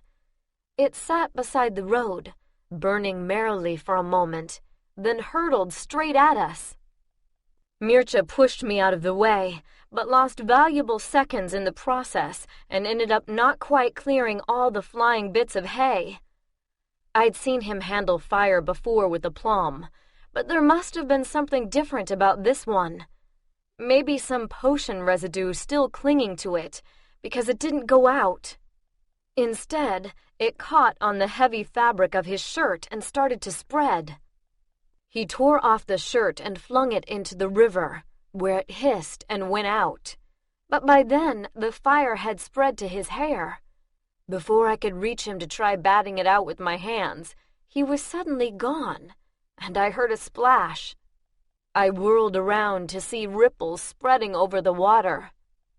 A moment later, his head broke the surface. The fire was out, but I didn't have time to breathe a sigh of relief before a knife slid against my throat.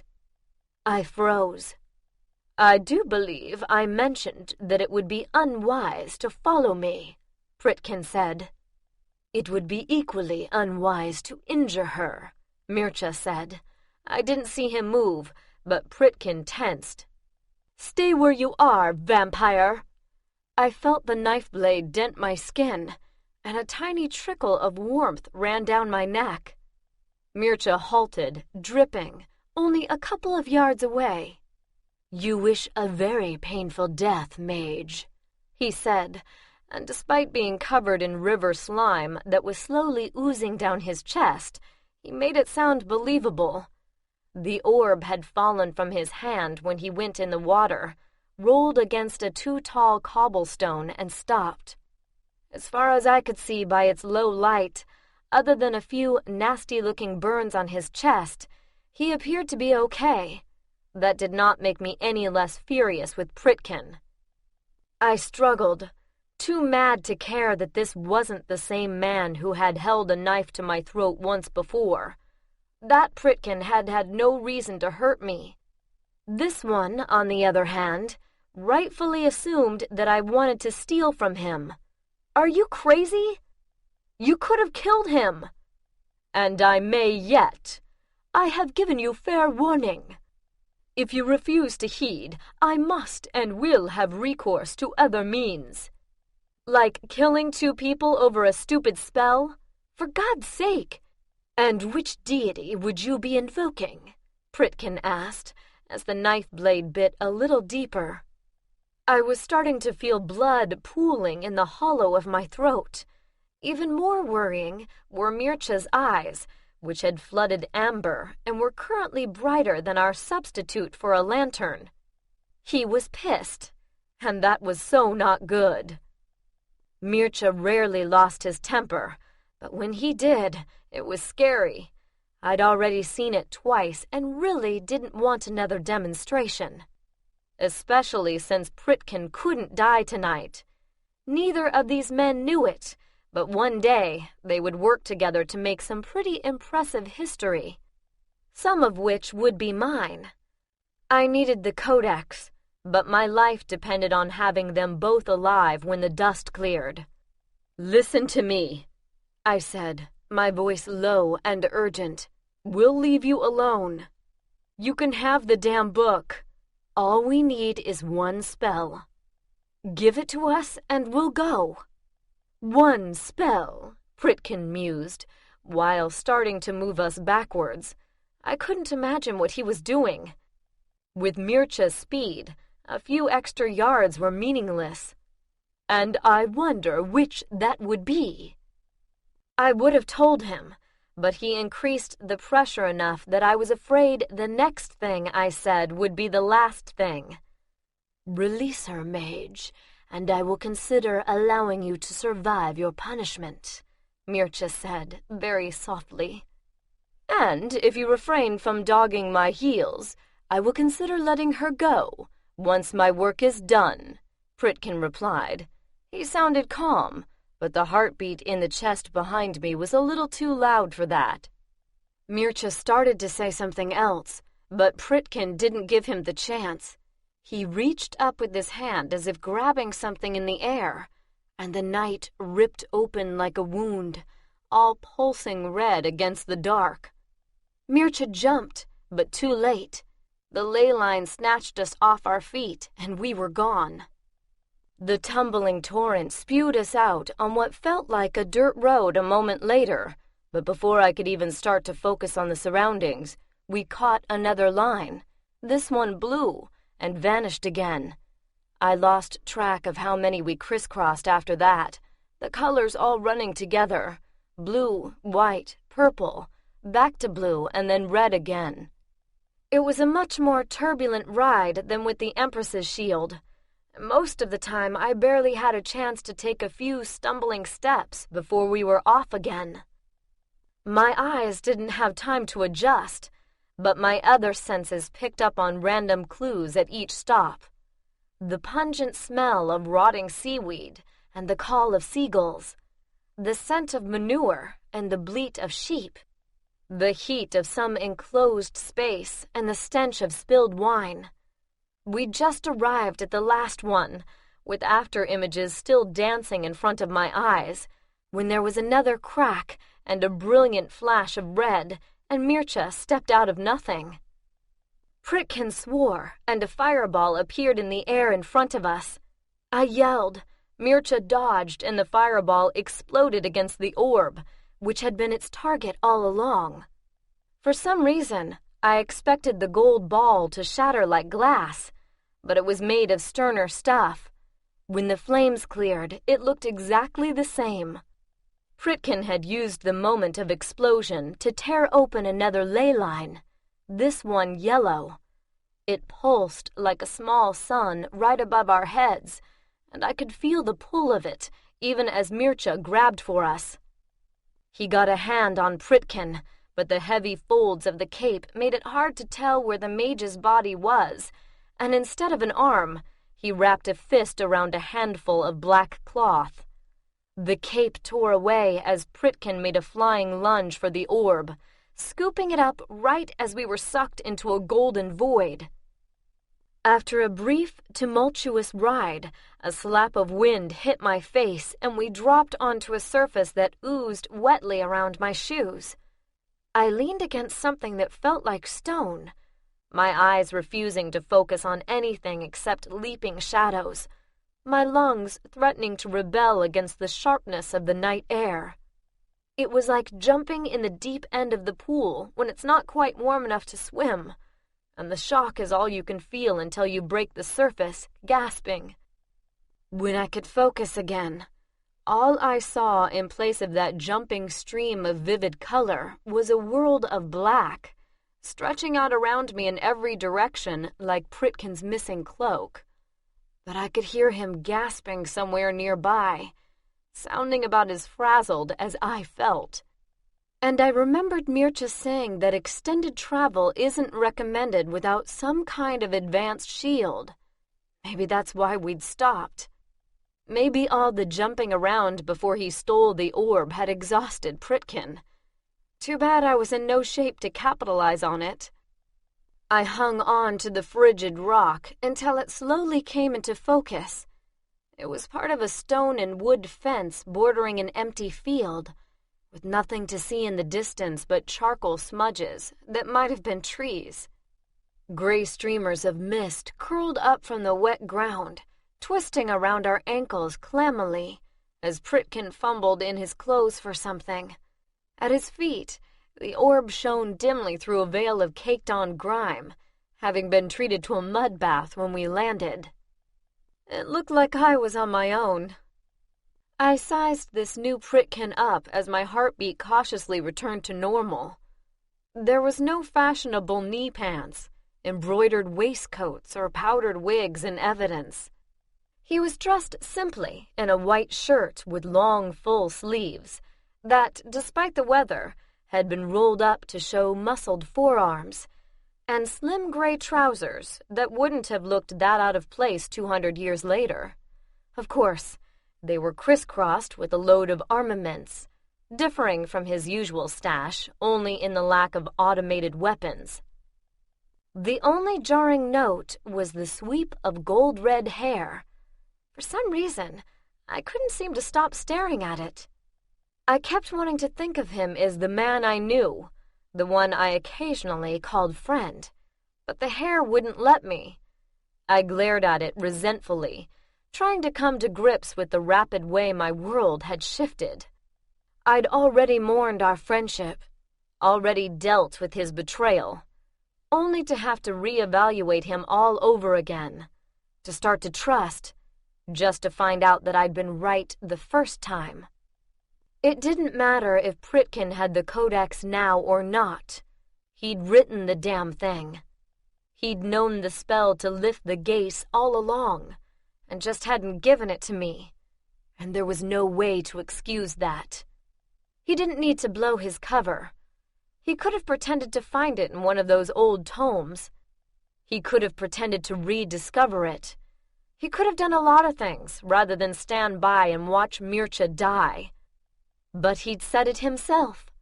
Vampires were little better than demons in his book. And the only good demon was a dead one. I tamped down a surge of pure rage. I couldn't afford to explode now. If I didn't get that spell, Pritkin won and Mircea died, and neither of those was acceptable. I was still glaring at him when he suddenly grabbed me by both arms. The map! What did you do with it? What map? He gave me a hard shake, which didn't help me think any better, if that was the intention. The map to the location of the codex. I thought we were bidding on the codex itself. Are you telling me they didn't have it? They did not wish to bring it to the auction, in case someone tried to make off with it, he said, looking me over as though he thought I might have shoved the map down my cleavage, as if there was room for a napkin down there. If you do not wish to suffer the indignity of a reveal spell, I suggest you give it to me now. I don't have it. And what indignity? Pritkin passed a hand over me, not touching, just hovering a few inches from the now inert silk. The dress glowed again briefly, but apparently it was out of gas because nothing happened. Nothing except that it suddenly became transparent, along with everything else I was wearing. What the hell? I jumped behind the fence post, which along with the poor light was enough to act as a pretty good cover. It didn't make me feel much better. What kind of lunatic are you? Pritkin didn't answer, although his jaw clenched a little more tightly. Give me my property and I will reverse the spell. I told you already. I don't have it. With another brief hand wave and a muttered word, the fence post went transparent too. I shrieked and went running down a line of wooden rails to the next stone post, Pritkin mirroring my actions on the other side. We stopped, facing each other, with the post between us. "Don't you dare!" I said when he raised a hand. "Then give me what I want." "Go to hell." "I just came back," he snarled, and the post disappeared.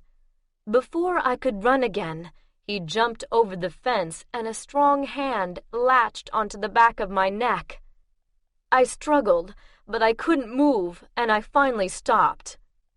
I felt him drop his hand and step back.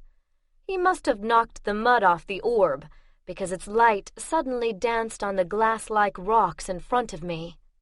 The transparent stone in the orb light startled a small creature that had made a burrow under the post, sending it scurrying away into the dark. I could feel Pritkin's gaze, ruthless and uncompromising and focused, as it ran over the back of my body, like a phantom touch. I wanted to shift again so badly I could taste it, but even if it had been possible, where should I go? I needed the codex, and Pritkin had it. At least he'd better have it, or I was going to kill him. Slowly. "Turn around," he said after a moment. I hugged the invisible fence post, telling myself I was being stupid. Get it over with, and maybe he'll listen to you. Just do it and don't think about it. Great advice, except that it was Pritkin, and despite everything, that made it different. Weirdly enough, I thought a stranger's eyes would have bothered me less. "I don't have the map," I repeated, trying not to notice that it was really cold and that my body was reacting predictably. "I regret that I cannot take your word for that," he said stiffly, and it almost sounded sincere. It also sounded implacable. When I still didn't move, I felt him come up behind me. "I find this distasteful. Do not make it more so by forcing me to search you physically." His tone left me no doubt at all that he'd do it. I took a deep breath. "I'll make you a deal. I'll show you mine if you show me yours." "What?" He sounded confused. I guess they didn't have that saying in English yet. "Do the reveal thing on yourself, and I'll turn around." "I'm not hiding anything." "Neither am I, and fair is fair. Or are you just looking for an excuse to do that search?" Pritkin muttered something that sounded fairly vicious. "My clothes are warded. Even if I wished to accede to your demand, it would not work on them." "Then strip." "I beg your pardon?" He sounded almost polite suddenly, as if he believed he couldn't possibly have heard right. "Take them off." "And let you curse me without protection?" I couldn't see his face, but I could hear the sneer in his voice. "You'll still have your shields," I pointed out. "And if you're so worried that I might overpower you, keep your weapons on." There was silence for a long moment. "If you're any kind of gentleman, you'll do it," I added, getting desperate. I held my breath, sure that it wouldn't work, that he couldn't possibly fall for that old line. But I guess it wasn't so old in the 1790s, because the next moment I heard more muffled swearing and the soft sounds of clothes being pulled off. "Very well," a pissed-off voice said after a few seconds. "Now will you turn around?" "How do I know you really did it?" "Are you questioning my honor?" He sounded incredulous. "Let's just say I'm not feeling especially trusting. Make the post opaque again and come around front. If you haven't lied to me, I'll step out from behind it and we'll get this over with." Pritkin didn't bother to swear this time. The rocks suddenly went opaque and he stomped around in front of the post. He was carrying a gun in one hand and still wearing a knife in the sheath strapped to one calf. but he hadn't bothered with the rest. I guess that was meant to make a point about how unlikely my beating him in a fight would be. "Now keep your part of the bargain," he said through gritted teeth.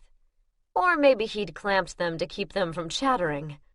He did look cold, I thought with no sympathy whatsoever. I sized him up as green eyes glared at me past a curtain of red gold hair. He made no attempt to cover himself. How noble. Then I got a good look at him, and my eyes widened. Despite the temperature, he didn't really have any reason for modesty. "As soon as you turn around," I finally managed to say. He started to argue, but I raised an eyebrow. "It's only fair." Pritkin threw up his hands, but he did turn around, flashing those fascinating dimples. This time I didn't pause to admire the view. As soon as his back was turned, I grabbed his clothes and the orb, tore open a ley line, and disappeared. Chapter 22. It hadn't been difficult to snag the line with the orb's help, especially when I already knew where it was. Getting anywhere, I soon discovered, was a little harder. With Mircea, I'd thought of the lines as rivers of power, but this one was more like the rapids, with bumps and currents and eddies battering me every which way. The bubble of protection provided by the orb kept the energy stream from frying me, but that was about it. There was no steering wheel, no seat belts, and worse, no brakes. I was slammed against first one side and then the other, before the thing flipped totally upside down, dropping me the length of my body before I was caught by the bottom of the sphere. It was the carnival ride from hell, and I didn't know how to get off. I gathered my stolen booty into a wad and hastily tied my skirts around it to keep it from getting slung all over the place. Then I set about trying to figure out how this thing worked. Through trial and error, I found that I could maneuver the small circle of protection by pressing on one side or the other of the orb, although it was nowhere near as easy as Mircea had made it look. A small rotation could cause me to go careening off in that direction for what felt like a mile. I quickly learned to scale back my movements, caressing the orb with tiny motions of my thumbs. It was about as easy as trying to guide a plastic beach ball through the incoming tide using chopsticks. But slowly I got a little better. I managed to position myself close to the side of the line, which is where people seem to enter and leave. The current was rockier there, not as stable as in the middle of the stream, and I got buffeted about even more as I tried to bump the bubble back into my world. The ley line seemed to have a kind of skin stretching over it formed of extra thick bands of power that made leaving even trickier than I'd expected. Every time I pushed at the line, it pushed back, forcing me to have to spend time maneuvering back into position again. But finally I managed to rock just the right way, and half of the bubble cleared the energy field. Which is when things went from bad to really, really bad.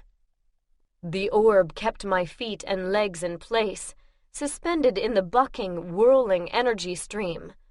But I guess it didn't operate beyond the confines of the lines, because the part of me that was outside was totally exposed to the elements. I found myself hanging upside down, my hair blowing in a fast breeze as I tore over the darkened city. My eyes were flooded with tears from the slap of frigid air, but if I squinted, I could see the Seine glittering far, far below, twining through Paris like a silver snake. I'd forgotten. Ley lines didn't always follow the ground. I couldn't scream. There was too much air in my face, and I could barely see. The pouch I'd made of my skirts ensured that they weren't in my face, but it kept bumping into me, hard enough to hurt. Damn it! What had he been carrying anyway? Even worse, although whatever gravity field the line exerted was keeping me from plunging to my death, it wouldn't hold once the orb slipped completely free. It didn't feel like that would be long in coming, because more of my body was coming into view all the time, and I didn't know how to stop it. I also didn't know how to use my rudimentary shields as a parachute, even if they were strong enough to bear my weight, which I doubted.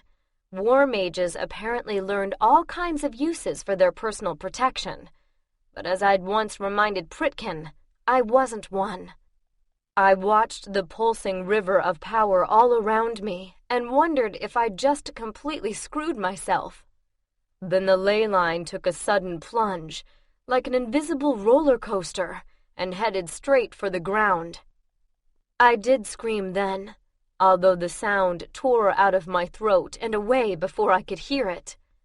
My ears were filled with rushing wind and vertigo as the line twisted and turned and suddenly headed back up again. For the next few minutes it climbed and dove, spun and plunged, until I was so dizzy I didn't even know which way was up anymore. Dangling by only one leg, my body almost free of the small protection the orb afforded, I saw a huge, dark shape rushing toward me.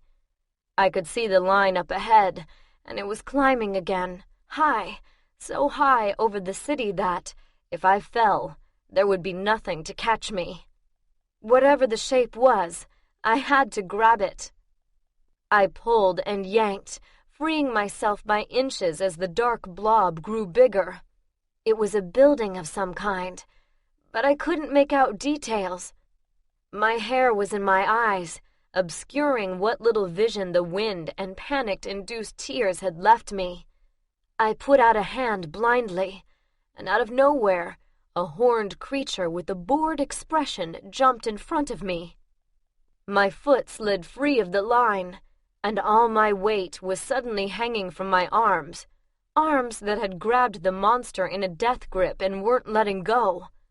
My feet swung out over nothing, before slamming with the force of inertia into the side of something hard.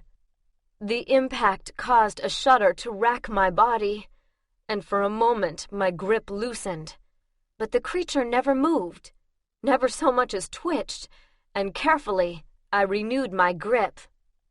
After a few seconds gasping for breath, I peered through a curtain of tangled hair to see a leering, dog-like face sticking out its tongue at me.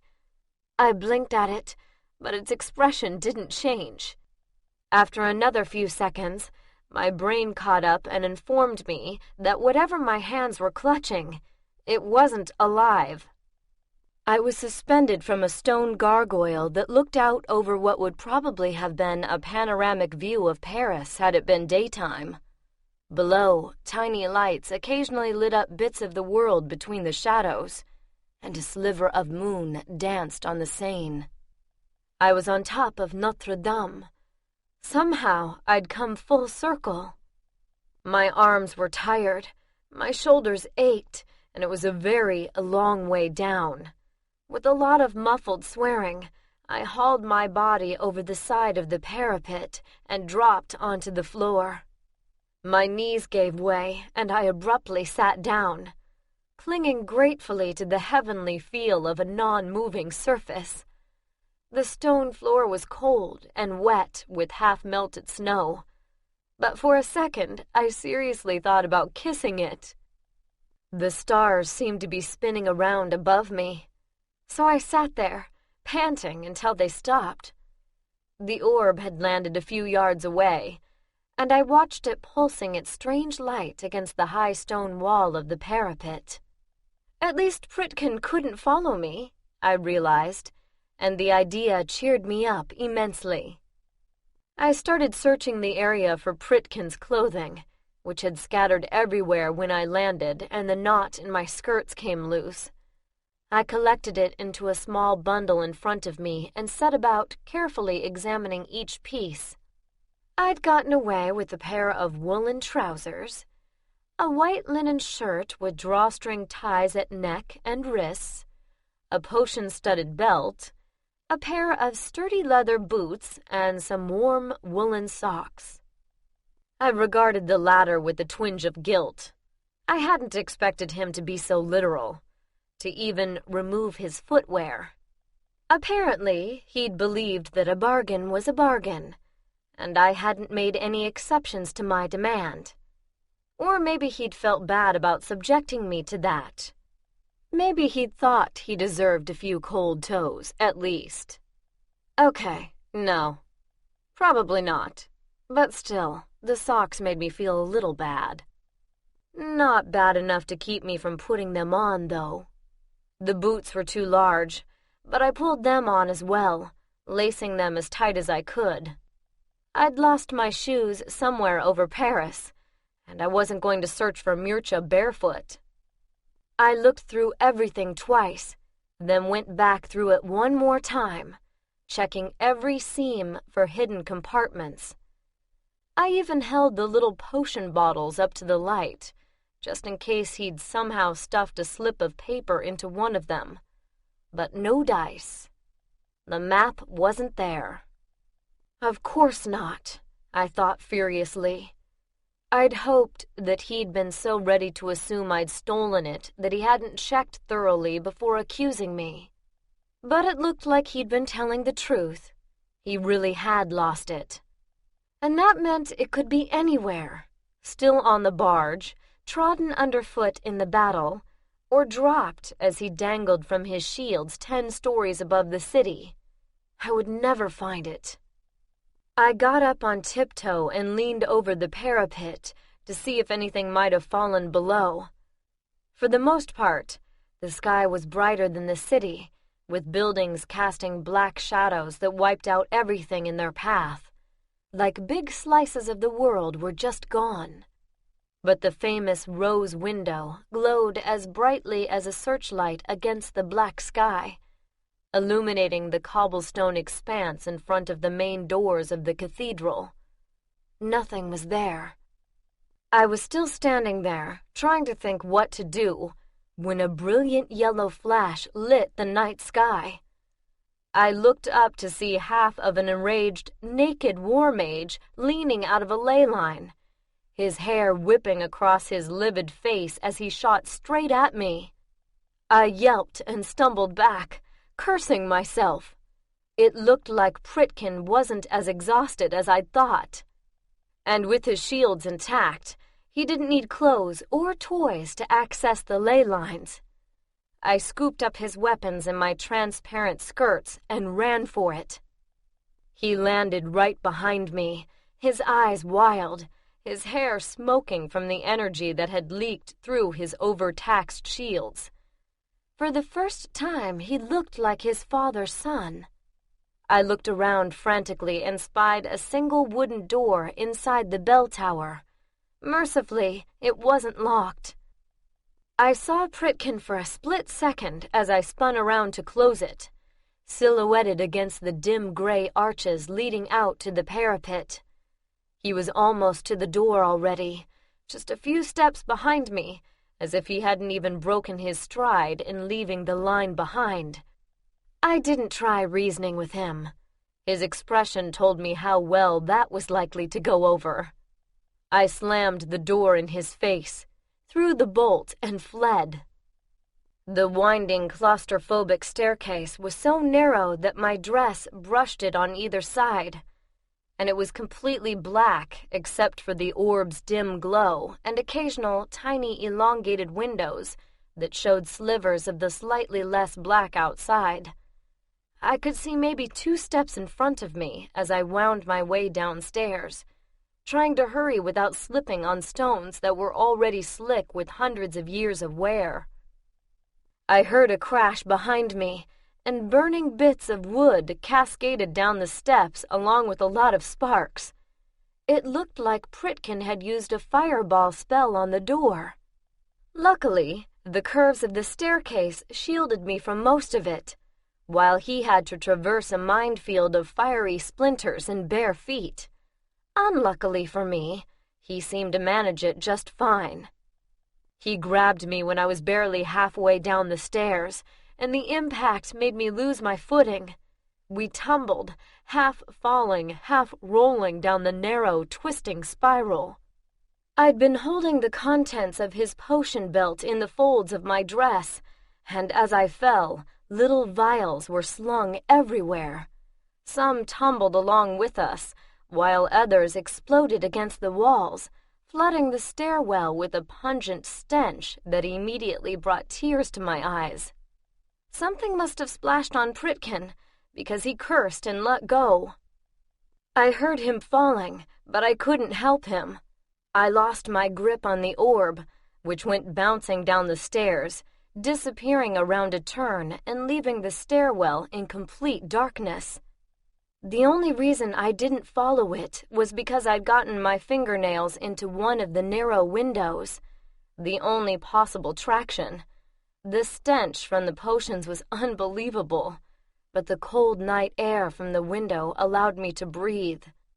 I clung there, straining to hear my own gasps, but there was no sound other than the wind outside. "Are you hurt?" I finally yelled, but only echoes answered. I didn't hear so much as a groan from below. The stairwell was suddenly eerily quiet. I bit my lip, but there wasn't really anything to think about. Even if I hadn't been worried about Pritkin, there was no other way out. There was only one staircase from the bell tower, and I was on it. And ley line travel was impossible, even if I was willing to risk that again, with the orb at the bottom of the staircase. After another deep breath, I took the plunge, through a miasma of fumes and shattered vials that crunched under my boots. At the bottom of the stairs, the orb had halted at a wooden door, presumably leading outside. Next to its small puddle of light, Pritkin lay on his side in a crumpled heap, not moving. I forgot about caution and ran down the last few steps, kneeling in the small area before the door, desperately feeling for a pulse under the skin of his neck.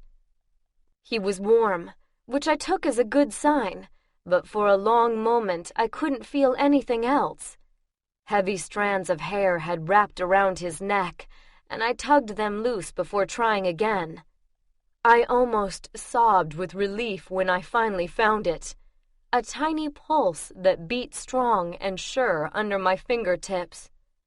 But a sticky wetness dripped off his jaw onto my hand, and after a little exploration, I found a nasty-looking cut on his scalp and another on his upper arm. I propped open the door to let some of the vapors out, and turned back to find Pritkin on his feet. "It's only fair," he said nastily, before grabbing me by the shoulders and slamming me back against the unforgiving stone of the wall. "Let go of me!" I twisted and fought, but he held me there while his eyes did a visual strip search by the faint light of the orb. "Give it to me!" "I don't have it!" "No more lies," Pritkin hissed. "I never found it!" I yelled, pushing at him but getting nowhere. "Now let me go or I'll swear—" He shut me up by kissing me, hard and angry. So angry that I didn't know what to do except let him, silenced by him swallowing all my air. It was oddly like he was yelling at me in a new way, since all the old ones hadn't worked. I felt the scrape of stubble and the indent of his fingers through the silk, pressing me closer. Then he tore away, those icy eyes vibrantly green. "Tell me!" Startled out of fighting for a moment, I stared up at him, panting. There was dried blood tightening the skin on his forehead and a blooming bruise on his chin, but his eyes were glittering brighter than I'd ever seen them. A sweet, heavy warmth started to spread through me, and despite the cold, I could feel sweat springing to the surface of my skin. Suddenly, the idea of Pritkin as half-incubus seemed plausible for the first time. The suggestion surged through my veins, almost like a drug. "I was looking for it when you attacked me," I said. not fighting it. I was telling the truth, and I needed to save my strength to escape. I thought you had it on you, but it wasn't in your clothes. I said no more lies. Pritkin kissed me again, hard, taking my lower lip in his teeth, biting. His lips were cold and a little chapped from the winter wind, but his kiss was deep, hot, and hungry. My heart sped up, flight reflexes kicking in, but I wasn't pushing him away. Suddenly, my hands were clutching his shoulders, my nails clawing at the bunched muscles they found there, and I was kissing him back, brutally. I wrapped my right leg around his, feeling him hard against my silk-clad thigh, while he tore at the lacings on my back. I wasn't wearing much underneath the dress. The tight fit had made a bra unnecessary, which became obvious when he pushed the dress down to my waist. The feel of freezing air on my skin slammed me back into my body as he ran his hands over me. The only minor satisfaction was that he didn't look much better than I did. His skin was shiny with sweat, and it was running out of his hair and down the back of his neck.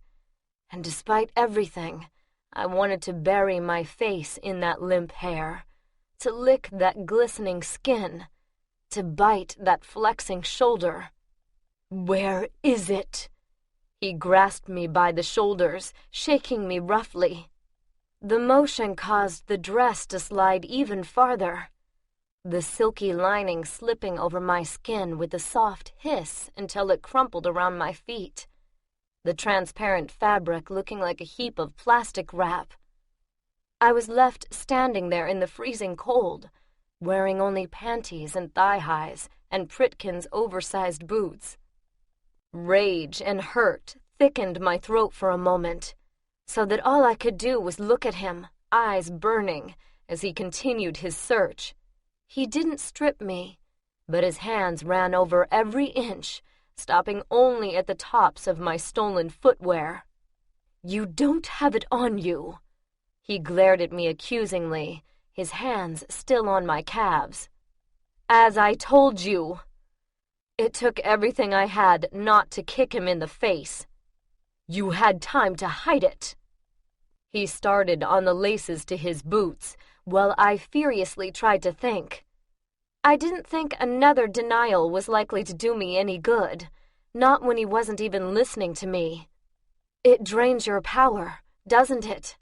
I said instead. "Seducing someone who resists you?" In a flash, he had my wrists pinned against the rock, his hips pressed up against me, between my legs. "Not when they're practically starved for it," he said softly. "It must be unsatisfying, lying with the corpse night after night. I can feel the frustration in you, the desperation, the need." I stared up into green eyes that glittered so brightly they might have been on fire, and for an odd, out-of-body moment, I really wanted to claw them out. "At least I know what Mircea is," I spat. "Can your lovers say the same?"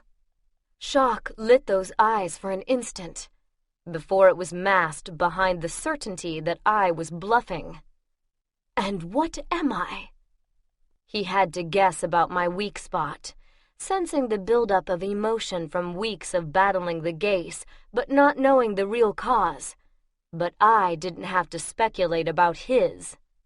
"I knew as soon as I saw you," I said flatly, hating myself even as I uttered the words.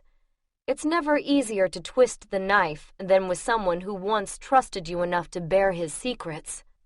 But I didn't have a choice. If he tried another suggestion, I honestly didn't know if I had the strength left to fight it. "You're half incubus." A look flashed across Pritkin's face for an instant, like he'd been slapped hard and was trying to hide how much it hurt. "How did you know?" I ignored the question. I had to do this while I actually had his attention, or there was no telling where this would end. "If I'm lying, why did I take your things?" I demanded, my heart hammering. "I could have been long gone before you showed up, if I hadn't taken the time to search your belongings. Why do that if I already had the map?" "Now let go!" For a second, something like doubt flickered behind his eyes. Then his chin jerked out in a familiar stubbornness. "I will let you go when you return my property." "I can't return what I never had," I snapped, throwing everything I had into wrenching out of his grip. He didn't come after me, and I snatched up my dress, before remembering that it was useless for concealment. I put it on anyway. The stairs were damn cold. "If you wouldn't mind," I said through gritted teeth. His gaze moved down my body again, and my skin tightened from just the pressure of his eyes. Then he blinked and looked away. With a quick gesture from him, my dress suddenly became a lot more opaque. I didn't thank him for it. I headed for the door, only to have it slam in my face. "We are not finished here," Pritkin barked. I whirled, so angry I couldn't even see, and tripped on the too long skirt. He helped me up, and without a word turned me around and did up the lacings. His fingers were cool against my overheated skin, and swiftly competent. The only reason I let him touch me was the certainty that if I returned to Mircha like this, he'd kill Pritkin. Not that that didn't have a certain appeal. "Let go of me," I said icily as soon as he'd finished. I felt betrayed and absolutely livid, but my body wasn't smart enough to know it. It had liked the feel of his hands, wanted more of it, wanted it now.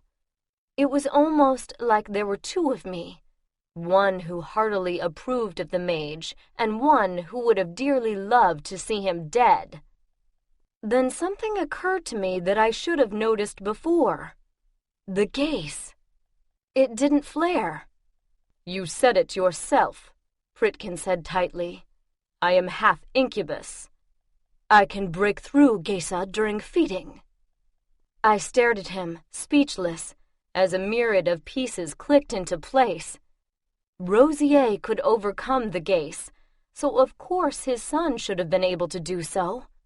But he hadn't, at least not in our time. He'd preferred to suffer excruciating pain, on more than one occasion, rather than... What? Risking getting too close to me? Be tempted to repeat what happened with his wife? A wife this Pritkin hadn't had yet, I realized. No wonder he wasn't so worried about using his abilities, wasn't so careful to avoid touching anyone. A memory of how much touching had just been going on flashed across my mind, and I felt a wave of heat rise in my cheeks. God, I hated him. But I hated the gaze just a little bit more. "I want the gaze removed," I said abruptly. "That's why I need the codex." "Can you do it?" He looked at me incredulously. "You expect me to believe that you have gone to such lengths for no more than that?" "Why do you want it, if not for a spell?" I countered. "To destroy it. It is the only way to be certain that it never falls into the hands of people such as yourself. Give me the spell to reverse the gaze, and you can do anything with the codex you damn well please. I won't care." There was dead silence for a minute, while he stared at me with a half-bewildered, half-angry expression.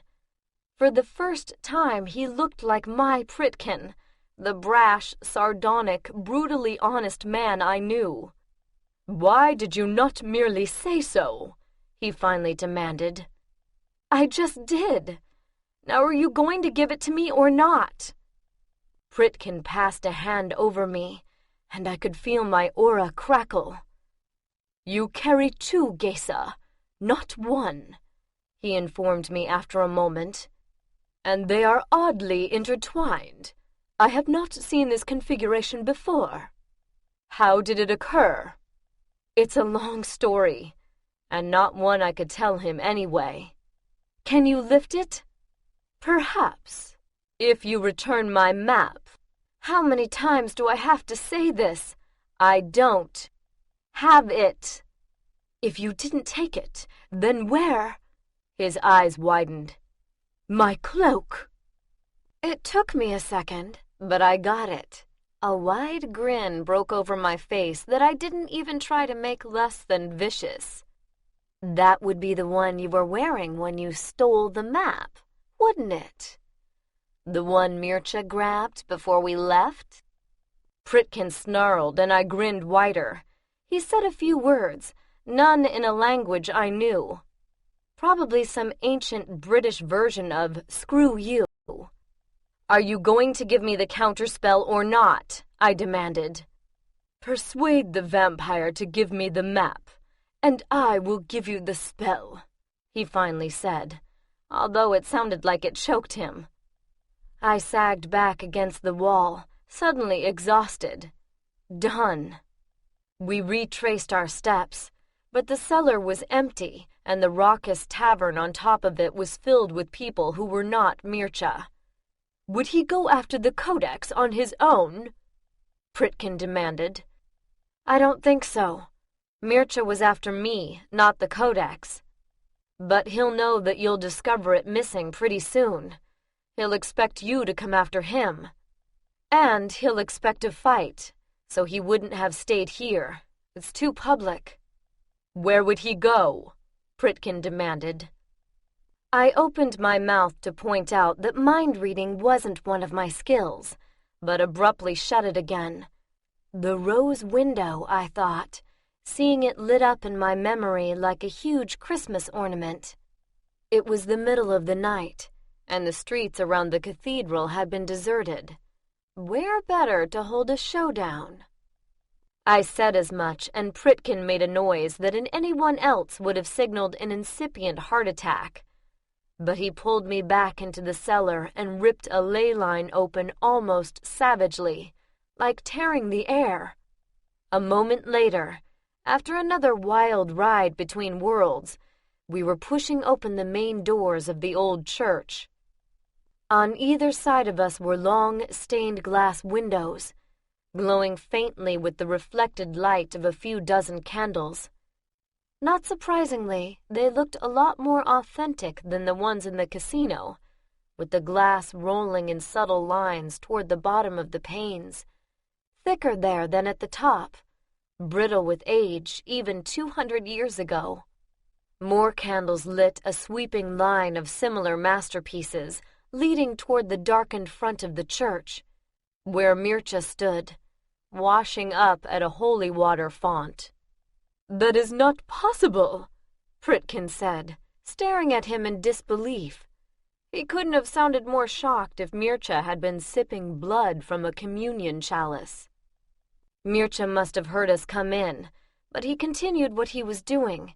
He stood with his back to us, the candlelight on his bare skin causing his muscles to fall into sharp relief.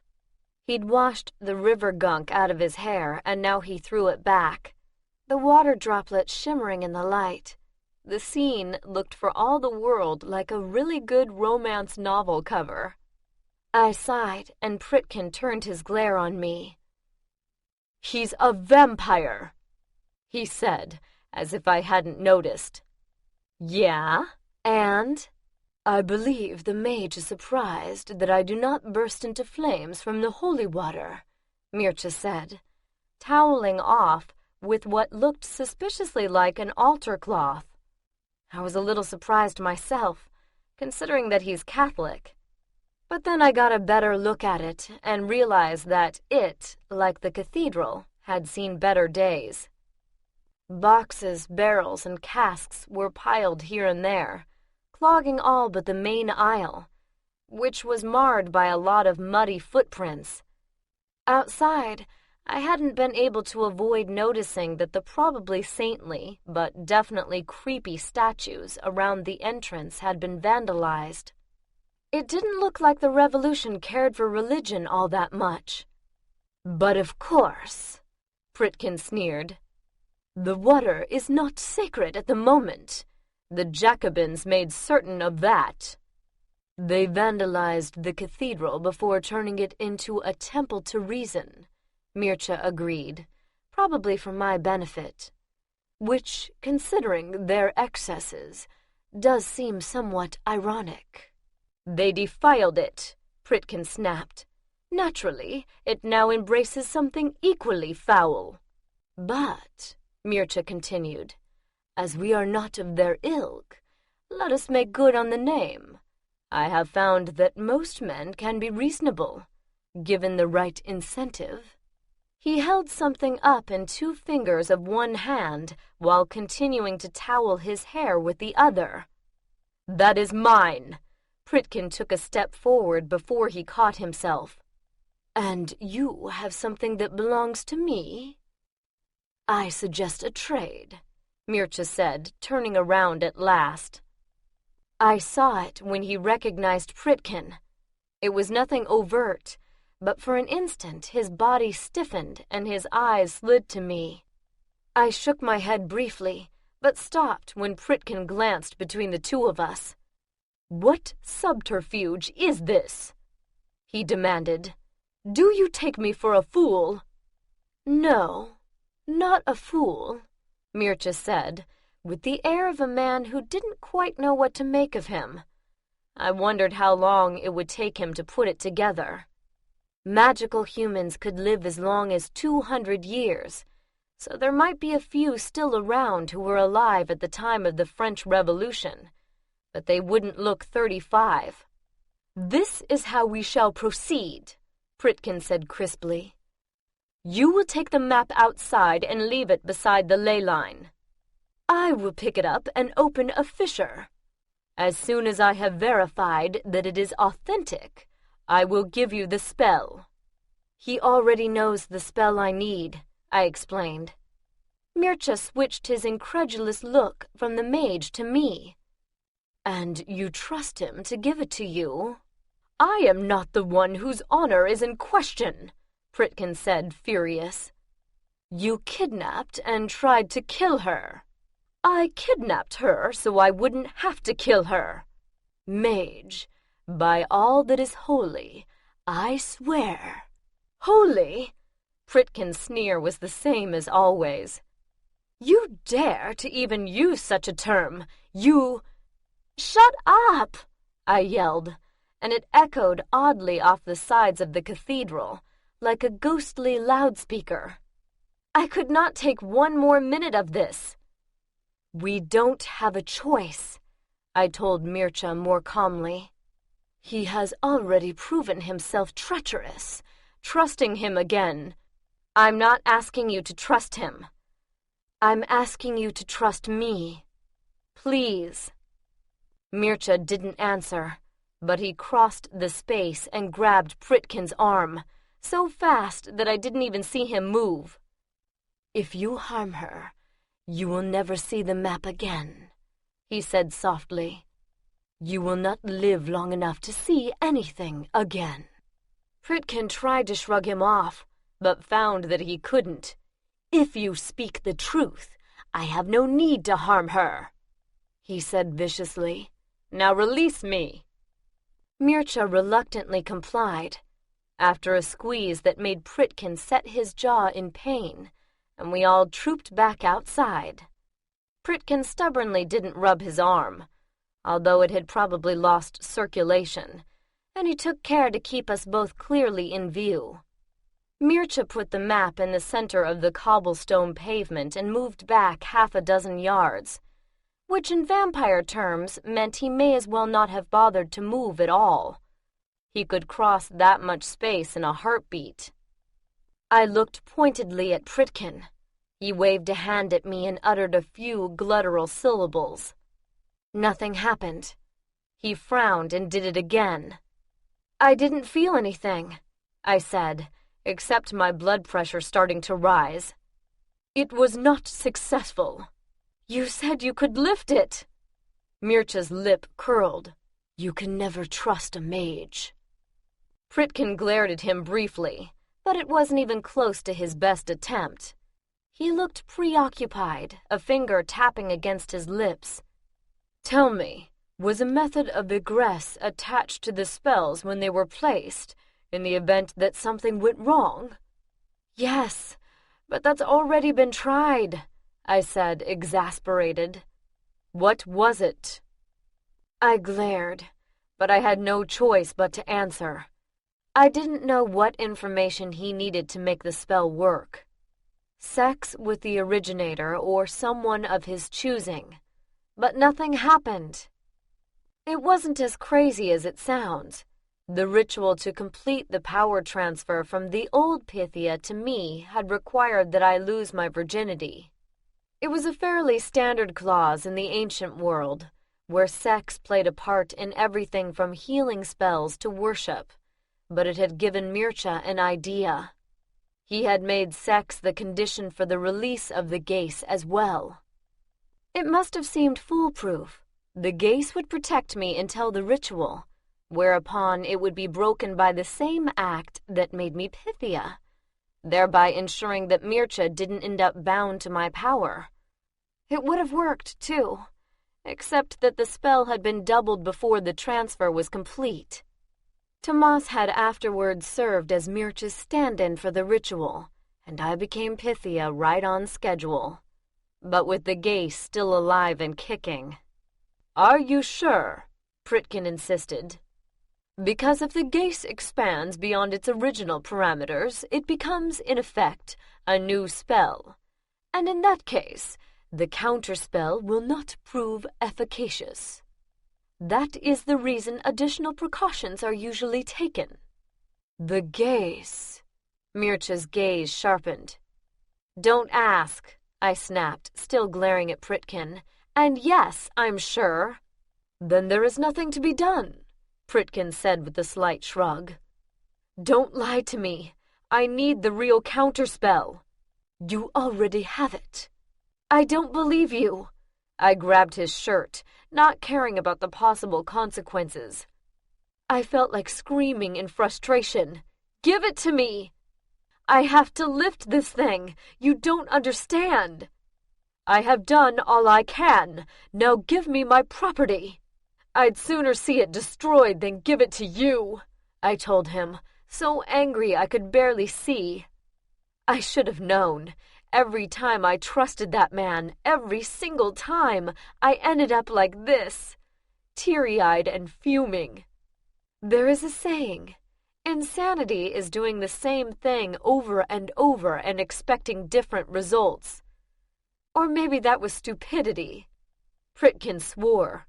"Is outraged modesty worth so high a price?" I smiled at him fiercely.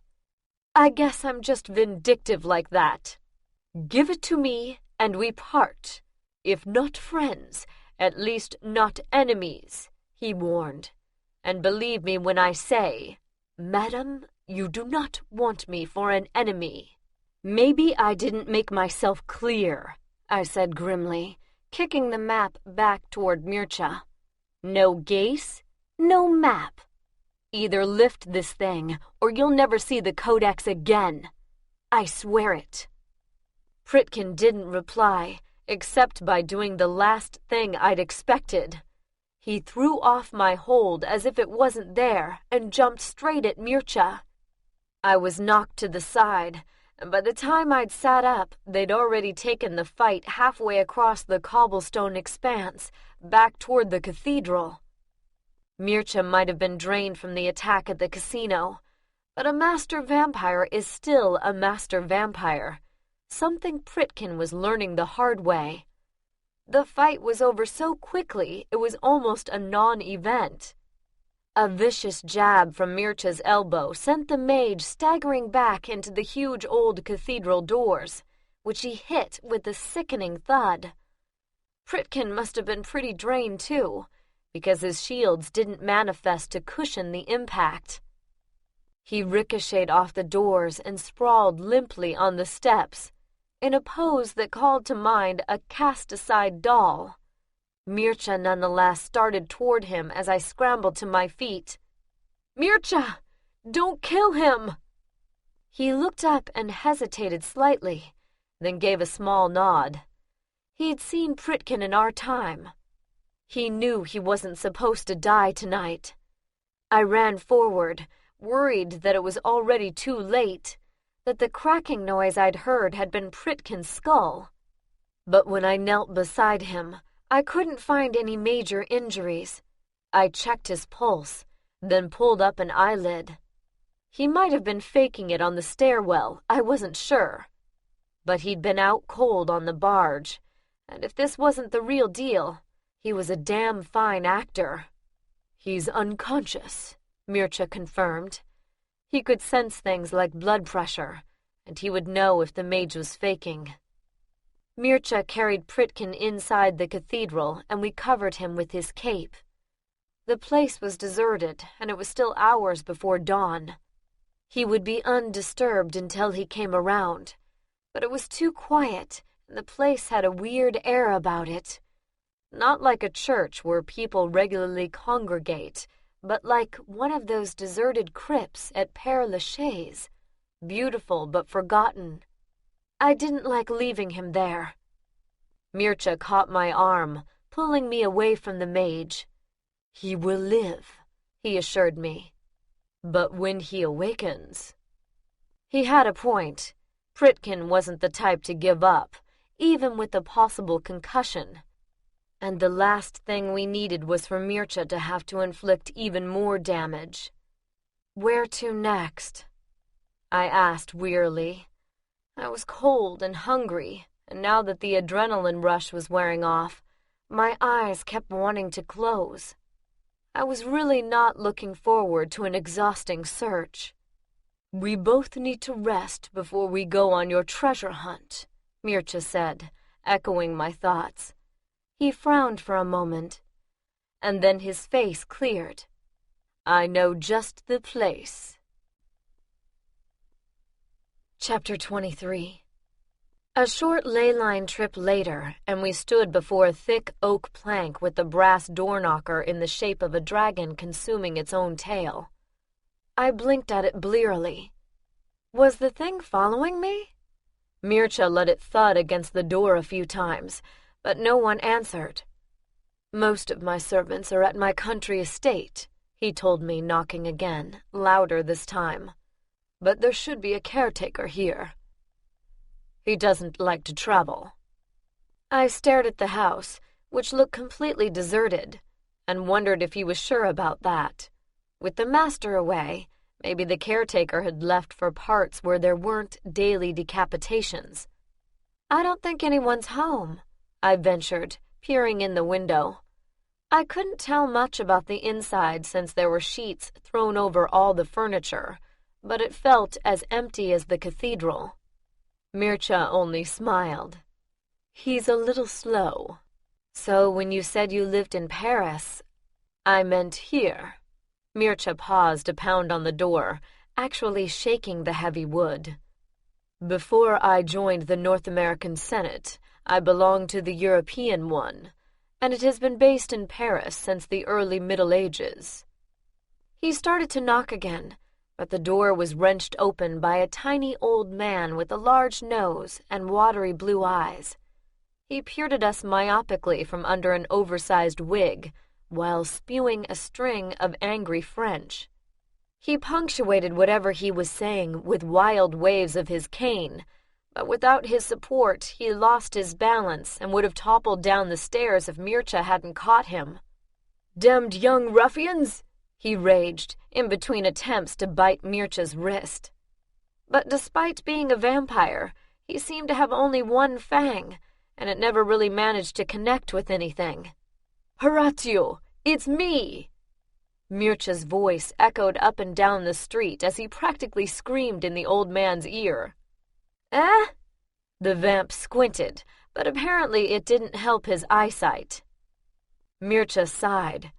"I gave you a cord for your spectacles," he said, rummaging around in the old man's coat. "Why aren't you wearing them?" "I'm a vampire.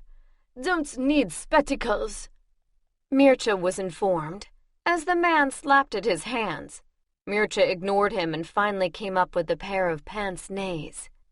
He settled them on the vamp's long nose and smiled at him encouragingly. "It's me," he repeated. "I know that," the old man said tetchily. "I'd have sent word you was coming. Got nothing prepared." He bitched, but he did let us in the door. We walked at a snail's pace through the hall and up a large staircase. Horatiu was carrying a candle that wavered and flickered, casting leaping shadows on the walls, and it gave me my first clear look at Mircea.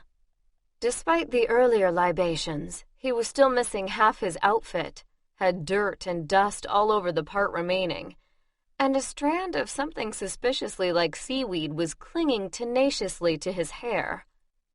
Seeing him like that was probably a once-in-a-lifetime experience. I'd treasure it. "You're going to need to change before you see the other me again," I said, trying not to laugh. "Something that looks as much like your old outfit as possible." Mircea shot me a look that said he'd noticed my amusement.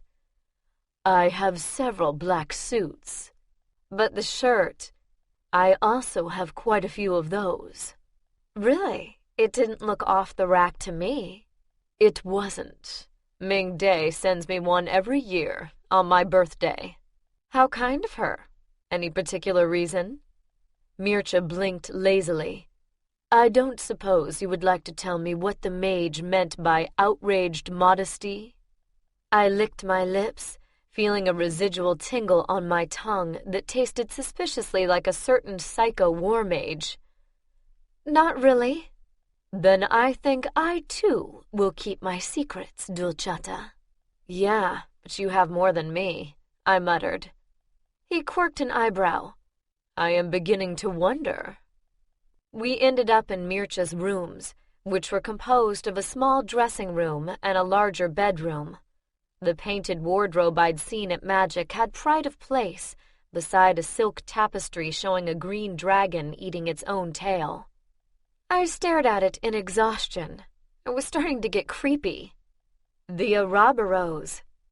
"The symbol of the Sharkan Lovagrin," Mircea corrected me, his eyes on Horatiu. "What?"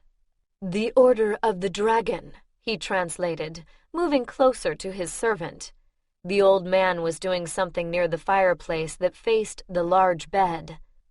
It took me a moment to figure out what, because the paper spill he was holding was pressed to a soot-covered brick several feet to the left of the grate instead of to one of the dusty logs. "It was a society set up in Hungary by King Sigmund. My father became a member and—" "Let me do that," Mircea offered, his eyes on the rapidly burning paper. Horatiu smacked him on the shoulder. "Didn't I teach you anything about respecting your station?" he demanded. "Always running about, playing with the servants' children, thinking that cheeky grin of yours was going to let you get away with all sorts of irresponsible behavior." "So nothing's changed," I murmured. Mircea sent me a wounded look while wrestling the old man for the spill. "What a nice blaze," he said loudly, managing to get the paper away from Horatiu just before it set his hand on fire. Horatiu regarded the cold interior of the fireplace proudly. "Yes, it is, isn't it?" After a few moments, Mircea managed to coax the logs to life. "I don't suppose there's anything to eat?" he asked. He didn't look hopeful, but my stomach grumbled expectantly anyway. "Eat?" Horatiu peered at me blankly. Apparently he'd assumed that Mircea had brought takeout. "She is my guest," Mircea said emphatically. Horatiu muttered something that sounded disappointed. "Well, I suppose I could go out and try to find someone," he said doubtfully. "But with all the troubles nowadays, the streets are often deserted after dark." "I meant for her." "Huh?" "Is there any food suitable for a human?" Mircea asked patiently. "Well, if you'd sent word," Horatiu said huffily. "I can't be expected to know you'll be bringing home one of them, can I?" Not to mention that the shops are mostly empty in any case. What with everything going to the army." "A no would have sufficed," Mircea said. His glance at me was rueful. "My apologies. My hospitality is usually somewhat more hospitable." "Not a problem." I sat on the plush rug in front of the hearth and stretched my hands out to the fire. For the first time that night, I was almost warm and didn't have to worry about someone sneaking up on me. "The cellars are intact, I believe?" Mircea inquired. Yes, plenty of wine." Horatiu just stood there. So did Mircea. "Do you want me to go get some?" the old man finally asked. "That would be nice," Mircea said politely. Horatiu tottered off, still muttering to himself, just loudly enough to be understood. Mircea sighed and started searching a squat cabinet in the corner. "It is an Ouroboros, though, right? The order symbol?" My eyes had wandered back to the tapestry. The dragon's scales were green, and its eyes, picked out in gold thread, seemed to move in the low light of the fire. "Yes, I suppose," Mircea said absently. "It's an ancient protection symbol, of a girdle of power encasing something precious. And that's what they were trying to do, guard Europe from Turkish invasion. Why?" "I keep seeing it lately, everywhere I go. It's starting to weird me out." Mircea laughed. "The Ouroboros is the mage's emblem. It is ubiquitous in our world." "But they just use a plain silver circle," I protested. I'd always thought it showed a real lack of imagination.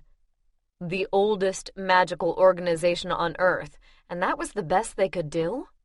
The older version of their symbol was an Ouroboros. It was stylized over time into something easier to reproduce.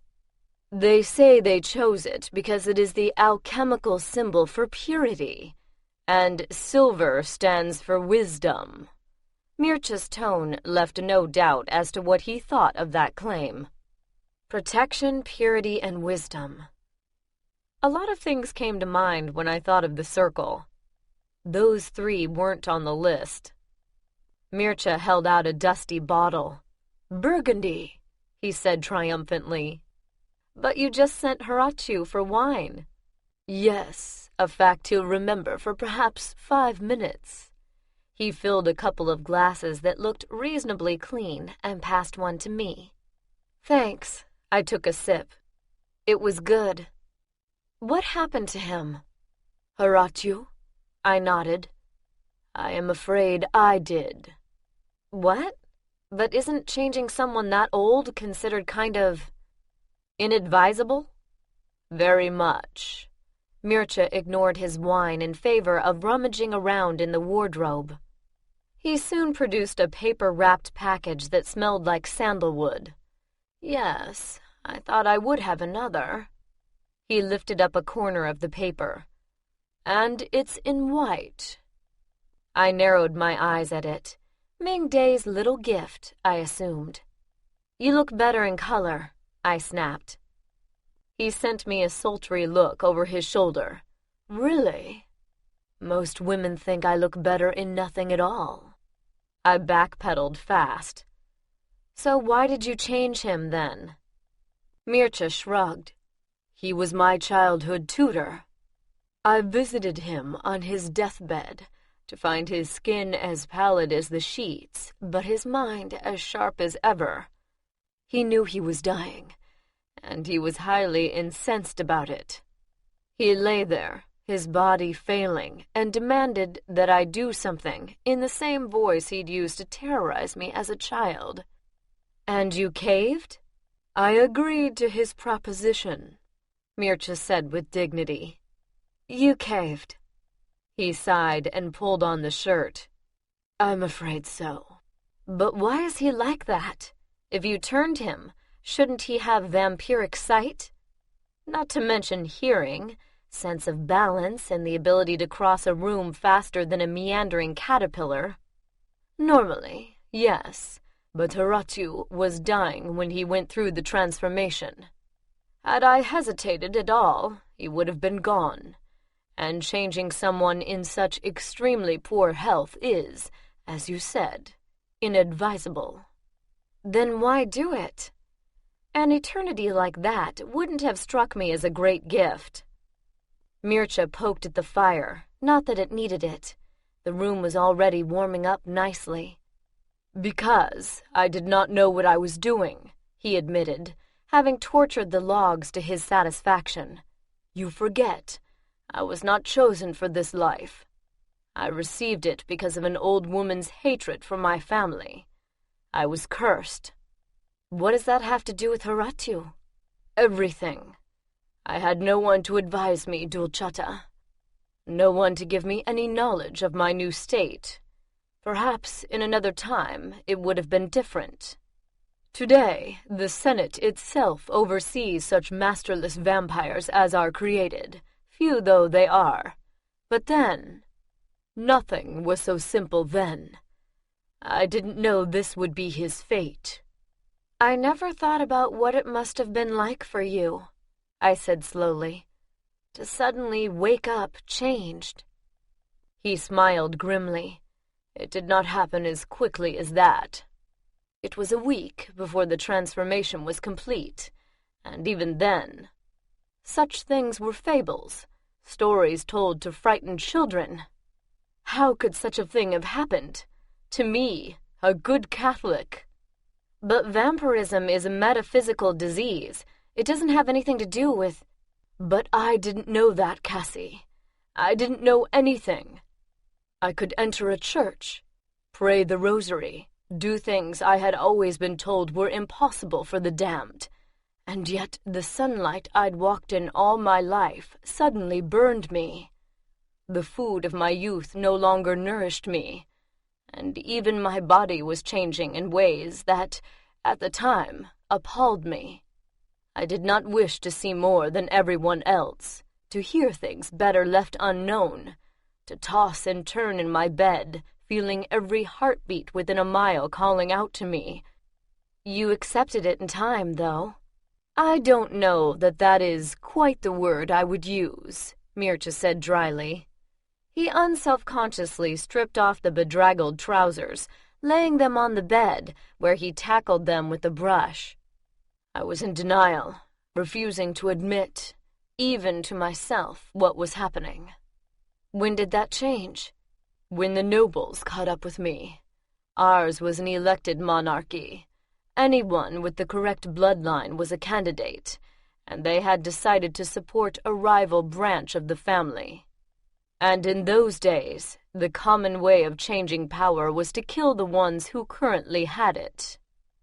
I'd heard the story of his change long ago, but he'd made it sound like a grand adventure. It wasn't sounding so much like that now. I was beginning to suspect that the version I'd received as a child had been a highly selective account. They killed Father first. He'd sent me on an ill-fated crusade against the Turks, and despite the fact that the troops I led had acquitted themselves well, we lost the war. I was less than popular. Thereafter, with nobles who had not bestirred themselves to help in the fight, making me watch his death was intended as retribution. He paused to tackle a particularly tough stain, then continued. They scalped him, a trick we'd learned from the Turks. It involved peeling away the skin of the face while the victim still lived, torturing them and making them unrecognizable at the same time. When they finished, they blinded me with hot pokers so his mutilated body would be the last thing I ever saw. Then they buried me alive. Oh my God! I lay there, hearing the clods of earth falling onto my coffin, and I assumed it was the end, he said, sitting on the edge of the bed to pull his trousers back on. I waited for my air to run out, for death, for judgment, for something. But hours passed and nothing happened. Nothing except that my eyes mended. allowing me to see despite there being no light. I finally had to face the fact that something a little strange was going on. What did you do? Mircea shrugged. I dug my way out. It had rained overnight, making the ground soft. Otherwise, I might not have managed it. Afterwards, I lay on the wet earth, gulping in air that I clearly no longer needed, and wondered what to do. I was a monster. I'd finally accepted that, but I was a damn weak one. I hadn't had any nourishment since the change, and my body had had to repair considerable damage from the fight and the torture that followed it. I knew I was in no fit state to face them again. How did you survive? I asked urgently. I really wanted to know. Our situations weren't identical, but there were enough similarities for me to hope for a nugget of wisdom. Mircea hadn't known how to be a vampire any more than I knew how to be Pythia, yet he'd managed. His eyes narrowed slightly at my tone, and I cringed inwardly. I was tired and not guarding my voice as well as I should. I'd probably just told him a lot more than I'd intended. By luck and some timely help, he said after a pause. My clothes, other than the filthy ones I had on, money and possessions were in Tugaviste, where many of those who had just tried to kill me resided. I had to risk going back there, and, as luck would have it, I was seen by one of my attackers. He didn't realize how weak I was and did not dare to take me on himself. But he ran to summon the others. But if they'd just buried you, why did they believe him? Most people would ask anyone who came bearing tales of the walking dead if maybe he'd been drinking a little too much. Before answering, Mircea came to join me. Since I was still sitting by the hearth, far too near the fire's random sparks for a vampire's liking, the move worried me. So did the casual smile on his face. "Spoken like a true modern woman," he said lightly. But at the time, many people accepted the old legends about Nosferatu as fact, and they knew how to deal with any of us who dared to show our face. He sat down and relaxed, digging his bare toes into the deep, rich carpeting, and his eyes fixed on the hem of my gown. I looked down only to realize that the dirty ends of Pritkin's boots were peeking out from under the silk. I'd forgotten I was wearing them, just like he'd forgotten to search them. I felt myself blushing at the memory of exactly why we'd been so distracted. I tried to tuck my feet back under the material, but it didn't do any good. Mircea knelt in front of me and pulled my foot into his hands, staring at the dirty, clunky boot incredulously. "Where did you get this?" It was about a size 10, and obviously a man's. Mircea scraped a bit of mud coating the heel, and a knife popped out. It fell to the floor, making a small ringing sound, and we both stared at it for a beat. "You're wearing the Mage's shoes?" "Technically, they're boots." Mircea's eyes narrowed. "Yes, I can see that. Why are you wearing them?" "My feet were cold." And he made a gentlemanly gesture? His tone dripped sarcasm. "Not exactly." "You stole his shoes?" Mircea sounded like he didn't quite believe it. "Boots. And I didn't exactly... I mean, he wasn't using them at the time." "And why not?" Mircea pulled the other offending boot off and tossed the pair of them to the other side of the room. They landed with a crash against the heavy wood paneling, sending a shower of caked dirt scattering across the floor, which left him staring at Pritkin's socks. They were woven from a coarse gray wool that in no way matched my dress and, like the boots, were oversized. Mircea didn't comment this time, just yanked them off and threw them after the shoes. My feet are going to get cold, I protested. I will find you something more appropriate, he informed me tightly, pulling my feet into his lap. He hadn't yet buttoned the shirt, and when he moved, the firelight did amazing things to the muscles on his chest. He started rubbing my arches, just too hard to tickle, and it felt so good I had to look away. It was a mistake, letting him know he was getting to me, but it was either that or get up and move, an even bigger red flag. How did you get out of there? I asked, changing the subject. Out of where? The town. With Horachu's help, he said, rubbing my instep with hot, firm strokes. He had incredible hands, long, slim, and skilled, and the warmth of his touch through the filter of my silk stockings was more than a little disconcerting. I take it he was younger then.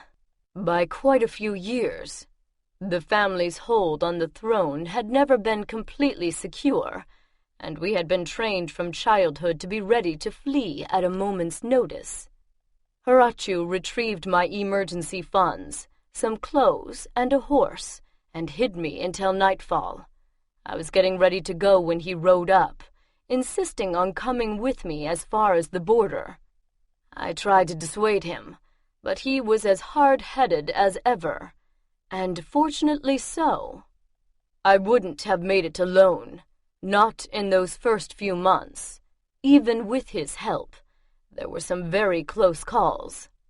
I caught his hand, needing to break contact in order to think.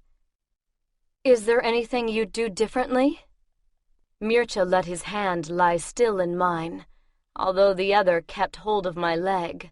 Those long fingers curled around my ankle. At the time, I believed that I was doing the only thing I could. I was leaving until they stopped searching for me, until I grew strong enough to defend myself and the political winds changed once again. But I departed too quickly, with too much left undone.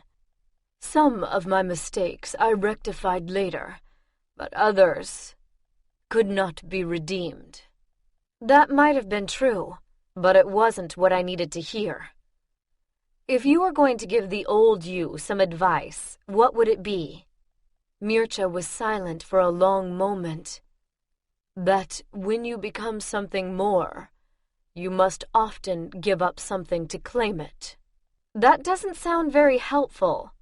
Perhaps not, but there are no hard and fast rules in survival.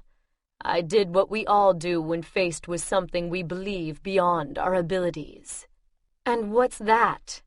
The best I could. And when that isn't good enough? I whispered, finally admitting what I'd been trying not to think about. That I wasn't good enough. That the former Pythia had said it herself, in what I was beginning to think had been a prophecy. That I'd be either the best of us or the very worst. I had no idea what that first part meant, but I could really see the latter as a possibility. I found help. Such as? The family, he said simply. They stood behind me. Gave me something to fight for besides my own survival. Helped me believe that we would triumph, even when I sometimes doubted it myself. The family, I repeated dully, the very thing I didn't have. Not the one of my birth. It was shattered, first by my father's death and later by Vlad's betrayal. But in time, I built a new one.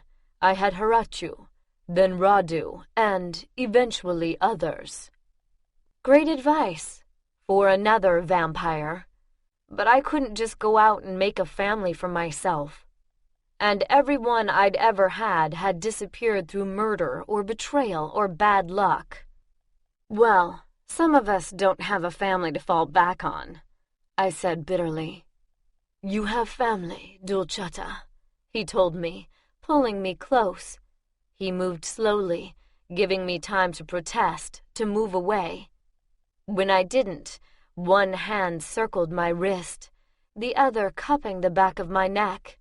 his touch careful but sure. "You've always had one. The family is loyal to you, not to me. But as I am loyal to you, it amounts to the same thing." "Are you?" I searched his face. It was beautiful, flames dancing in those dark eyes, shining on his hair, and as usual it told me exactly nothing. "I'm a seer, not a telepath, Mircha. I'm not even as good as a vamp at telling when someone is lying." "What do you feel?" He was breathing softly through his mouth, and I felt it on my lips, warm and heavy. For a second, the memory of his mouth was so vivid I wasn't sure we weren't kissing right now. It was all too easy to imagine loving Mircha. It was even easier to imagine the problems it would cause. "The last things I can trust are my feelings," I told him unsteadily. "Especially for you." "Ah, Dulchata," he murmured. "You will learn as I did. Family are the only ones you can trust." He took my face in his hands and smiled against my lips, and when I felt it, I couldn't help smiling too. I could feel his chuckle where my hand rested against his chest, and the thud of his heart picking up speed. I clung to him, my hands finding warm skin under his shirt, spreading across his back. When he finally kissed me, it was nothing like Pritkin's touch. Mircha was certain but unhurried. Instead of bruising strength and dominance, he used a gentle, sure pressure that caught at my senses just as thoroughly. His hand stroked over my cheek as his tongue teased mine, warm and silky, transforming sweetness languorously into heat. The only word for the way Mircha kissed was lush. "Your skin is cold," he murmured, settling me against him. His body heat was at my back while the fire warmed me from the front. My dress had ridden up, above my knees, and the dry heat of the flames felt good on my legs. I knew I couldn't let this continue, but I was exhausted and my defenses were low, and that familiar voice was back, the one that told me I could put a stop to this in one more minute. Nothing would happen in just a minute. I'd be so careful. One of Mircha's hands stayed on my waist, while another found its way underneath my skirts, skimming up my left calf before sliding around to the back of my thigh. He began stroking lightly, rubbing small circles through the silk stocking. Suddenly my pulse was pounding, my vision going blurry, my skin warming all over. "We can't," I told him unsteadily, trying to remember why that was important. His fingers had found the band at the top of my thigh-high. They tightened, flexing and unflexing, scraping blunt fingernails over the lace. When they dipped under the top, I couldn't help but shiver. "Oh, I am fairly certain we can," he said. I met his eyes, brimming with heat and humor, and felt something inside expanding, decompressing. It was as if it had been there all along, but there hadn't been room for it until now. I was suddenly afraid that we could, too. Chapter 24. I realized that the dress was being undone, but then nails scratched lightly down the length of my back, and I forgot why that was a problem. The double heat from Mircha's body and the fire had caused sweat to pool between my shoulder blades, hovering on the verge of trickling down my spine. As each ribbon pulled loose, his tongue was there, licking up the salt drops, tracing patterns on my skin.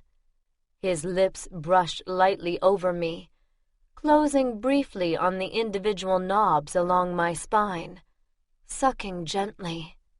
"You don't understand. The gaze..." I stopped because a particularly hard shiver had caught me. I had the definite sensation of being on a train with no brakes heading straight off a cliff.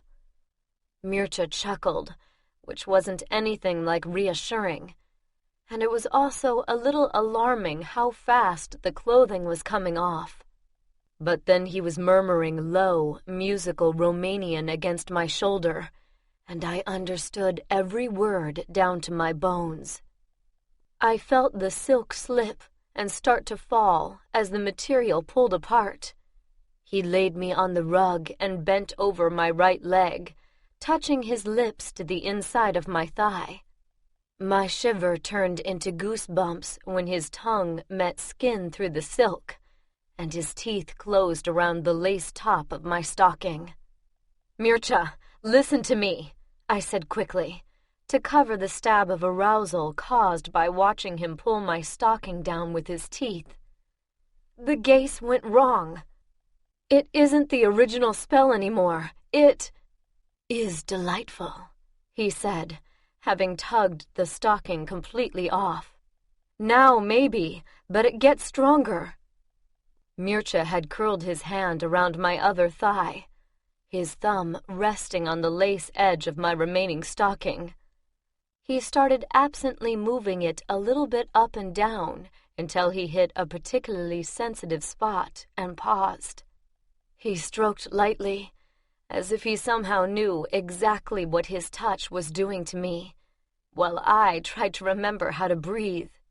"I look forward to it," he whispered, before pulling me into a kiss as slow and luxurious as cold honey. Things became a little hazy for a few moments after that. I remember him stripping me slowly, his expression hungry and intent and strangely tender. I remember swift fingers slowing to stroke over bare skin while he watched me with suddenly dark eyes. I remember being stretched out on the blanket with big, careful hands and touched everywhere, while the fire muttered smokily to itself and the snow fell harder outside. "Mircha!" I stopped because a finger painted my lips with wine, silencing me before he kissed it away. More wine followed, running down my torso in dark red rivulets.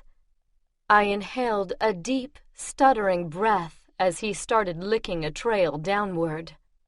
He brushed over a nipple, sucking gently as I shivered, tracing patterns on my skin with his tongue.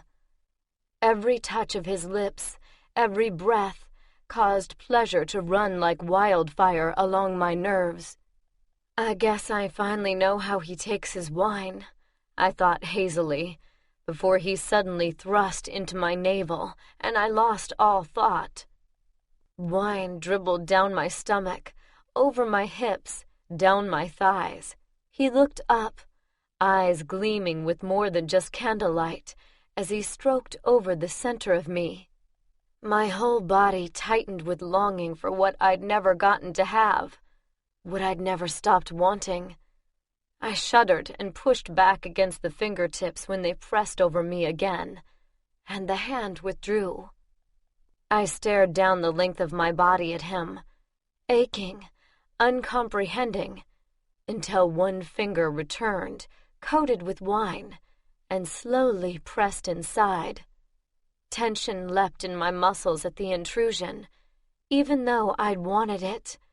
But the instinctive tightening of my body couldn't stop the slow, deliberate penetration. Then it withdrew, and a warm tongue replaced it, chasing the wine, tasting it, tasting me, as his thumbs traced the restless little circles on my hips. I was the one to break eye contact first, molten heat flooding out reason, my head dropping back to the rug even as I arched upward.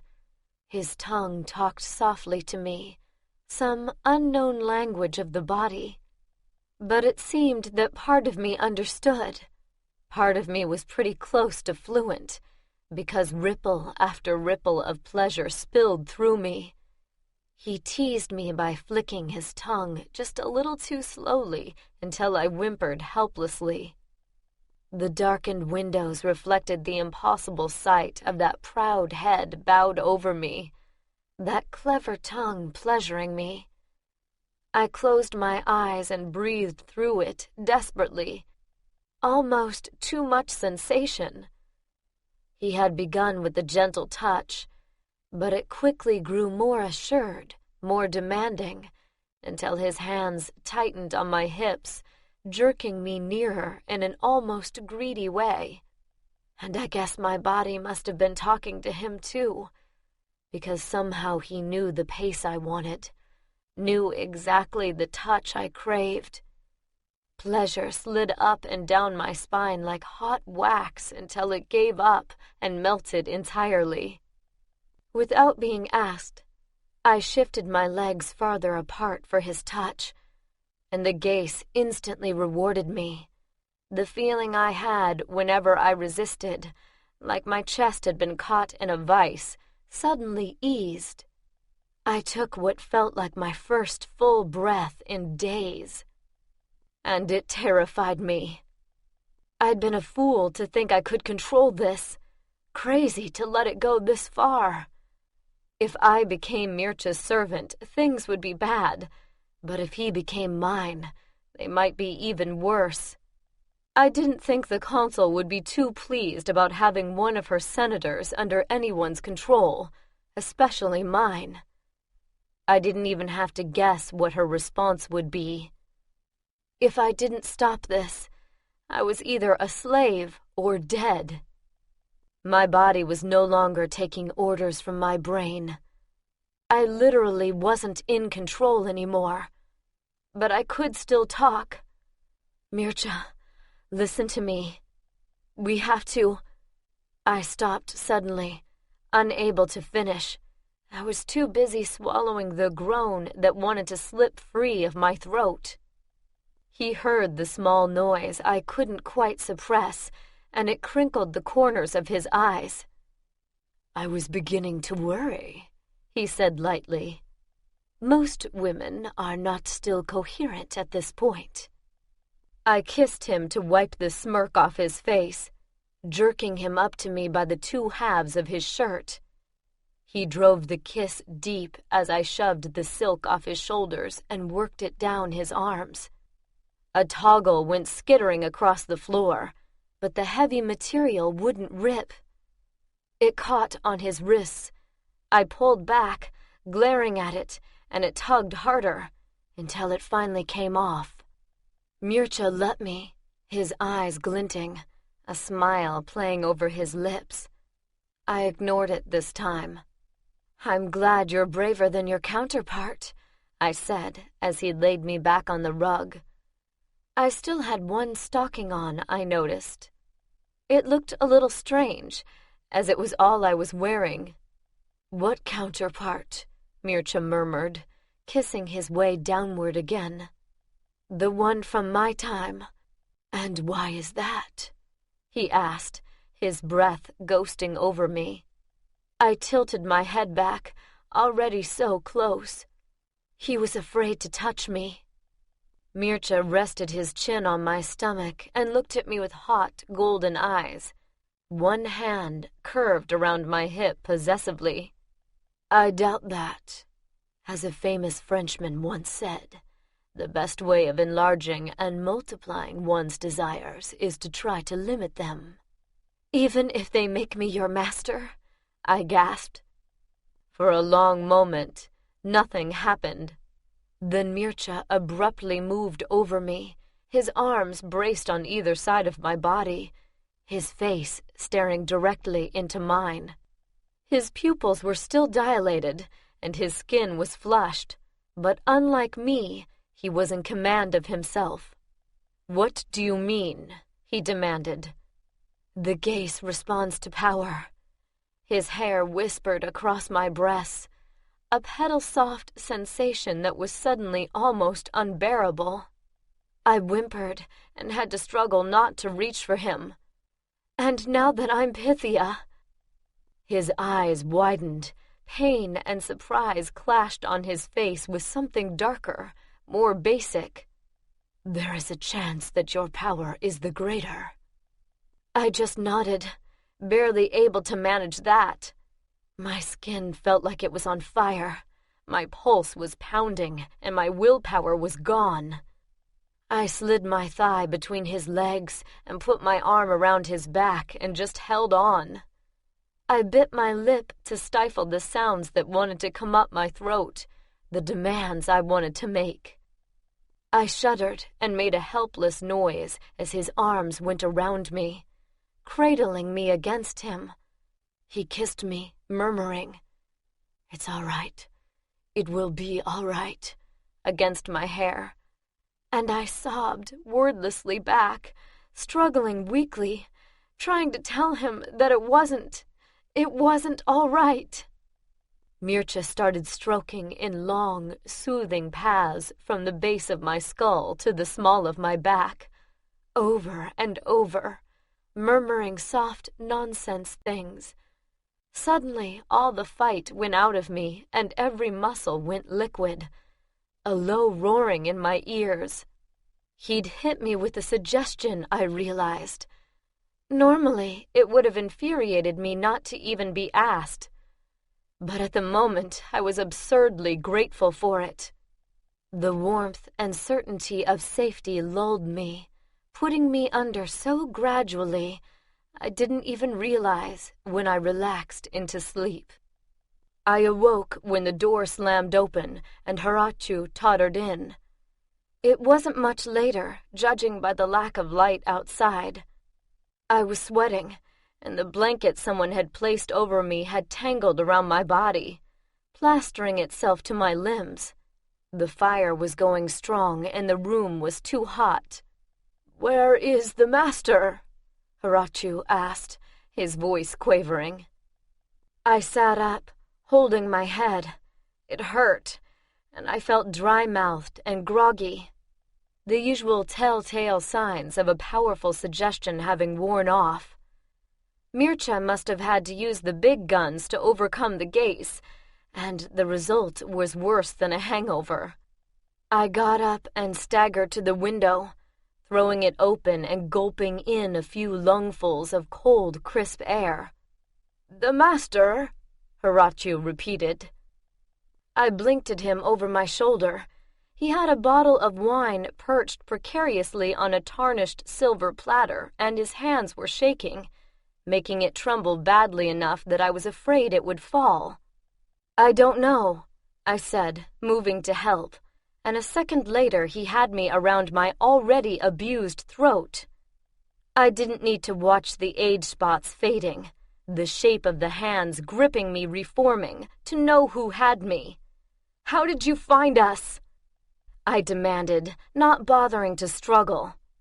"You were kind enough to mention the vampire's name in my hearing," Pritkin sneered. "And it seems he is well known in Paris. Discovering where Lord Mircea has his residence wasn't difficult."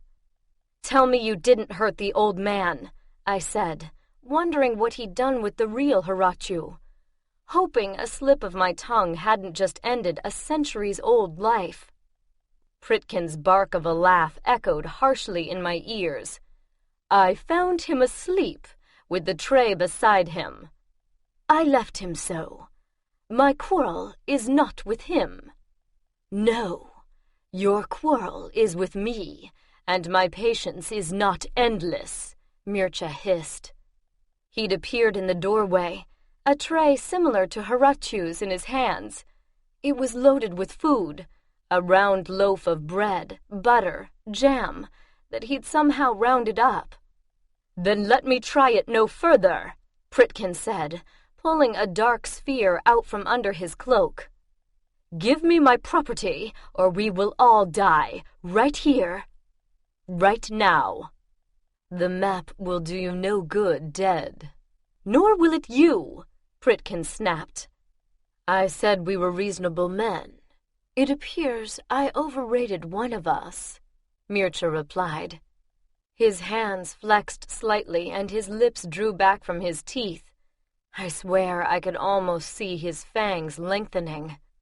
I felt like screaming at both of them that we couldn't afford a fight when it could end with one or all of us dead, but it wouldn't have done any good. So I went with something that would. While Pritkin stood glaring at Mircha, I shifted behind him and grabbed the small sphere from his hand. I threw it out the window even as he turned, shock on his face, and Mircha grabbed us both and jerked us out of the room. The door shut just as an explosion rocked the front of the house.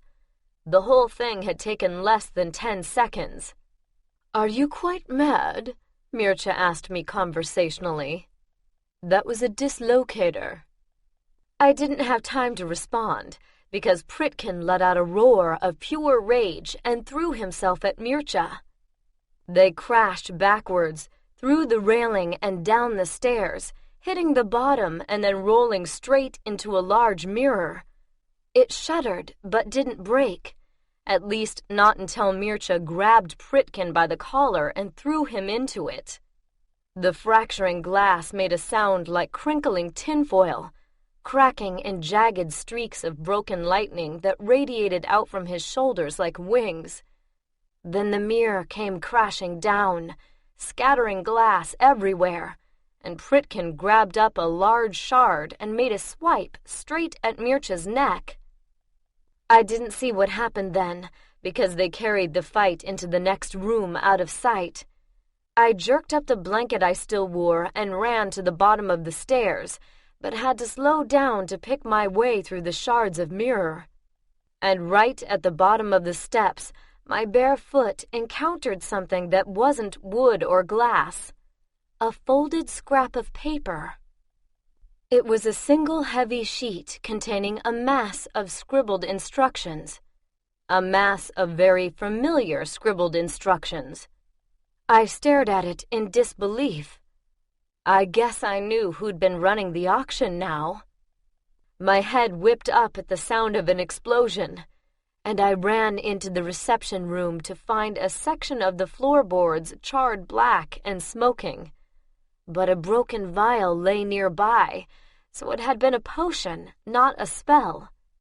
It looked like both men were too drained to try anything fancier than old-fashioned hand-to-hand, which meant that I had a few extra seconds before someone ended up dead. A candelabra had been knocked to one side in the impact, and most of the candles had sizzled out against the floor, but one continued burning. I held it to a corner of the map and yelled, "Take off the gaze, or I torch it!" The fight froze. Mircha looked up with a hand locked around Pritkin's neck, while the mage halted the knife that had been heading for Mircha's chest. "I already did," Pritkin spat, face livid even in the almost non-existent light. "There is no chance, none at all, that the counterspell would not have been sufficient were you not opposing it." "I didn't do anything." "You lie. What was your plan? For your vampire to find the codex while you distracted me?" I stared at him, speechless. I hadn't been the one doing the distracting. Your intent all along was to find the codex at any cost. I felt my chest heave with something similar to the expression on Pritkin's face. "Well, if not, it pretty much is now," I said furiously. "It won't do you any good." He watched with a panicked expression as a tiny flame started eating away at the corner of the map. "It doesn't contain a starting point. That was to be given verbally to the winner of the sale." "Then I'll look up the auctioneer. I'm sure he can be reasonable." "Perhaps he would be, if he lived." Mircha opened his hand and got to his feet. "We appear to be at an impasse," he told Pritkin. "You have the starting point, but not the map. We have the map, but not the starting point.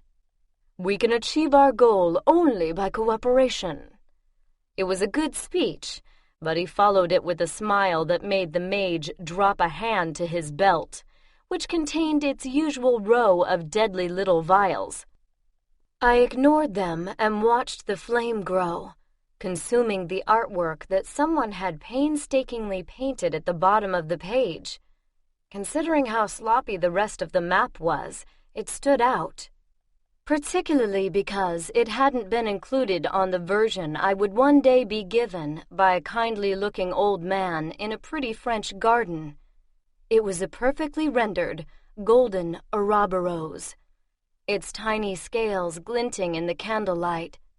"What are you doing?" Pritkin demanded as the hungry flames leapt higher.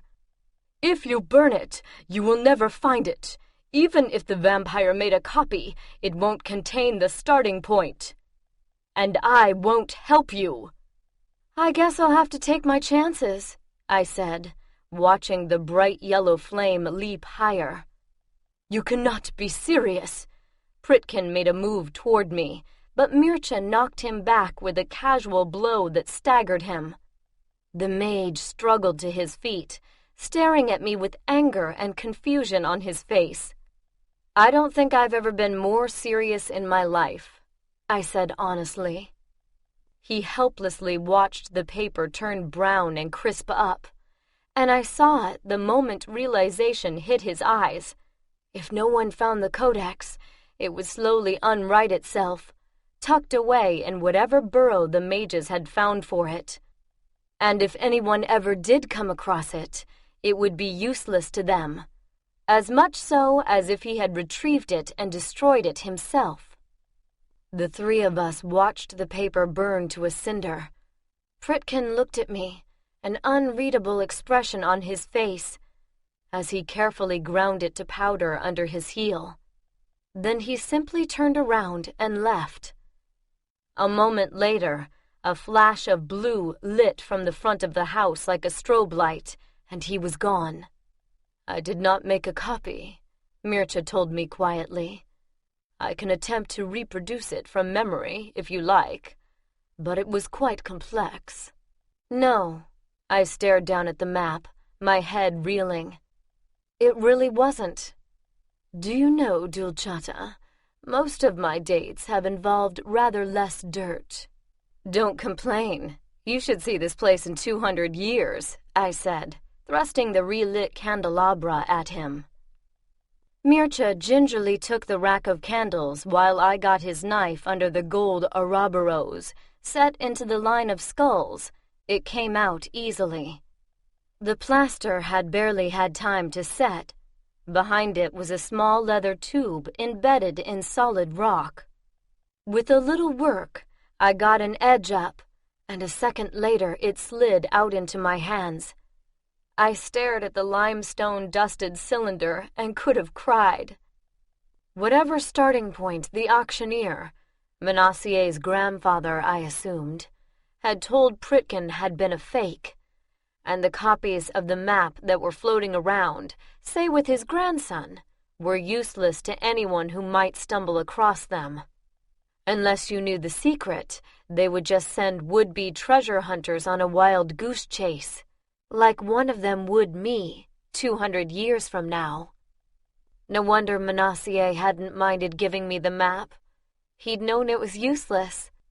The real clue had been the drawing at the bottom of the page, a drawing the copies hadn't had, a drawing the Pritkin of this era had never had time to notice.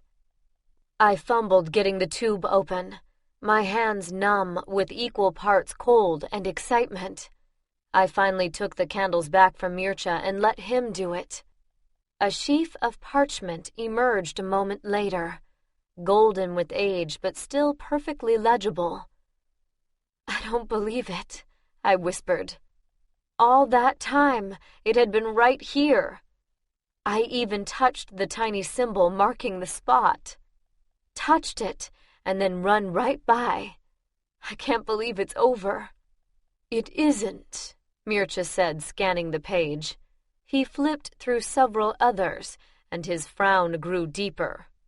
"Unless you perhaps read Welsh." "Welsh?" I snatched the sheath from him, and a brittle edge flaked off and fell to the ground. The thing was practically disintegrating just from being held. I was more careful after that, but it was easy to see that Mircea was right. The pages were all covered in the same sort of gibberish Pritkin used for taking his notes. I couldn't read a word of it. Damn it! It is not one of my languages, Mircea said before I could ask. However, there are mages in this period who would be able to translate it and possibly cast the spell for you. I watched as a small curl at the end of a letter slowly disappeared.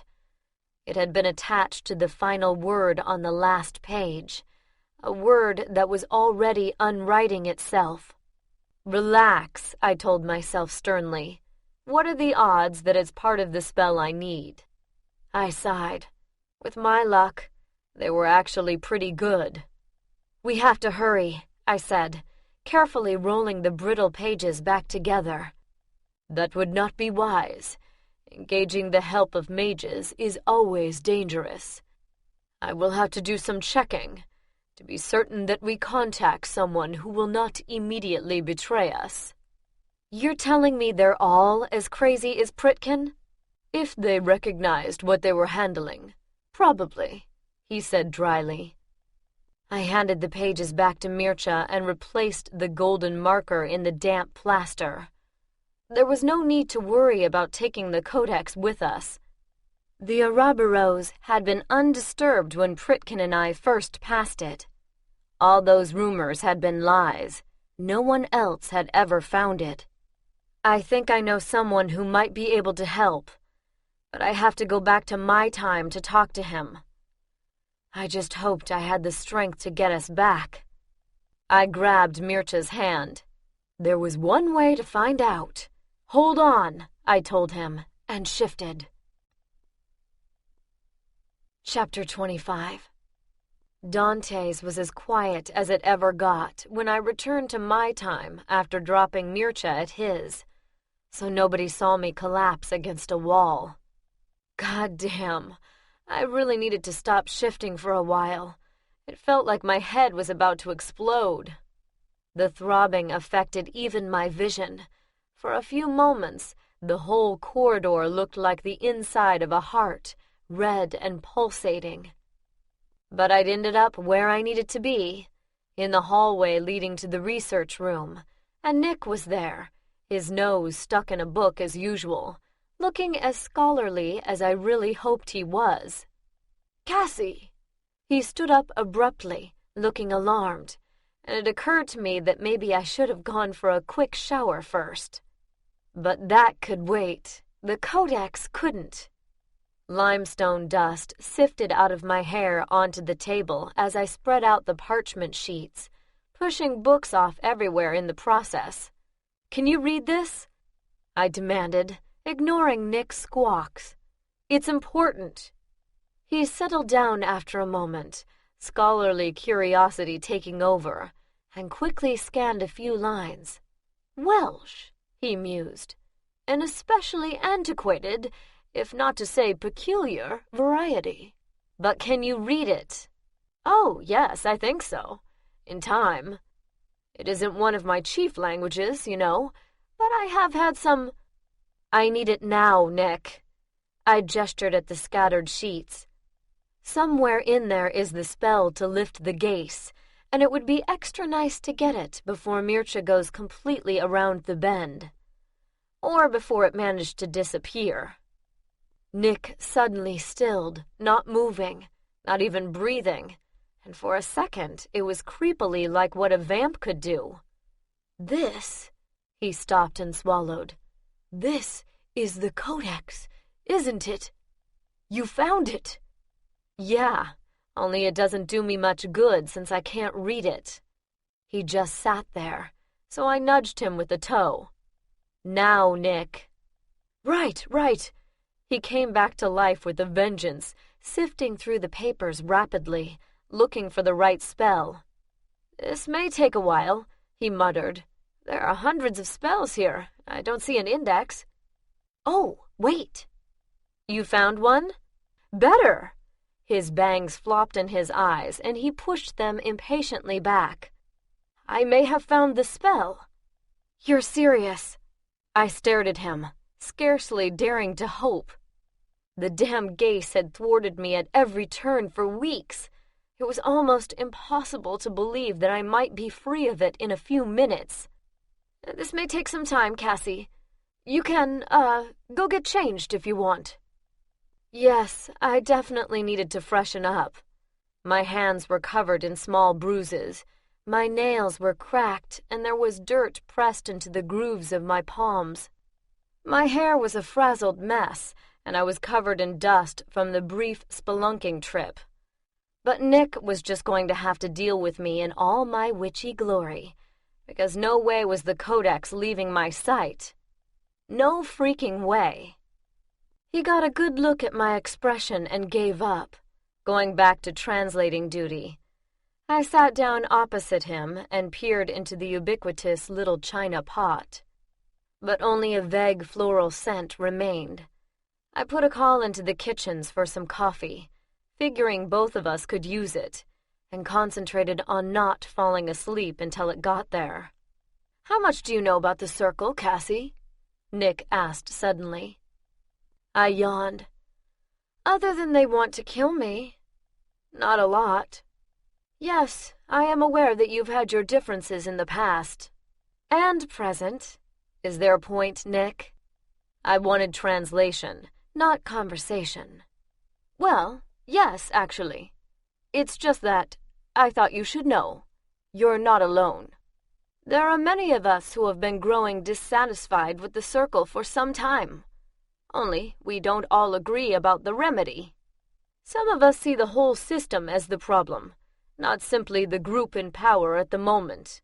We view the war as a chance to change old ideas, to remake it, in fact, into something closer to the type of government the vampires have.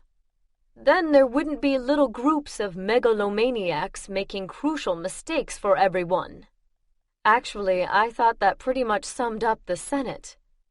"You mean with one person in charge?" "Not necessarily.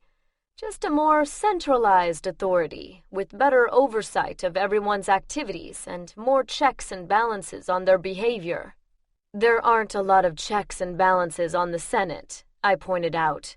"None, in fact. Yet it works. Instead of elections turning into popularity contests, you have the best people appointed for each position by a concerned, capable leader." "I don't think I'd describe the consul quite that way," I said dryly. "She got her position by being the strongest and the craftiest, full stop. But she rules well. People respect her. People fear her. All strong leaders are feared by the ignorant," Nick commented, patently not listening to a word I said. "We could learn a great deal from the vampires, if prejudice did not stand in the way." I laughed. I just couldn't help it. The mages seemed to have a seriously warped view of the vamps. Pritkin saw them as evil incarnate, while Nick was determined to set them on a pedestal. He didn't look too pleased at my amusement, though, so I tried to explain while he looked up a particularly obscure word.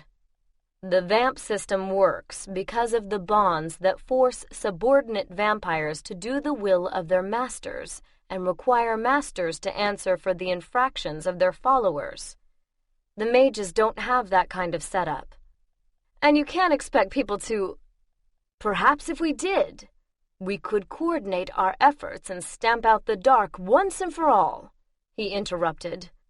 "As it is, they stay one step ahead of us merely by crossing into another coven's territory, and by the time we get through all the debates and favors and bribes, and finally get the needed permission to go after them, they're gone again." He was looking pretty annoyed, with flushed cheeks under all those freckles. I'd have changed the subject, but something was bugging me. "I thought the Circle was the central authority.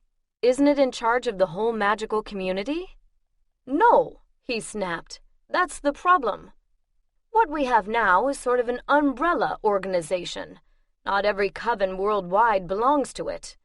We're especially spotty in Asia, and even those who are members joined at different times and with different agreements." "I didn't know that. The vamps always talked about the circle like it was synonymous with mages in general. Of course, in this country it might be. I'd never thought about it being different anywhere else. It's a total hodgepodge, Nick said heatedly. Some covens don't allow searches of their territory at all, and others only after receiving definite proof that questionable activity is going on. And, of course, sometimes we don't have proof, just a gut feeling or a tip from someone they don't recognize as a legitimate source. And explaining that our sources wouldn't know the dark well enough to have information if they were legit gets us nowhere 9 times out of 10. It would be so much easier if we all answered to one authority. A dictatorship, in other words. Pritkin had come into the room without my hearing him. I jumped, trying to stand up and whirl around at the same time, and almost ended up on the floor. He caught me, and I tore away as soon as I could find my feet, panting a little, glaring a lot. I see you made it back safely. It doesn't have to be anything of the kind, Nick argued, apparently not realizing that no one was listening to him anymore. Pritkin looked like he'd just come from a bath. His hair short and pale blonde again, was plastered down in wet strands that disturbed me for some reason I couldn't quite define. Maybe because it drew attention to his face, like the older, longer version had. Maybe because it made me remember the last time I'd seen it wet, slick with sweat and glistening. God, I hated him. You. I couldn't even talk. I had so many things I wanted to say. You knew! It was the only thing I could get out, the only words that didn't threaten to choke me. No, I didn't. At the time, I merely thought you were a competent witch who was attempting to rob me. Don't lie, you saw me shift. I thought you'd clouded my mind. You or the vampire. My defenses were down, my shields almost exhausted. It seemed a reasonable conclusion. And when we met again, you didn't recognize me? After so long, no. Not immediately. I had wondered a few times, but I didn't know, not until I saw the dress. He looked over the tattered remains. It was memorable. More than me, it would seem, I said tightly. Nick, if you could give us a moment. But I'm right in the middle of it. He saw the looks we turned on him and gulped. Or I could go see what's keeping that coffee, he squeaked, and headed out the door. He tried to take the page he was working on with him, but I held out a hand and he reluctantly handed it over. You found it then. Pritkin's voice held no emotion whatsoever. He'd learned a lot in 200 years. And I'm keeping it. I'm afraid I can't allow that, Cassie. I laughed, and even to me it sounded bitter. Oh, it's Cassie now, is it? So, let me make sure I have it straight. It's Ms. Palmer when you're pretending to be loyal, and Cassie when you're stabbing me in the back. Good to know. Pritkin flinched slightly, but he never dropped his gaze. You don't understand what's at stake. And that would be why, I wonder, because nobody ever tells me anything? That last was pretty much a scream, but I didn't care. I'd known that seeing him again would be hard. I just hadn't known how hard. I'd been right before. Burying emotions was a hell of a lot better than experiencing them, especially when they felt like this. I will tell you what you want to know, if you will promise to hear me out before shifting. If you thought you were a target before, it is nothing to what you will be with that thing in your possession. It must be destroyed. I couldn't have shifted to save my life. I was having a hard time even standing up. But Pritkin didn't know that. It gave me an advantage, a lever to finally pry some answers out of him. But for the life of me, I couldn't work up that much enthusiasm about it. I've spent my whole life playing games, I told him quietly. It's the vamp's favorite pastime. A whisper here, a wink there, a clue that may or may not go anywhere and may or may not have been dropped on purpose. I'm tired of games. I just want someone to tell me the truth. Haven't I earned that much yet? Pritkin closed his eyes briefly and swallowed. A brief bob of his Adam's apple up and down. I searched his still youthful face, trying to peer behind the mask, to see 1,000 years of experience, but there was nothing. I'd grown up around creatures who never showed their age, at least not physically. But you could always tell the older ones, and not just by the aura of power they gave off. There was a gravity to them, like the air took on extra weight when they entered a room, as if everything about them was somehow more, deeper, brighter, richer. He opened his eyes, but didn't look away. I scrutinized him, trying to keep the console in mind, the way she felt, the way she drew all eyes without seemingly doing a thing. I watched a faint blush spread across his cheekbones as I continued to inspect him, and mentally shook my head. No way was he that old. Which left the sojourn in hell. He'd said that much of his younger years had been spent there, but also that he'd just got back in 1793. Which was crazy. If he had disappeared from history because he had, in fact, disappeared from Earth, then he'd left in the early Middle Ages. And if he'd just only returned, 1,000 years on Earth would scar a person. What would a millennium in the demon realms do? How would it be, I wondered, to be snatched into a world you knew nothing about, where your only use was as a trophy? Some kind of freakish experiment for your father to show off. And what had Pritkin done to get thrown out anyway? How exactly did someone get tossed out of hell? Rosier tried to kill you so that you couldn't do what you have just done. Retrieve the codex and with it a spell known as the Ephesian letters, he finally said. Maybe it was because I was tired, or under the strain of being near Pritkin and not being able to touch him, to hit him, to run my hands through his hair and make it stand up, damn it. But I was having a hard time following. What? They were words carved into the ancient temple of Artemis at Ephesus. Nick told me what the Ephesian letters are, I said impatiently.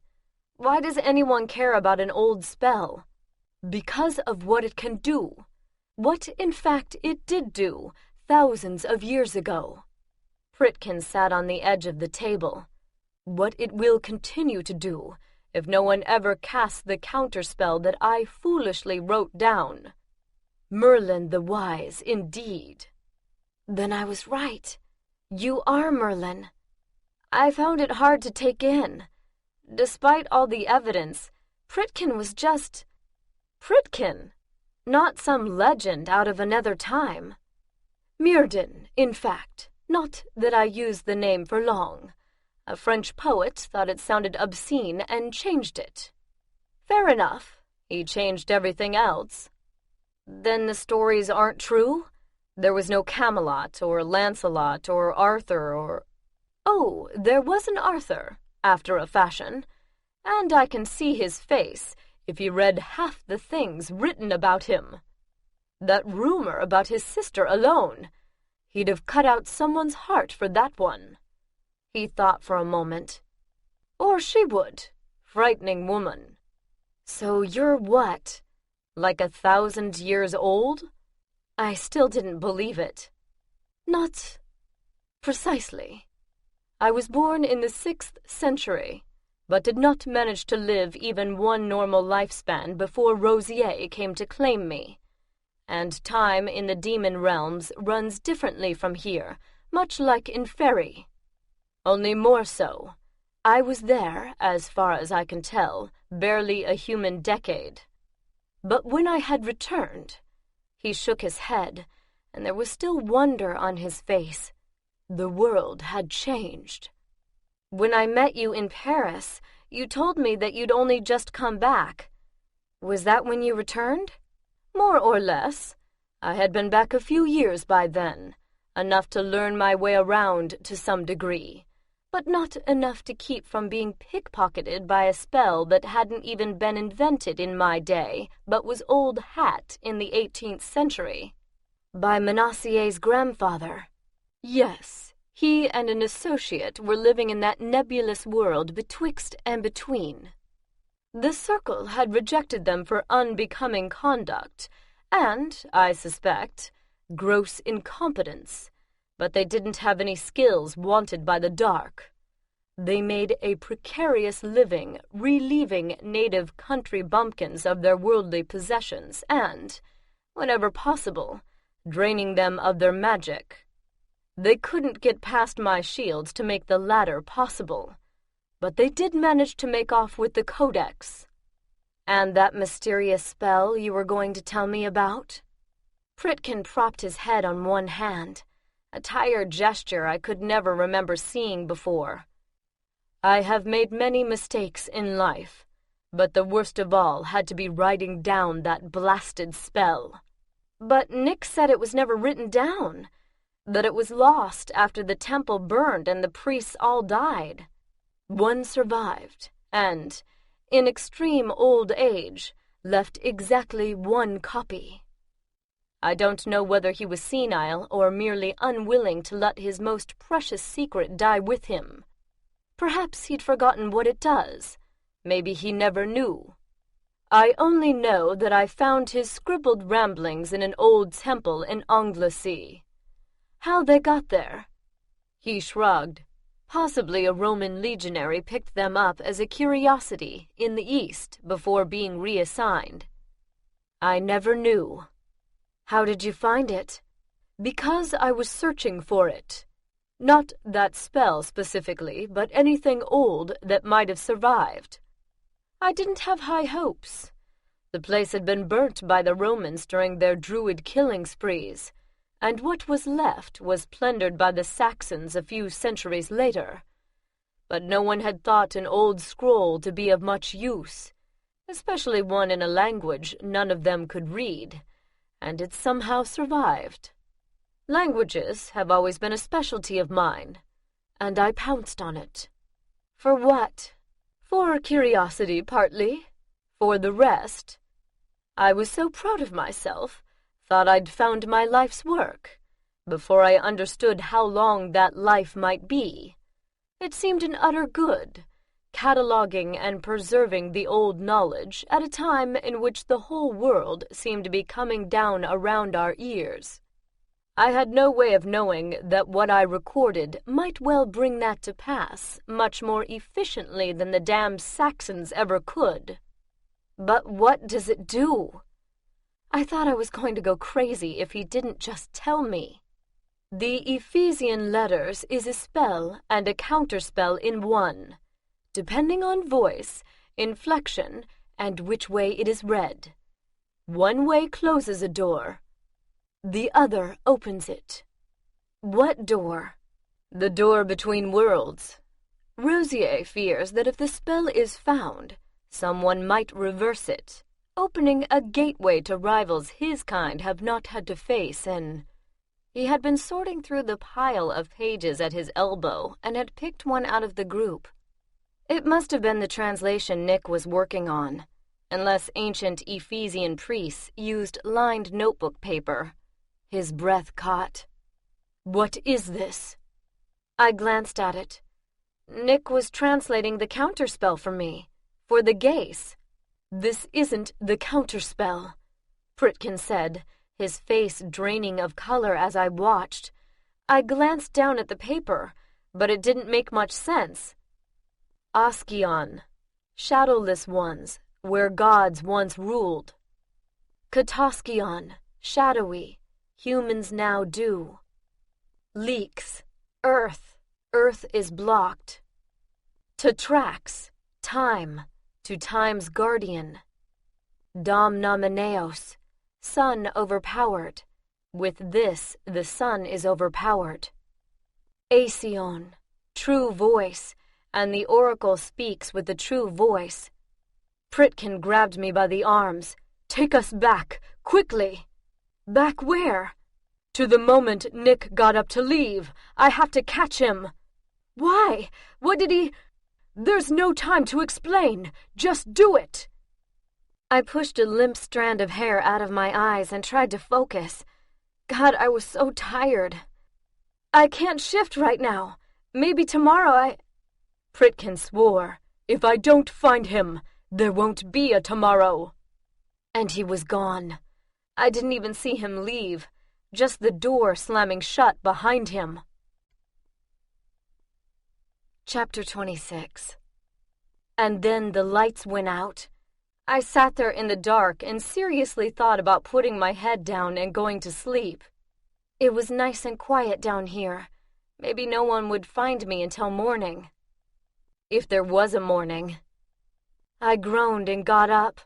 As I'd always suspected, being in charge sucked. Especially when no one even realized you were.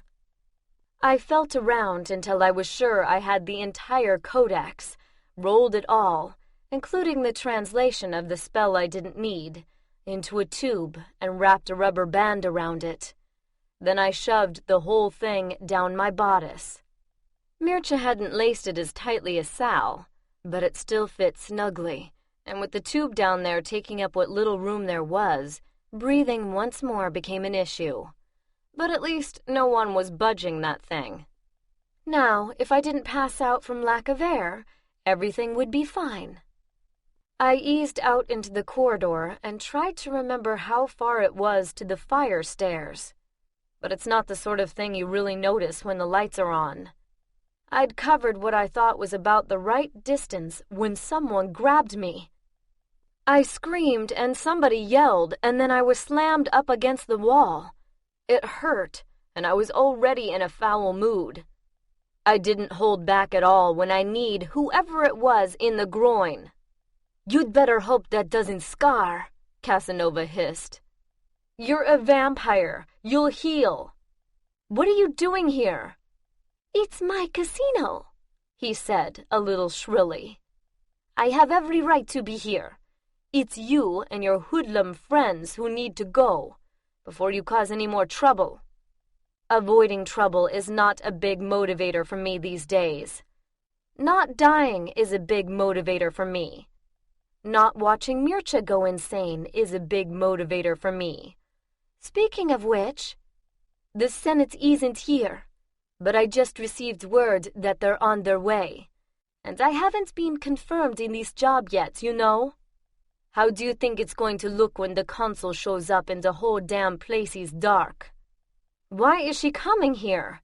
That was all I needed. How the hell should I know? Do I look like someone who is regularly consulted on Senate matters? I tried to stay as far away from those crazy bastards as possible. He paused. Lord Mircea excepting, of course. Of course. Why is it dark in here? Because one of those freeloaders you dumped on me has caused a blackout. You can't be sure it's the kids, I said, feeling guilty. Oh no? Well, the power company says we have power. They all but called me an idiot when I called them just now. Yet, no lights. And if I may point out, no slot machines, no table games, no anything. I'm losing a fortune here. It's been all of 10 minutes. Relax. I'll take care of it. You're damn right you will. Right now. Stop yelling. I have a bigger problem. Have you seen Nick? Yes. How do you think I found you? He said... I grabbed Casanova by what felt like his lapels and shook him. Where is he? He pried my hands off with a curse. Again, how the hell should I know? And this is imported Italian silk, all right? Where did you see him? In the lobby. I ran into him right after the lights went out. He was trying to find a way out of here, and I was trying to find you. We traded information. You helped him leave? I grabbed Casanova again, despite his curse. I pointed him in the right direction. I didn't personally escort him out. And what difference does it make? You have to stop him. I'll make you a deal. Get those urchins of yours to undo whatever they did wrong this time, and I'll have the mage detained. I've got a near panic going on in the lobby. Fine. I doubted the low-level vamps Casanova employed would have much luck stopping a war mage, but maybe they could slow him down long enough for Pritkin to locate him. Casanova called security on his cell phone while we navigated the dark stairs. It turned out that he hadn't been exaggerating the situation in the lobby. A few security people had flashlights that they were waving around like strobes over the frightened crowd, while others yelled contradictory instructions through bullhorns. A bunch of gamers were playing guitars and singing in the corner, in the faint glow of the lighters they held over their heads. I thought I recognized the tune, but the words seemed to be something about Nazgul, and the pterodactyl things were watching it all out of bright, hungry eyes. I scanned the room for Nick, but it was really difficult to make out faces. Casanova started toward the security team, most of whom were over by the moat. Boats, pulled along by Karens in black robes and death masks, usually ferried people back and forth between the entrance and the lobby, but they were beached due to the lack of light, and the drawbridge that served as an alternate entrance appeared to be stuck in the open position. A couple of impatient types had decided to try wading the moat and found it deeper than they'd expected. The security detail was fishing them out, while preventing anyone else from following. And another guard was forcibly restraining someone who already had 1 foot in the water. Someone who looked an awful lot like Nick. There! I pointed, but Casanova was ahead of me. A gesture sent 2 of his vampire guards to help the beleaguered human, but Nick somehow dodged them, making for the backstage areas, and presumably the employee exits. Tell security to close off the exits, I told Casanova. Which ones? All of them. I wasn't taking a chance on Nick doubling back, something that would be all too easy in this crowd. Casanova got busy on the phone as I tried to keep track of Nick in the squirming, flickering mass of humanity. For 5 long minutes, I lost sight of him. Then one of the pterodactyl things screeched, and I looked skyward. I grabbed Casanova's arm and pointed. Look! Several security men's flashlights followed my gesture. The twin beams illuminated the figure of a man who looked like he was somehow walking on thin air. Casanova blinked. What's that crazy bastard think he's doing? What is he standing on? I hadn't thought the mages numbered levitation in their repertoire. The catwalks. They're painted the same color as the ceiling so nobody notices them. We use them for making repairs. Casanova grabbed a flashlight from the nearest guard and shone it between a maze of glittering rock formations. I still couldn't see what he was talking about, but Nick was obviously standing on something. Why is he up there? He's probably trying to make it out onto the roof, assuming that he doesn't break his fool neck first, Casanova cursed. My insurance premiums are going to skyrocket if he falls. Why would he? Because the catwalks also serve as support for the larger stalactites, with the rocks protruding right down through the middle of them. Nick had stopped in front of a rock that looked too wide to reach around, and I was sure he wouldn't make it. But I should have known better. Nick might look harmless, but he was a war mage. Luckily, so was Pritkin, and he'd seen him too. The flashlights illuminated a bright blonde head scrambling to catch up. But Nick had a good lead. He thrust a dagger into the side of the fake rock, making an extra foothold for himself, and used it to hop around the obstacle. Can he really get to the roof? I demanded, clutching Casanova's arm tight enough to make the beam wiggle. I knew he couldn't reach the level with the turrets, where I'd been 2 weeks ago, but the lower one over the entrance would be even better from his perspective. It was tantalizingly close to the ground. If he gets all the way across, yes, there's an access hatch onto the roof for repairing the main sign. Casanova glanced at me. How badly do you want him down? Bad. Why? Because some of my guards are armed. You can't start shooting in a room full of people. We can pass it off as part of the show, he said, gesturing around. Most of the trapped tourists had decided that this must be unscheduled entertainment and had paused their complaints long enough to crane their necks upwards, straining to see through the gloom. Will you pass it off if someone dies? Bullets ricochet. My boys are good shots. And he's a mage. None will get through his shields. Can you get someone outside to intercept him? Before Casanova could answer, Nick spotted his pursuer and threw a spell, just as Pritkin was edging around the fat stalactite.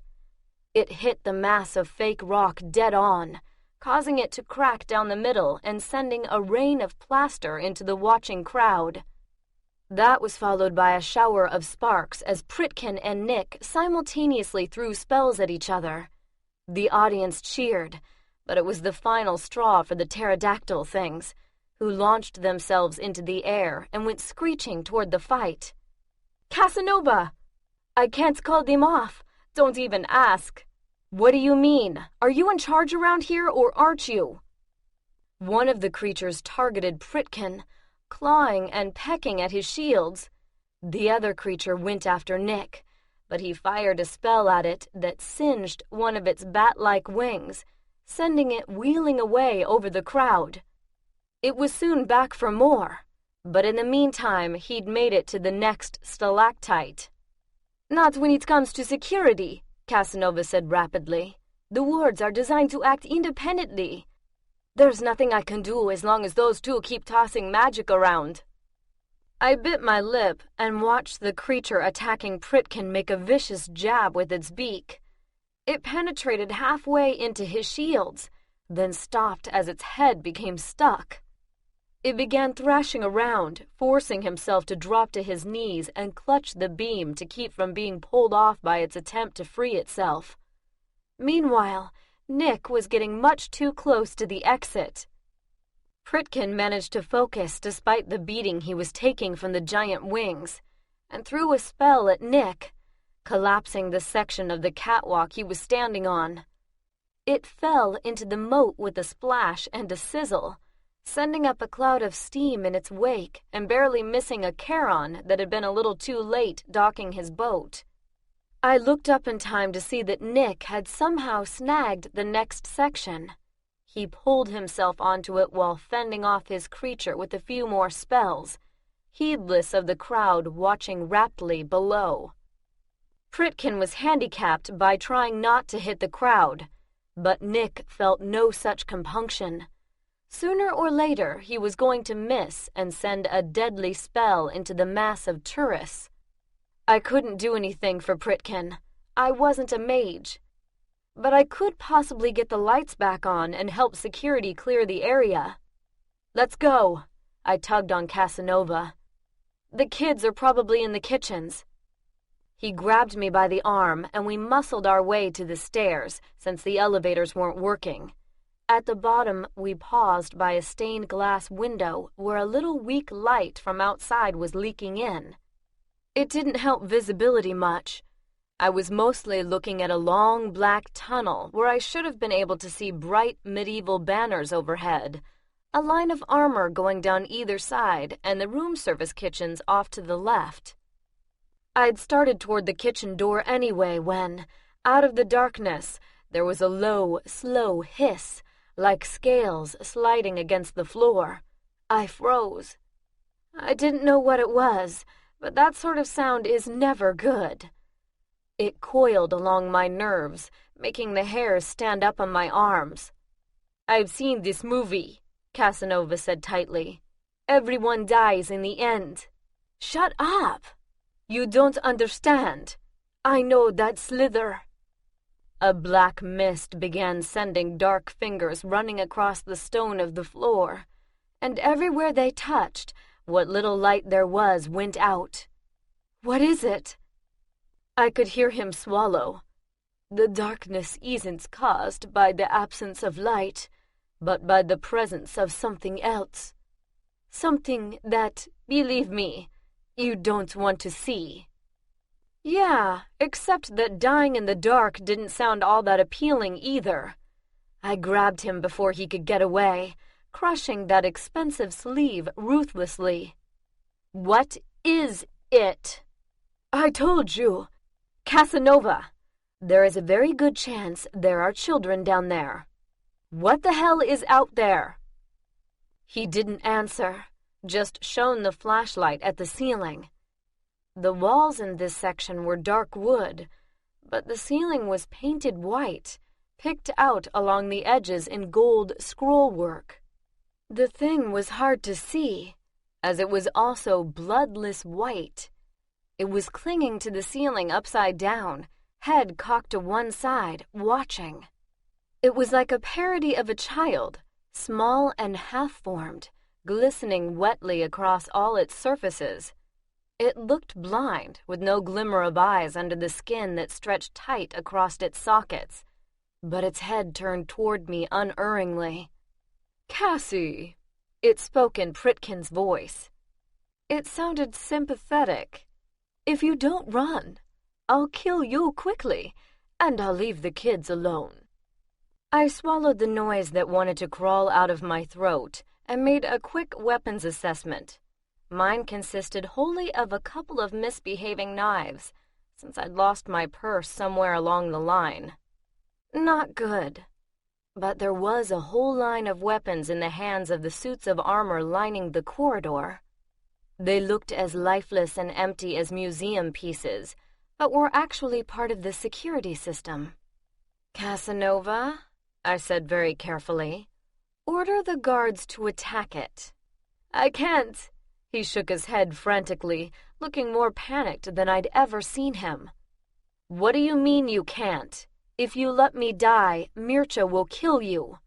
"And if you aid her, I will," the thing on the ceiling said, as if it was part of the conversation. "It is difficult, serving two masters, isn't it? I warned you it would become awkward one day." "Two." I finally got it. "That's Rosier, isn't it?" Casanova nodded dumbly. "You're not supposed to be back yet," I told the demon accusingly. Hadn't Pritkin said it would take at least a couple of days for him to recover? It hadn't been that long, had it? With all the time hopping, I wasn't sure, but I didn't think so. The thing tilted its head the other way. Why, I don't know. It didn't have any eyes, so it couldn't have been to see any better. "Well, I'm not at my best," it finally said. I looked over at the twitching Casanova, who was going to collapse at any moment. "Go," I told him. "Help Pritkin. Do not let Nick get out of here, and do not let him talk to anyone." "I'll deal with this." "You'll deal with this?" Casanova stared at me with no expression, like he just couldn't find one that fit. "Yeah." I looked up again. It was gruesome, but it was small. I decided I could take it. "I already killed you once." "Ah, yes, so you did. But then, that would be why I brought friends," it said mildly. Casanova fled. "Friends? Servants of a colleague who owes me a favor. My boys are good for many things, but killing is not really their forte. Now, usually, I would make this relatively quick," it continued. "But after the other day, I am afraid I will have to break my habit. A little matter of prestige. You know how it is." "Sure." Out of the corner of my eye, I saw something small and glowy emerge from the stairs. "Now hold still, because this is going to hurt like a bitch." "Right back at you," the pixie said, and threw her tiny sword like an arrow. It hit the thing square in the not eyes, provoking a shriek of mingled pain and rage. I twisted my neck around and saw Francoise running down the stairs toward me, looking more than a little frazzled. Her dress was torn in 3 different places, one of which was oozing a widening stain, and her eyes were huge. Rodella, darting around in the air in front of me, looked okay, however. Human weapons might not be able to hurt a demon, but it looked like the Fae had more luck. I turned around to face Rosier, feeling somewhat calmer, only to see pieces of the darkness peeling away from the floor, from the corners and from the walls all along the corridor. I still couldn't focus on any of them, but I got the feeling that Casanova had probably been right. I didn't want to. Uh-oh, the pixie said unhelpfully. What's going on? I asked, and Francoise broke into a rapid stream of French that I didn't have the time or the ability to translate. Rodella! We've been trying to get to the children. She gestured toward the end of the hall. That thing has half of them trapped in the kitchen. Are they all right? For now, the staff is protecting them, but they won't hold. Not if those things attack. But Fey magic works on demons. Rodella zoomed in front of my face, her own furious. Yes, and if I had warriors to work with instead of cooks, it might be even enough. As it is... What are you saying? You can't break through? We stormed the back door. I managed to get past their forces, but the witch almost got herself killed. And I can't do much alone. Billy Joe floated down through the ceiling. We got another problem, he said quickly, not even pausing to chew me out for leaving him with this mess. Our buddy over there sent some of his boys upstairs. They're there now, with the kids. And I have no power against demons, Cass. He, Francoise, and Rodella were all looking at me, and after a stunned second, I realized that they were waiting for instructions, like I was supposed to know how to get us out of this. And Agnes would have, I thought grimly. Maybe even Myra would have had a few ideas. But I had nothing. I have a proposition for you, Pixie, Rosier gasped. I looked up to see that he had worked Rodella's sword loose. What was left of it dropped to the ground with a clatter. It wasn't much more than a hilt. The rest appeared to have been eaten away, like with acid. Leave now, and I will waive retribution for your misguided actions. I may have a better offer, I said quickly. Rodella looked from the remains of her sword to me. It better be a good one, human. How would you like to have the rune? Not just a cast, but permanently. It only takes a month to recharge after each use, so you could have as many children as you want. Your friends could even... I trailed off because she had gone motionless, as if all the bones had suddenly liquefied inside her skin. She looked for a minute like she'd had the air knocked out of her, but then she licked her lips, slow and precise, and looked at me with a drowning expression in those huge lavender eyes. What do you want? It came out as a whisper. Find a way to get the kids out and it's yours. Are you deaf? I already told you. There is no way. Can the demons follow you into Fairy? What? No. Or if they did, they wouldn't last long, she said with an evil smile. But how does that... Go back into the kitchen and summon the portal. Take the kids into Fairy, then return with them once it's safe. And how do I do that? Even assuming I could break through the lines again, I need a death to power the portal. And your ghost told me... You'll have it. What? No way. Cass, stop right there. For once, Billy sounded deadly serious, which meant he was quicker on the uptake than Rodella. There will be a death, I told her, one way or the other. Does it matter which of us it is? Me or that thing? The pixie was silent for a moment. No, the spell won't care. Francoise had been looking back and forth between the two of us, trying to keep up with the conversation. What? What is this? What is happening? In a minute. Rodella, did you see a little girl in the kitchen? Blonde, brown eyes, about 5? There were several younger children. I didn't... Clutching a bear? She never goes anywhere without it. No. I nodded. It was the first good news I'd heard. Billy, I need you to find a way out of the casino for the kids upstairs. One of them, a little girl, is clairvoyant. She should be able to hear you. Get the kids out into the open. Into direct sunlight. Pritkin had said that worked on most demons. I only hoped these were among that number.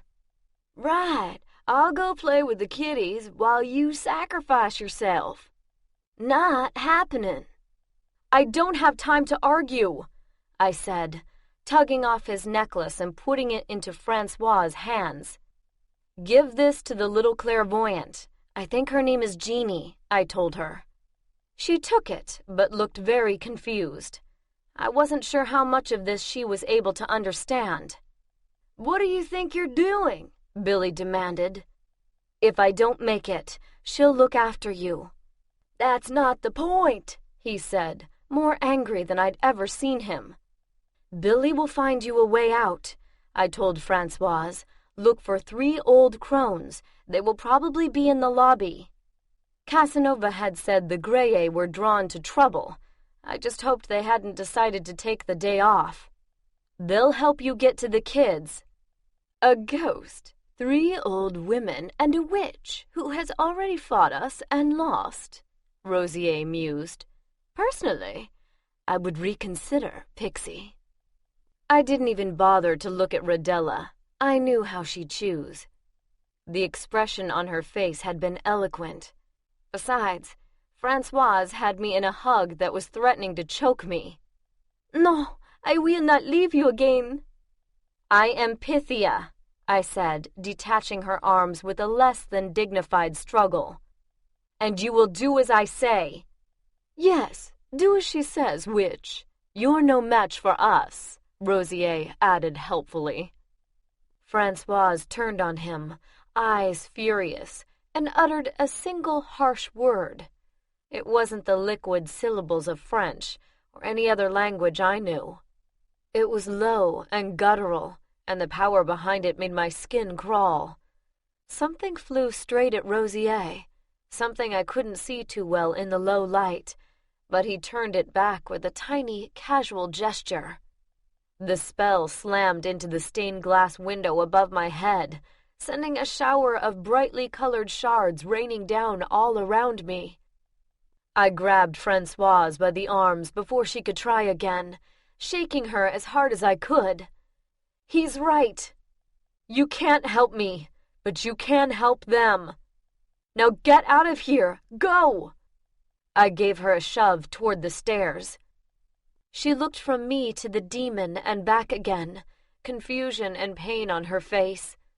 I don't know what she would have decided if Rosier hadn't flicked a finger, sending several dark shapes peeling away from the main mass. They didn't bother with the stairs, but shot straight up through the ceiling, straight toward the rest of the children. I was going to point out that Rosier must have been more worried about her power than he let on to send reinforcements, but I didn't get the chance. Francoise turned and ran. Billy didn't budge. Billy! You can't seriously expect me to... You can bring the cavalry back here once the kids are safe. You'll be dead by then. Rosier laughed. Apparently demons could hear ghosts, too. And how do you expect to prevent that if you stay? I demanded. Go where you can do some good. Don't ask me to do this. Billy, please. I stopped, not knowing how to convince him. If he refused to help, it decreased Francoise's chances by a hell of a lot. The longer the kids stayed in the dark, the longer Rosier's servants had a way to find to destroy them. And misfits or not, they were only children. "The Cassie and Billy show. Remember?" he said, suddenly tentative. "Where you go, I go. Except that doesn't work anymore. And God, didn't I miss the days when it did. Please, Billy, do this one thing for me." His shoulders sagged and his face crumpled. "It better not be the last thing is all," he said quietly, furious. "Because if you end up dead, I'm going to make your afterlife hell." Rodella fluttered in front of my face the second he disappeared. "If you die, how do I get the rune?" she demanded.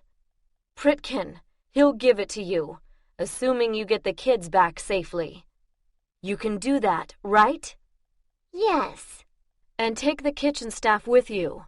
Miranda had said they'd defend a creche with their lives. I wasn't real keen on having her prove it. "But they're Fae. Dark Fae," Rodella said, as if maybe I hadn't noticed. "What difference does that make? Just take them with you." I didn't know that the demons would attack them once the kids were gone, but I didn't know that they wouldn't either. Rosier certainly seemed to have the concept of revenge down cold. Rodella was silent for a moment. Then I heard a softly spoken, lyrical sentence, almost like bells ringing. What was that? "Nothing." She sounded embarrassed. "Just good luck, Cassie." I felt the rush of air as she flew past me, and Rosier smiled his ghastly smile. A Fae blessing. So rare, and so useless outside fairy. The black cloud had finished assembling minutes before and hung in the air behind Rosier, awaiting his pleasure. "I told you I'd trade you the lives of the children for your sacrifice. You should have made the deal. Now you die, and so do they." I was going to tell him that I preferred to trust my allies over his word, but I didn't get the chance. The hideous, squirming mass suddenly froze, like soldiers coming to attention. Then it dove straight at me. Chapter 27. I screamed, too exhausted to even pretend I wasn't terrified. The damn knights remained inert, incapable of detecting the creatures who were about to kill me. But a plume of fire, the strength of maybe a couple dozen flamethrowers, shot out of the other end of the corridor. Maybe Casanova had installed some new security measure, I didn't know. But whatever it was effective. The cloud screamed with the sound of 100 voices and writhed madly in the air. A twisting, burning black mass that reminded me of the maggots working on Salah's headless body. The glare of flames glinting off the armor shed more light on the scene, although I might have been happier in the dark. Rosier dropped from the ceiling to land in the middle of the corridor with a faint plopping sound. Then something jumped me from behind, sinking what felt like a rack of small knives into my back. I shrieked and staggered back, hitting the wall and driving the claws in that much farther. I lurched back into the room and let my gaseous knives loose, but they took one look at the larger fight going on a few yards away and deserted me. I looked around frantically, but although there were about 100 weapons of various kinds in the knight's hands, I didn't see any that would help dislodge something that high on my back that I couldn't even see. Another of the things latched onto my left arm, piercing deep enough to hit bone, while another attached itself to my right thigh. I went down to my knees, blinded by pain and shock, only to realize that the things weren't continuing the attack. Instead, they forced me onto my back, pinning me down, waiting. I raised my head a little to look between my feet and saw why. Rosier was crawling my way, dragging himself forward with those spindly arms, his rudimentary legs trailing behind, his face turned unerringly toward me, despite the empty eye sockets, and over the screeching of the burning demons, I could hear the soft sound of scales whispering over the floor. He looked harmless, a vague, unfinished creature with a toothless mouth and small, barely formed claws, but I so didn't want him touching me. He flowed bonelessly over my feet and onto my legs, long, too flexible fingers curling around my calves, my knees, my thighs, as he pulled himself along the length of my body, and already I could feel a faint echo of that horrible draining sensation. He was beginning to feed. Despite my every muscle singing with tension, I couldn't even turn over to dislodge him. My arms were pinned by the weight of his servants, and my strength was steadily flowing out, what little remained of it. Curled on the floor at my sides, my hands lay still and useless. He settled heavily onto my stomach, his little claws ripping at the seams of my skirt, pulling it apart to expose the unprotected flesh of my belly. That obscene mouth opened, and I could see right inside it, right into the corpse-like hue of his gullet. He licked a clammy line across my skin. "You taste sweet." "Get off," I said thickly. He couldn't have grinned, but he gave that impression anyway as he pinned me with that blind gaze. "Oh, I intend to." I felt a claw bite into my side, sinking deep, and without words, without him opening that obscene mouth again, I knew what he planned to do. He was going to slit me like he had the skirt, opening me up so he could feed on something more substantial than mere power. He planned to eat me alive. A feeling, not quite pain, more like raw nerve endings firing on automatic, crackled upward from my stomach to my mouth. I swallowed it down, refusing to scream again. But my eyes rolled up into my head as I felt that claw start to move through my flesh. He withdrew it for a moment, to lick daintily at his red-stained skin, letting me watch as drops of my blood ran down his arm. One fell off his elbow onto my lower stomach, and he paused to lick it up, his tongue slick and cold against my skin. Then he inserted the claw again and ripped me open a little wider. He was deliberately going slowly, splitting flesh and skin a centimeter at a time, pausing every few seconds to lick the jagged edges of the wound, sending violent, sickened shudders through me. He wanted me to know that this was going to be a very long process. And I suddenly understood. He wanted the others to go after the kids so he could afford to take his time. And he would have, except for the crazed djinn with the machete. "Salah!" I was so happy to see him, I cried. "Hey, sweetheart." He did a double take. "You look rough." The machete swung, slicing off a rudimentary arm and knocking Rosier into the side wall, where he landed with a sickening crunch. "It's been one of those days," I gasped, trying to strain my neck to see how much damage Rosier had done. It felt like a lot. It felt like too much. "Tell me about it," Salah said. "You wouldn't believe the trouble I had in tracking this guy down." He made another swing but missed. "Stand still, damn you!" he ordered, slashing at the demon.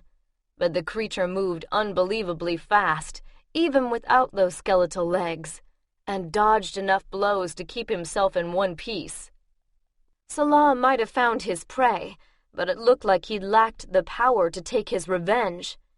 Even though Rosier didn't seem nearly as interested in preserving his life as he did in ending mine. And Billy was right. There was no way the cavalry was going to get here in time. Salah did manage to hack the thing off my left arm in passing, although I would have preferred him to free the right, given the choice. but I wasn't about to argue. I got a grip on one of the nearby window shards, one that looked a lot like a claw itself, red and glittering, tapering from a wedge base to a needle-fine spike. Pritkin had said that Rosier had to lower his defenses to feed. It looked like I was going to get a chance to test the theory.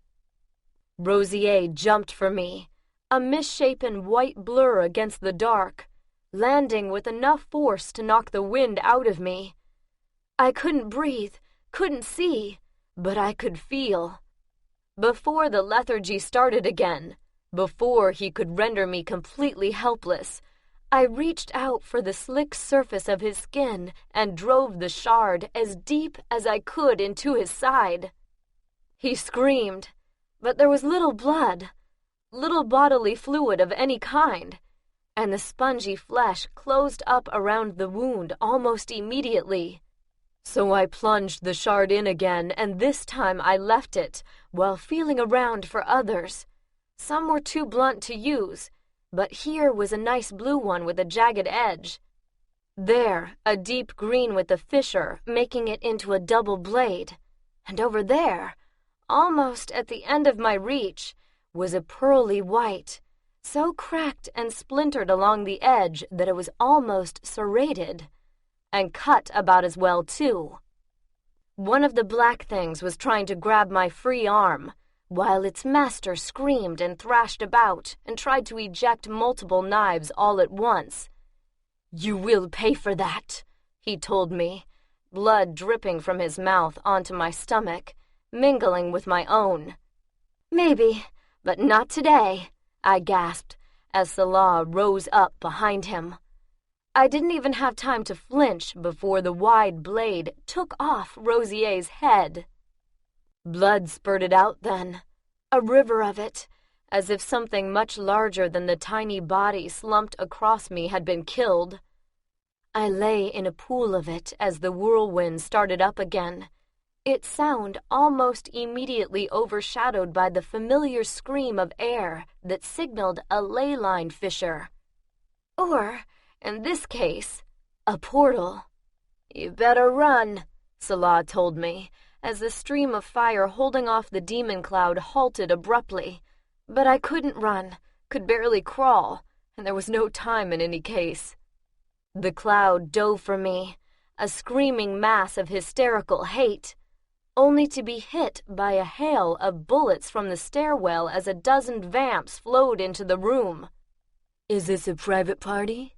Alphonse asked, crushing the black thing hanging off my thigh under a heavy motorcycle boot. "Or can anyone join?" Sal pried the creature off my back and stomped heavily on its center. It screeched and writhed and melted away, leaving only what looked like a scorch mark on the stones below. "You do know how to throw a party," she said as she pulled the last creature from my right arm and slung it against the wall. She looked me over. "But you were right. Elegance isn't your thing." I lay back against the fake stone of the floor, listening as the demons and vamps fought it out all around us. It didn't sound like the demons liked automatic gunfire any more than they did fire. I watched the last of them being pounded into nothingness by Alphonse's size 12 boots, while Sal examined my various wounds. What was left of Rosier's body was nearby, a wasted scrap of bloody white flesh. I thought seriously about throwing up, but decided it was too much trouble. Sal checked out my thigh and shoulders and pronounced them only flesh wounds. The stomach was worse, wide enough to need stitches, but I borrowed her belt and bunched enough of the skirt under it to serve as a makeshift bandage and to keep me decent all at the same time. Multitasking. That's how you get things done, I thought, and burst into giggles. "None of that," Sal said reprovingly. "Have hysterics later. The consul's on her way, and she's gonna want to know. Did you get it?" "Hell yes, I got it. And if she's coming, maybe she can get off her ass and help with some of the dirty work for a change." All the blood drained from Sal's face, and her eyes fixed on a point just over my left shoulder. "And with what dirty work, precisely, do you require aid?" a husky voice asked from behind me. God knows what I would have said, but before I could even turn around, Jesse ran out of the dark and jumped in front of me. "I got it!" he yelled, and sent a plume of flame straight at the console. She met it with the blinding wall of sand, dry as a desert, hot as hell, that I had once seen eat a couple of vampires alive. Only she wasn't throwing it outward at us. I realized after a moment, when my flesh stayed on my bones, she was using it as a shield. I got Jesse around the middle and screamed in his ear, "Cut it out! She's a friend!" The fire abruptly vanished, and he stood there looking a little sheepish. Sorry? Not strong at all?" I asked. He shrugged. "Well, maybe a little strong." I guess now I knew who had taken on a cluster of angry demons. "Why weren't you with the others?" I demanded. "I was on my way down here when 2 of those things attacked me. I fried 'em," he told me happily. "Then you could have gotten into the kitchen. You could have gone with Rodella and the others." "And leave you like this?" He sounded insulted. The console dropped the sandstorm, and Jesse did a double take, then just stared, trying to prove that eyes as big as saucers wasn't an exaggeration. I guess he hadn't got a good look at her before. She arched one eyebrow in a way that reminded me eerily of Mircea. "Friend?" I smiled weakly. "Well, you know, not an enemy." "That remains to be seen," she said, holding out a jeweled hand. I blinked at it for a moment until I realized what she wanted. She expected me to hand over the codex, and I'd already admitted that I had it. I figured I had maybe a minute to fork it over before she had me strip-searched. I said wittily. My brain was exhausted. My body was in serious pain, and I had nothing left. I couldn't let her take it. Not when Pritkin had been willing to go to such lengths to see it destroyed. I still didn't understand exactly what it did, but I knew enough to think that maybe he'd had a point. Because no way was the Gaze the only reason she wanted it. Ming Day and Pa Rindra hadn't had a sick vampire, and they'd seem pretty keen. The console didn't say anything, but she didn't lower her arm either. "Give me the codex, Cassandra." "That wasn't the deal," I reminded her. "I agreed to save Mircea. That was all." "We will attend to our own." She pulled someone forward who had been standing behind her. "Tammy, give me the book, and I will give you your friend." "You'll give her to me anyway. As soon as Mircea is healed, she is free. You've sworn it." Those slow eyes narrowed. "But he isn't healed. Not yet." "It took me a second, but I got it." "And you have him." "I had the counterspell, but I couldn't heal Mircea if I didn't know where he was. And that left Tammy under the console's manicured thumb until she chose to release her. Or until she gave her back to the circle. So you've decided what? That you want the codex more than you want to save Mircea?" "Once I have the codex, our mages can cast the spell." "How inconveniently true. And if I refuse to give it to you?" The console's grip on Tammy's arm tightened slightly. "I do not think you will refuse." "And I think she will," a ringing voice said behind me. The corridor was suddenly flooded with blinding golden light. "Well done, Herophila. You have fulfilled your quest." I didn't need to turn around to know who was standing there. The console's expression, one of mild surprise, was enough. For her, that was practically a goggle.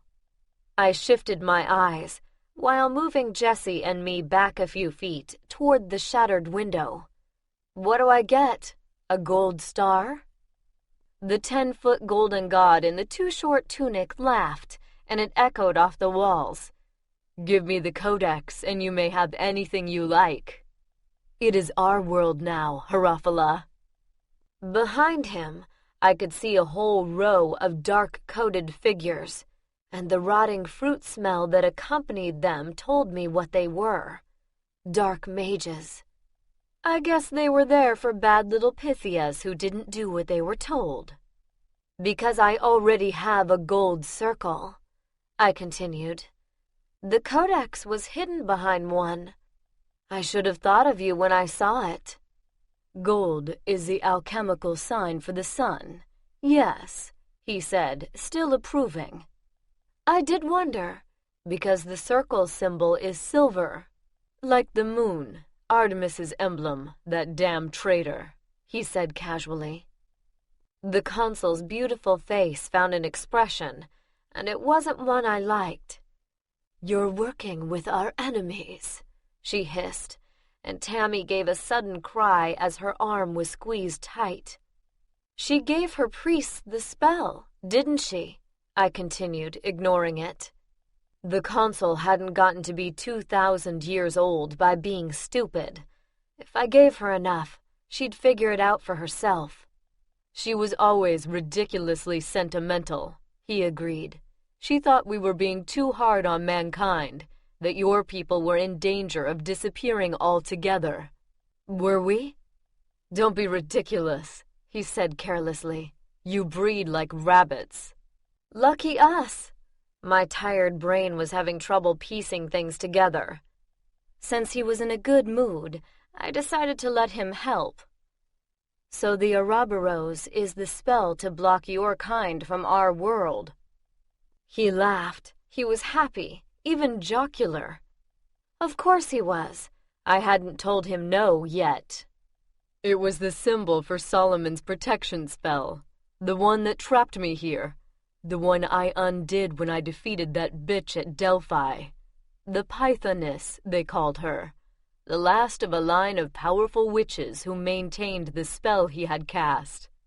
I killed one of them and made her home my chief temple and her daughters my servants, Femini and Harafala. I even kept the name Pythia, means python, you know. No, I hadn't. But I was learning all kinds of things lately. With her death, the original spell lapsed, because there was no one to maintain it, I reasoned, and the paths between the worlds were open again. Until Artemis decided to give the spell back to mankind. He nodded. But her priests are dead. Who maintained it after the destruction of her temple? The Silver Circle, of course. He looked surprised that I hadn't known that. But they forgot. I had given the Pythias part of my power.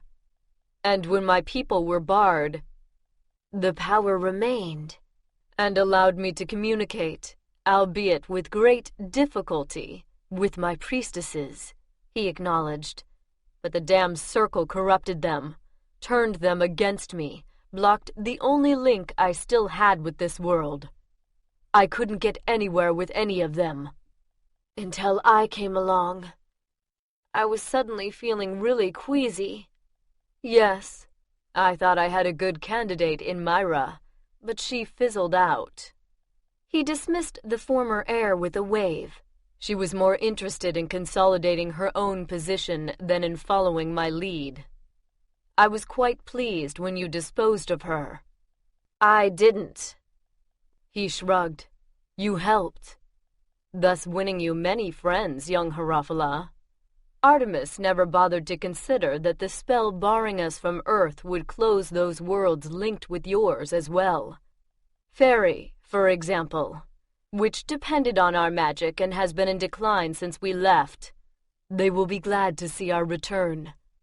That would explain why some of the Fae are so eager to get their hands on the Codex, I said. He beamed approval. They understand that the old ways were best. for your people as well as for us. Think of all we have to teach you. Yeah, you keep promising to tell me what's going on. As I have done. Give me the codex, Harafala, and take your rightful place as the chief of my servants. You keep calling me that when I've already told you. I took a deep breath and moved a little closer to the console. My name is Cassandra. Apollo's face immediately changed. Yes, he hissed, the name your mother gave you. Do you know why, little seer? No. Because she had a vision, saw that her daughter would be the one to free me. Saw that, if you became Pythia, the spell would be unraveled and I and my kind would return. She knew your destiny, but she couldn't bring herself to kill you, her only real chance. Instead she ran, and named you after another rebellious servant of mine in an act of defiance. It was a decision that cost her her life. He held out a hand. Don't make the same mistake. Give me what is mine. I glanced at the console. She didn't nod or blink or anything so obvious, but something shifted behind her eyes. I really hoped I was reading her right, because if not, I was toast. I pulled the codex out of my bodice, and Apollo's eyes immediately focused on it. One last gamble. One last chance, because I didn't need it after all. I knew the author, and he really, really owed me one. Jesse, I said briefly, do your thing. What? His eyes had hardly left his mother the whole time. I didn't know how much he had understood, but I didn't need him to understand. I just needed him to do what he did best. Fry it, I said. You cannot circumvent fate, Harafala, Apollo snarled. The circle is weakening, fracturing from within, and when it falls, the spell falls with it. Don't choose the losing side. I'm not. I tossed the codex into the air. Time seemed to slow down as it flipped once, twice, then a plume of fire thicker than my leg caught it before it even approached the top of its arc. When the flames cleared, there wasn't enough left to make ashes. And my name is Cassandra. You might have done well to remember your namesake's fate, Cassandra, he spit, as two dark mages started toward me. And the vampires just stood there. I desperately tried to shift out with Jesse, but I was too tired and nothing happened. At least, nothing normal. A bubble formed out of nothing and bobbed around just out of reach, heavy and strangely thick, distorting the room in its reflective surface. And there was another one, smaller than the first, and for a moment the two were bouncing around like helium balloons, colliding and rising and drifting with no particular direction, until the larger one drifted against the taller mage. Instead of bouncing off, it clung to his outstretched arm, flowing over the leather of his coat like molasses, and despite my panic, I couldn't seem to look away, because the sleeve under the bubble was changing. The leather grew dark and hard and started to crack, and the mage began to scream as the sleeve dusted away like the cover on one of Pritkin's old books. It flaked and crumbled until I could see the arm underneath. Only it wasn't an arm anymore, I realized as the mage tore away from me. He left behind the tattered remains of the sleeve and the hand clutching my wrist, which was now nothing more than a collection of bones under brown papery skin. I flinched and the bones collapsed, hitting the ground with a dry rattle. I looked up to see the mage staring at me, a look of horror on his face as it aged decades in a few short seconds. I gasped, realization slamming into me even before a clear, almost transparent substance peeled away from him. It reformed itself into a bubble that floated off a few feet before popping out of existence. What was left of his body collapsed like a deflated balloon. I stared at him, remembering the dead mages in the fight with Mircea 2 weeks ago. I thought they'd been hit by friendly fire, by a spell gone awry.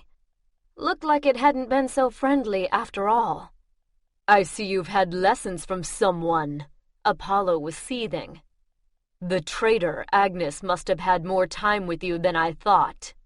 No matter, you cannot defeat them all. And the entire line of mages surged toward me. I watched them come out of blurry, exhausted eyes. What had that been, anyway? Some way of speeding up time within a small area? I didn't know, but one thing was sure. I couldn't do it again. If I hadn't been holding on to Jessie, I'd have been on the floor already. But the mages didn't reach me this time. The ones on the front row, 6 in all, were met by a stinging desert storm that blew up out of nowhere and concentrated only on their bodies. They were shrouded in whirling, dancing sand for maybe 20 seconds, and when it dissipated, the only things left to fall to the floor were bones and metal weapons. The rest of the mages were met by angry vampires, half of them Senate members, and the fight was on. I clutched Jessie and stared at the consul. You took your time. If we are to be allies, I had to be certain that you are strong enough to be an asset, she replied serenely. I assume you have the spell to break the gaze memorized. I know who does, I replied. And that would be? The mage Pritkin. I told it to him. She raised an eyebrow, but didn't call me on the obvious lie. You had best hurry, then. He was battling another mage in the lobby earlier. I do not think he was winning. I started for the stairs, but was called back by Jessie's cry. What about Mom? I looked at the consul. If we were to be allies, I'd think you could trust me. She looked at me for a long minute, then released her hold on Tammy. Do not disappoint me, Pythia. The tone was menacing, but it was the first time she'd ever used my title. On balance, I decided it was a positive step. I picked up my skirts and ran. Chapter 28. I woke up in an unfamiliar bed in a posh room painted a soft, muted blue. The curtains were drawn, so I assumed it was daylight outside because a vampire sat beside my bed. You ran into the wall, Sal said, looking up from buffing her nails. It was real embarrassing. I sat up and immediately regretted it. Everything hurt. I did not. Yeah, you really did. Bam! Out like a light. Not that you weren't pretty close already. I felt my head, and sure enough, there was a big, fat bruise. I feel like shit. You look worse. On the plus side, we won the battle. And what you did with those 2 mages was pretty cool. So, you're saying what? I'm breaking even? Just about. She laid something hard and cold on my chest. A little girl dropped this off for you. Said to tell you that your necklace is haunted. I wrapped my fist around the familiar weight and felt the brief energy sizzle that told me Billy was in residence, soaking up energy. I know, I said tearfully. The kids are all right then. I guess, she grimaced. There seem to be a lot of them around. And Francoise and Rodella and... What do I look like, the 6 o'clock news? Ask the mage if you want to know. Pritkin, how is it? He's fine. After you took a nosedive, the consul sent Marlowe after him. Turns out he didn't need the help. He already killed the guy. I swallowed and laid back. Nick. She meant Nick. And Pritkin had to kill him because I'd been stupid enough to hand Nick the answer to all his dreams. Or, at least, he'd probably thought so. I remembered his face when he told me that the Codex was the key to ultimate power. Too bad he hadn't understood. The power didn't go to us. I need to see him, I told Sal. Good. She got up and stretched. Her cat suit told me that I was a pain in the ass in big purple letters. Because he's really starting to get on my nerves. He's here? Sal rolled her eyes. Oh, yeah. And I don't know how you put up with him. He kinda grows on you. Uh-huh. She didn't look convinced. Oh, and one more thing. She tapped a big black box beside the bed with a long fingernail. The consul left this for you, and she's getting snippy. I almost asked what it was, before I remembered. Mircha. Sal was right. I wasn't done yet. We might have won the battle, but my personal war remained to be fought. I nodded and Sal left, or tried to. She barely opened the door when Pritkin barged past her. He didn't look like he'd bathed or changed, but his hair was once again an independent entity. They said you destroyed it. I'm fine, I said, checking under the covers to see that I actually had clothes on. I did, although it was a t-shirt and sweatpants, not the ruined evening dress. I sat up again. Thanks for asking. Pritkin waved it away. I spoke with the doctor who attended you earlier. I knew you were well. Did you destroy it? Yes. All of it? I sighed. No, I left out the important bits. Yes, all of it. There wasn't so much as a cinder left after Jessie torched it. Relax, it's over. It will never be over. Another Pythia could go back, find it again. I burst out laughing, but quit because it hurt. Yeah, because it was so damn easy. It could happen, he said stubbornly. And all I can say is, good luck to her. She'll need it. I looked at him more seriously. I'd like to ask a question, and get an honest answer. For a change. You want to know why I kept you in the dark? That would be the one. Why not just tell me what was going on? He looked at me in disbelief. What reason did I have to assume that you would choose the Circle side over Apollo's? He could give you everything, security, the knowledge you need about your power, wealth, whereas the Circle has been trying its best to kill me. I took a moment to absorb that. I didn't like to admit it, but I kind of saw his point. With so much at stake, even if he'd wanted to tell me, he couldn't have risked it. I wasn't sure I'd have risked it. They were afraid of what an untrained Pythia might do, he continued. Given what Myra had already done, she was brought up knowing how dangerous that creature was, being warned against him, yet she still fell in line with his plans. As many others have done.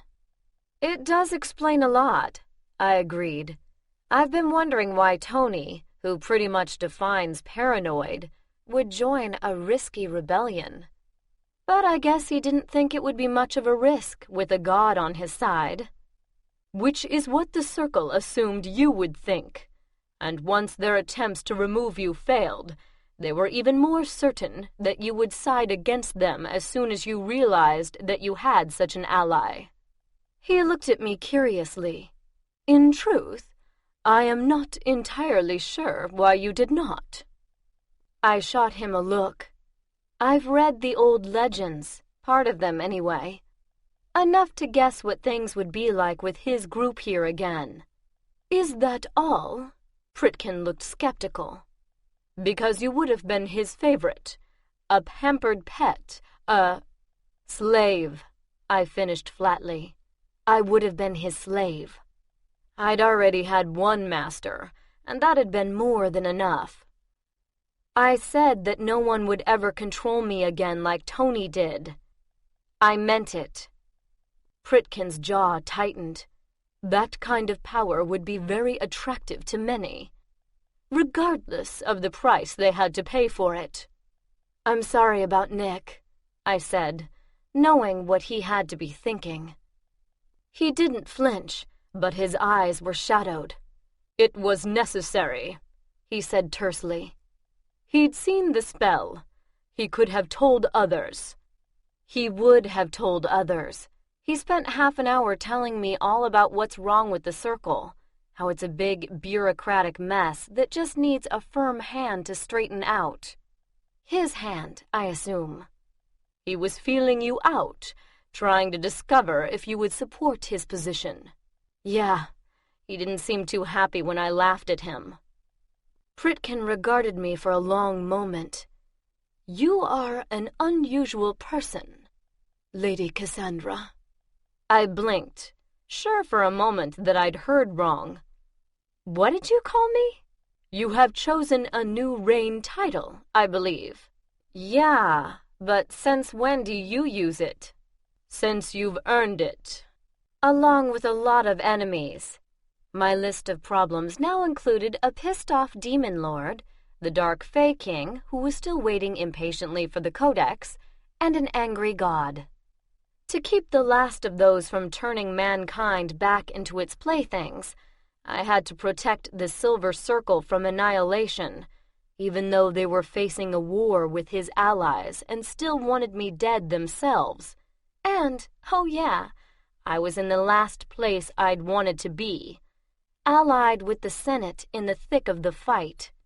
"A hazard of office," Pritkin shrugged. "There were many who did not care for Lady Femini." "Yeah, like the ones who had killed her. She once told me that I'd be the very best of us, or the very worst," I admitted. "I didn't know what that meant for a long time. I think I do now. Either my reign will see the office finally under the control of the Pythia, instead of the Circle or some ancient being, or it will see me and everyone else become slaves to that creature." "That won't happen." I almost pointed out that it very nearly had happened, but I didn't feel like getting into a fight. "Which kind of brings us to something else I wanted to ask you," I said instead. "The Circle maintains the Ouroboros spell now, right?" "Yes. Power is drawn from the Circle collectively, as no one mage could possibly sustain such a thing alone." That was what I'd been afraid of. Okay, so exactly how many blows can the Circle take before they can't keep up the spell anymore? "I don't know." "Guess." "I can't. And all I can tell you is that when the spell was laid, the Circle was considerably smaller than it is now. Presumably, we have some leeway before a crisis point is reached, but as the war heats up, there will be casualties, and every loss will become progressively more dangerous. Because it could be the one that lets the old gods return. They're not gods. They're strong, but primarily because their magic is so different from ours that it is difficult to counter. And there is certainly nothing godlike about their attitudes. Petty, arrogant, cruel beings without a shred of—" "My point," I said, raising my voice, "is that if the Circle weakens too far, the spell snaps. So how do we keep that from happening? It's a little hard to save the lives of a bunch of people who are still trying to kill me." Pritkin ran a hand through his hair agitatedly. "I am well aware of that. We will have to manage some kind of rapprochement. If we continue to fight amongst ourselves, our enemies will have a definite advantage. And even if we win the war, if the Circle is weakened enough that the spell shatters, then we've lost anyway," Pritkin finished for me grimly. "How would you suggest we begin? The Circle hates me." "I don't know. With its current leadership, I don't know," he repeated. "It will not be easy. But above all else, You have to show them that you are not a puppet of the vampires. That isn't the case, I know, he said, forestalling my protest. But that is how it appears. You live here, surrounded by them. You wear Mircha's mark. You are bound to him by the gaze. About that last one, I assume you're going to help me break it? There was a commotion outside. Then the door burst open and Casanova ran in. He batted away Sal's hands. "Let go of me, woman!" "What else have I been doing?" Pritkin said incredulously. "What more would you have me do?" Casanova looked at me. "Feeling better, are we?" It didn't sound concerned. It sounded pissed. "Not particularly, no." I looked at Pritkin. "Cast the spell, of course." "Good," Casanova snapped, "because, thanks to you, neither am I." "What spell?" Pritkin asked, looking confused. "The one to remove the gaze," I said impatiently. "I had to destroy the codex, remember? I don't have it." "But you do, so it doesn't matter." "Are you paying attention?" Casanova demanded. "Maybe when you stop insulting me, I'll think about it," I told him. "Because Françoise won't do anything about those women, and the pixie won't do anything for anyone until she gets some rune she keeps raving about. And somebody has to." "What women?" "We already tried that," Pritkin said, starting to look worried. "The Greyes," Casanova said, throwing up his hands. "They helped Françoise get the kids out. I personally think they just like killing demons or anything else that stands still long enough. And now she won't even attempt to trap them. And they're currently all three downstairs. Together, if you hurry." "Tried what?" I asked Pritkin. "The counterspell. I cast it for you in France. Twice." I stared at him, Casanova momentarily forgotten. That was a fake. It didn't work. "It didn't work," he agreed, "but it wasn't a fake." "What are you saying?" "I'm saying that all three of them are together right now," Casanova raged. "Who knows when we'll get this opportunity again? Get up, get down there and talk some sense into that witch." I stared at Pritkin. "It has to work. We've already tried everything else." He just shook his head. "I cast it on you, not only in France, but here in our time as well. It failed. That is why I have been searching for an alternative." "Well?" Casanova demanded. "And?" I asked Pritkin frantically. "Nothing. I do not understand why the gaze is behaving this way. It shouldn't still be there. It can't still be there. And yet it is." "Are you even listening to me?" Casanova all but screamed. "Yes," I snapped. "The Greyes are downstairs, all together, and you want me to trap them before—" I stopped, staring at him. "Yes, so let's go." He hauled me to my feet. "My thoughts exactly," I said, grabbing Mircha's trap and Pritkin's hand. "Where are we going?" Pritkin asked, looking confused. "To end this." We reappeared in Mircha's suite at Magic. It was 2 weeks in the past, just after I'd dropped him off following our time in Paris. I'd concentrated on him instead of a place when I shifted, because I hadn't known for certain where he'd be, but I hadn't counted on catching him coming out of the shower. "Dulciata, always a pleasure," he said, unselfconsciously toweling himself off. He glanced at Pritkin. "Why?" he asked, obviously pained. "He isn't here to fight. We need to cast a spell on you," I said quickly, and then realized that maybe I should have worked up to it a little more. Under a lot of wet brown strands, an eyebrow raised in a sardonic arch. You do not know magic, Cassie. Therefore, I assume what you meant to say is that he needs to cast a spell. Wow. Less than 30 seconds and we were already to the Cassie stage. I wondered how long it would be before we hit Cassandra. Before I could say anything, 4 large vampires rushed into the room, guns drawn and scowls on their faces. They stopped inside the bathroom door and stood there, looking blankly from Mircea to Pritkin to me. Pritkin drew a gun, but Mircea didn't react, except to drape a towel around his waist. Yes? He asked politely. The wards, one of the vamps said a little awkwardly.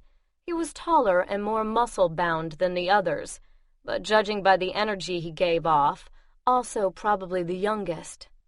They indicated an intruder, he scowled, his eyes on the gun in Pritkin's hand.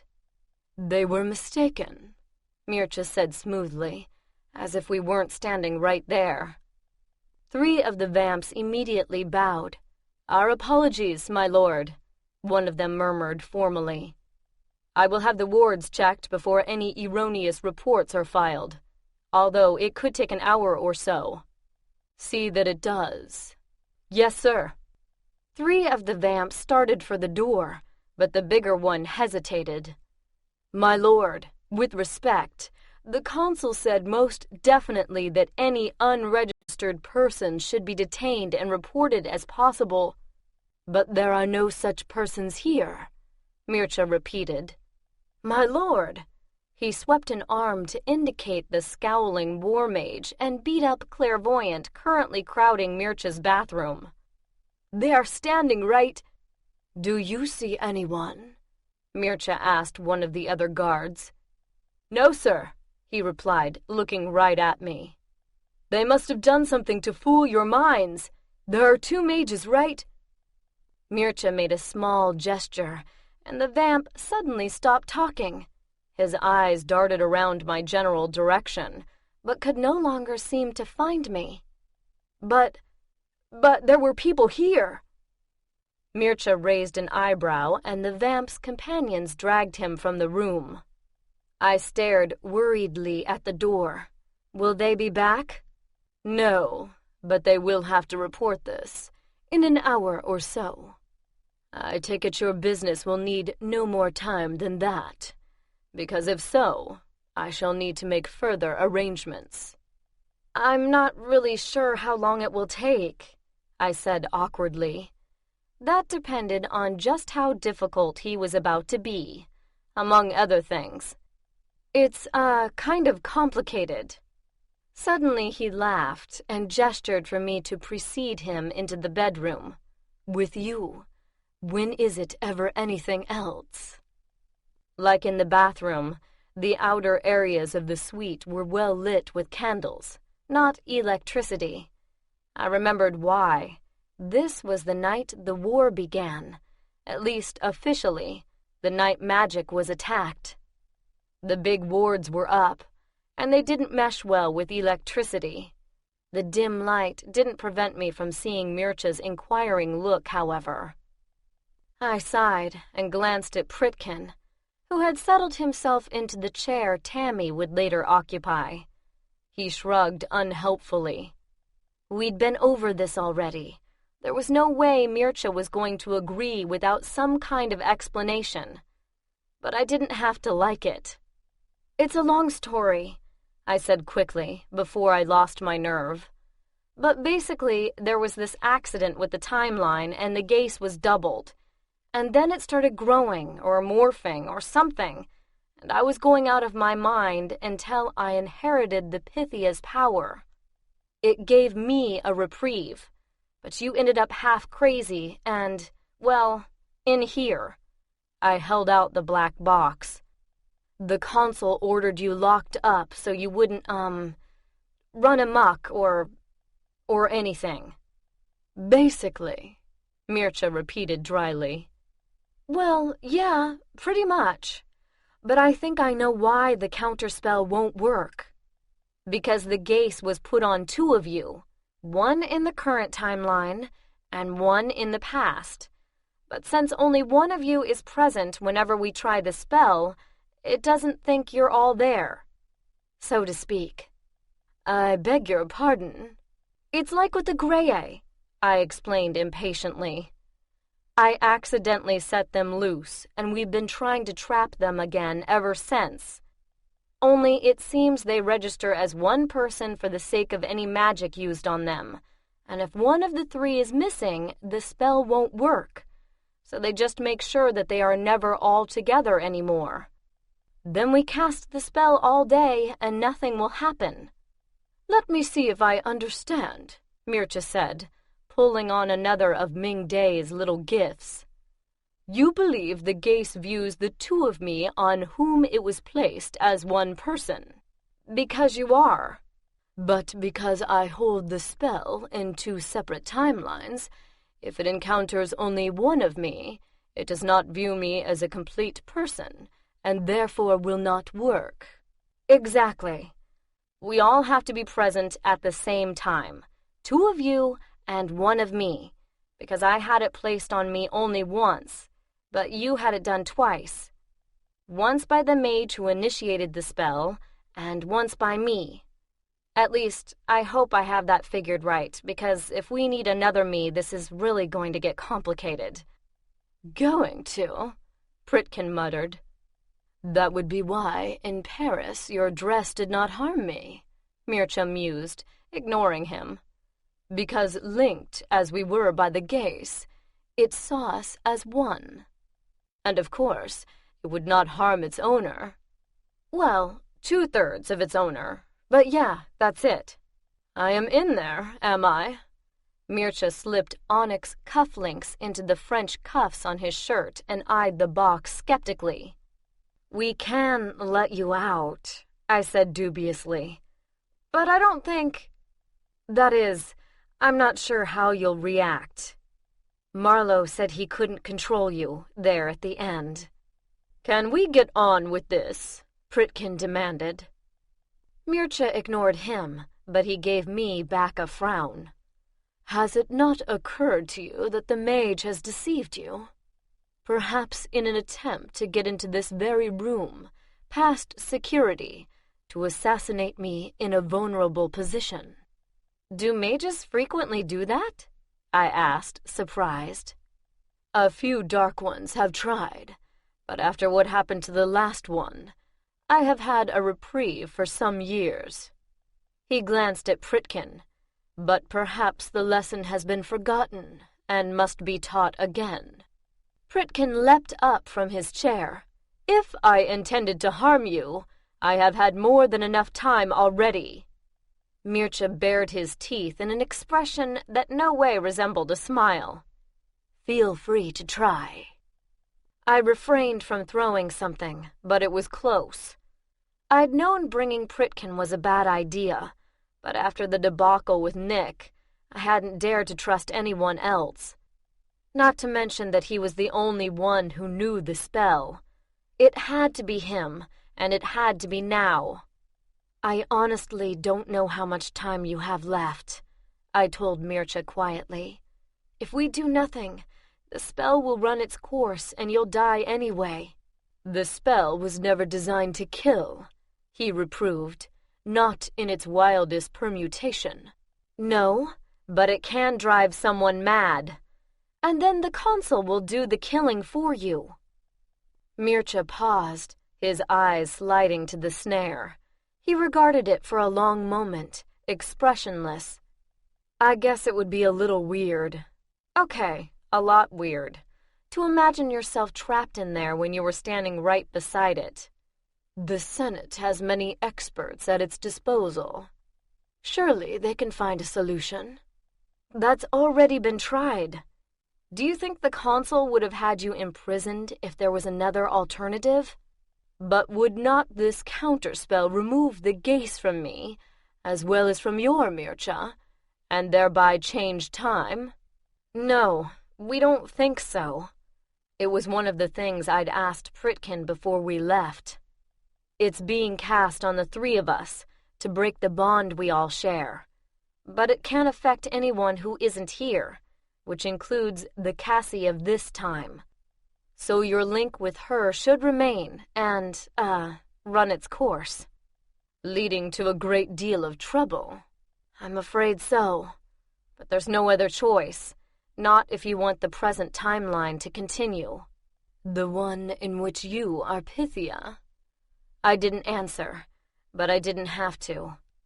Mircea had known since the battle at Dante's that his crazy gamble had paid off. He looked thoughtful for a moment, but then his eyes slid to Pritkin and his expression hardened. I know you think you are acting for the best, Dulceta, but you do not know what our enemies are. Pritkin swore, and before I could stop him, said something in a low, guttural language that sounded awfully familiar. Before I could blink, before he even finished speaking, Mircea had pressed him against the wall, a fist in his shirt and murder in his eyes.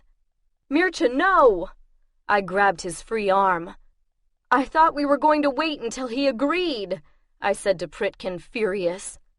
He would never have agreed, he spat, and it doesn't matter anyway. Doesn't matter, he could kill you. Laying a spell on a master vamp without his permission was considered so stupid that there wasn't even a law against it. There didn't need to be. Most who tried it didn't survive long enough for a trial. You don't understand. The Gace. What about it? Pritkin looked like he'd swallowed a handful of nails. Can't you feel it? The spell didn't work. The Gace is still there. Chapter 29. That's impossible. You said...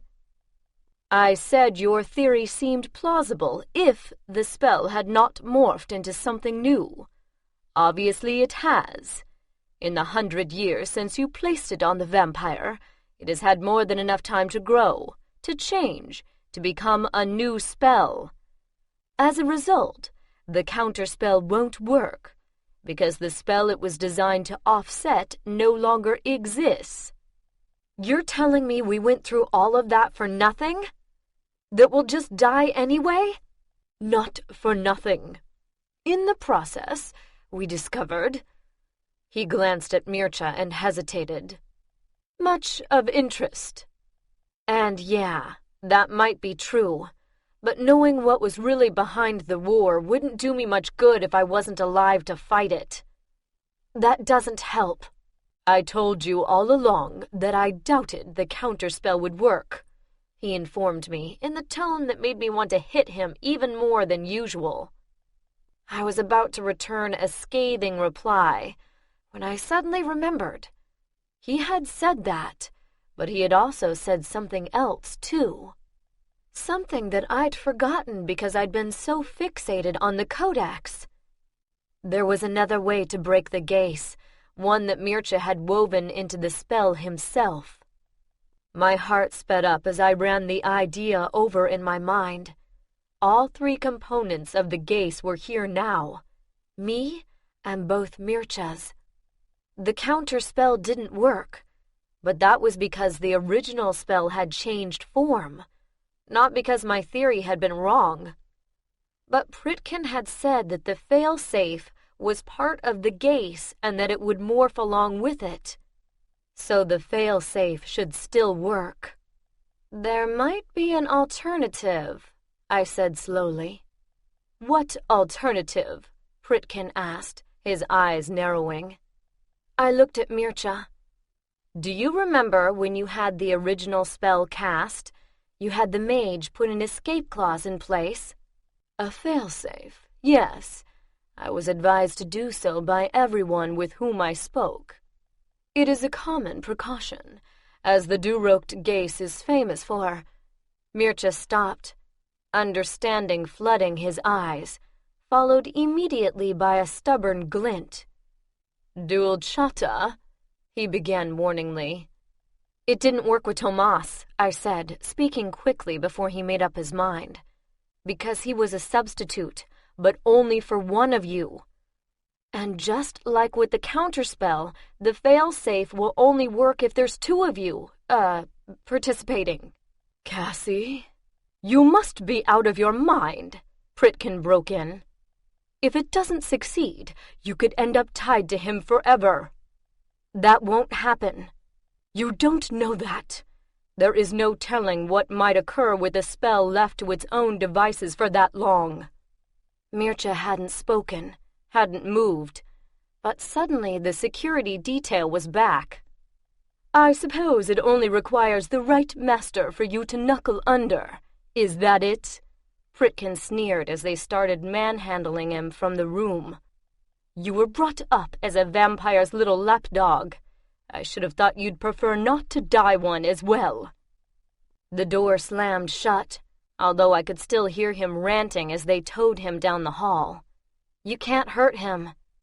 He has to go back with me. Their orders are merely to detain him, Mircea said, looking at me narrowly. I thought you would prefer to discuss this in private. Yes, well, I stopped and mentally pushed Pritkin's accusations away. I had to concentrate if I was going to get this right. If I was going to make Mircea understand. If I figured this right, and I'm pretty sure I have because we've tried everything else, then it has to be all of us. The failsafe was never an independent entity but was tied to the Gaze itself. So when the Gaze changed, the failsafe changed right along with it. That's why built-in safety measures are used with the Durocht. Because even if it does go haywire, they will still counter it. What has to be all of us? I narrowed my eyes. Mircea knew more about magic than I did, so he'd followed me perfectly well. He just wanted to make me spell it out. I paused, sure for a moment that I couldn't get the words out, that they wouldn't fit past my throat. The sex thing, I finally blurted. It needs to be all of us, which was absolutely the most shocking thing anybody had ever said for the long moment before Mircea smiled. You know, Dulchata, when I told you that I enjoy a wide range of experiences, I did not expect you to take me quite so literally. He started buttoning up the shirt. I assumed by the fact that he was getting dressed that I must not have been as clear as I'd thought. What are you doing? I demanded. I told you. We have to have sex now. No, I believe the term you used for a threesome was the thing. Mircea slipped on his suit coat. I admit to having few reservations about personal relations, but one rule I do try to maintain. He leaned over and kissed me lightly on the cheek. If the lady cannot bear to say it, he whispered, we don't do it. I pushed him back and glared at him, hands on hips, immediately pissed. No one made you put the Gaze on me, I told him, pushing a finger into that completely clothed chest. The soft, luxurious weave of Chinese silk met my hand, something that didn't make me any happier. No one told you to make sex the condition to break it. I've been through hell to figure out a way out of this, and now that I have, you're playing hard to get? His amusement, if anything, seemed to ratchet up a notch. I guess Sal was right. I didn't do tough well. You have to admit, Dulchata, that your story does seem somewhat... Strip, I ordered. Mircea stood there by the bedpost, giving me a disbelieving lift of an eyebrow and a look that clearly said, you did not just order me to take off my clothes. Except that I had, and I gave him a stubborn chin raise in response. Very slowly, he pulled off the suit coat and dropped it onto the bed. His look challenged me to take off something as well.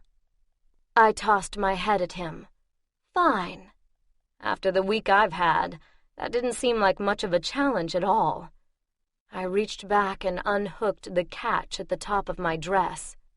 Sal had refused to let me visit the master in my old sweats, and had cobbled together an outfit for me. One tug had the zipper down on the dress and the satin material sliding over my curves until it was no more than an icy blue puddle around my feet. I still wore a strapless satin bra and panty set, purchased to match the dress, and a corset in white. The corset was a slightly jarring note, but I hadn't had a choice. Whoever they had patch me up had done a good job, and a glamour had covered most of the assorted cuts, bruises, and claw marks. But the fact remained that I don't heal like a vamp.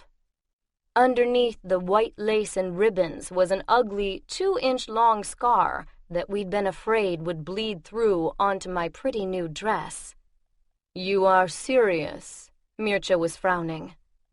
I spread my hands. Yes, I'm serious. What is the problem? He looked torn between exasperation and disbelief. "You know the problem. You explained it to me, and I do not intend to spend the rest of my life bound to the wishes of a—" He cut off abruptly. Of a what? I could feel my temper rising. He recovered quickly. "Of a young lady who, however charming, knows so little about our world." "I'm learning fast," I said, "and don't patronize me." I was pretty sure the word he'd almost uttered had been child. And whatever else was true of me, that wasn't. Not since the age of 14, when I'd run away and learned exactly the kind of world I live in. "I wouldn't dream of it," he said, unruffled, "any more than I would dream of completing such a dangerous spell." "We're not completing it. 2 of us would have done that.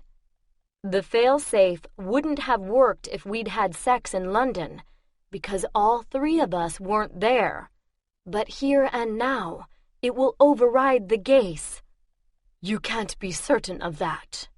"Maybe not, but I can be certain that you'll die if the Gace isn't broken. Would you prefer that to living under someone else's mastery?" "I cannot say," he replied mildly, "having never had a master. But I did die once.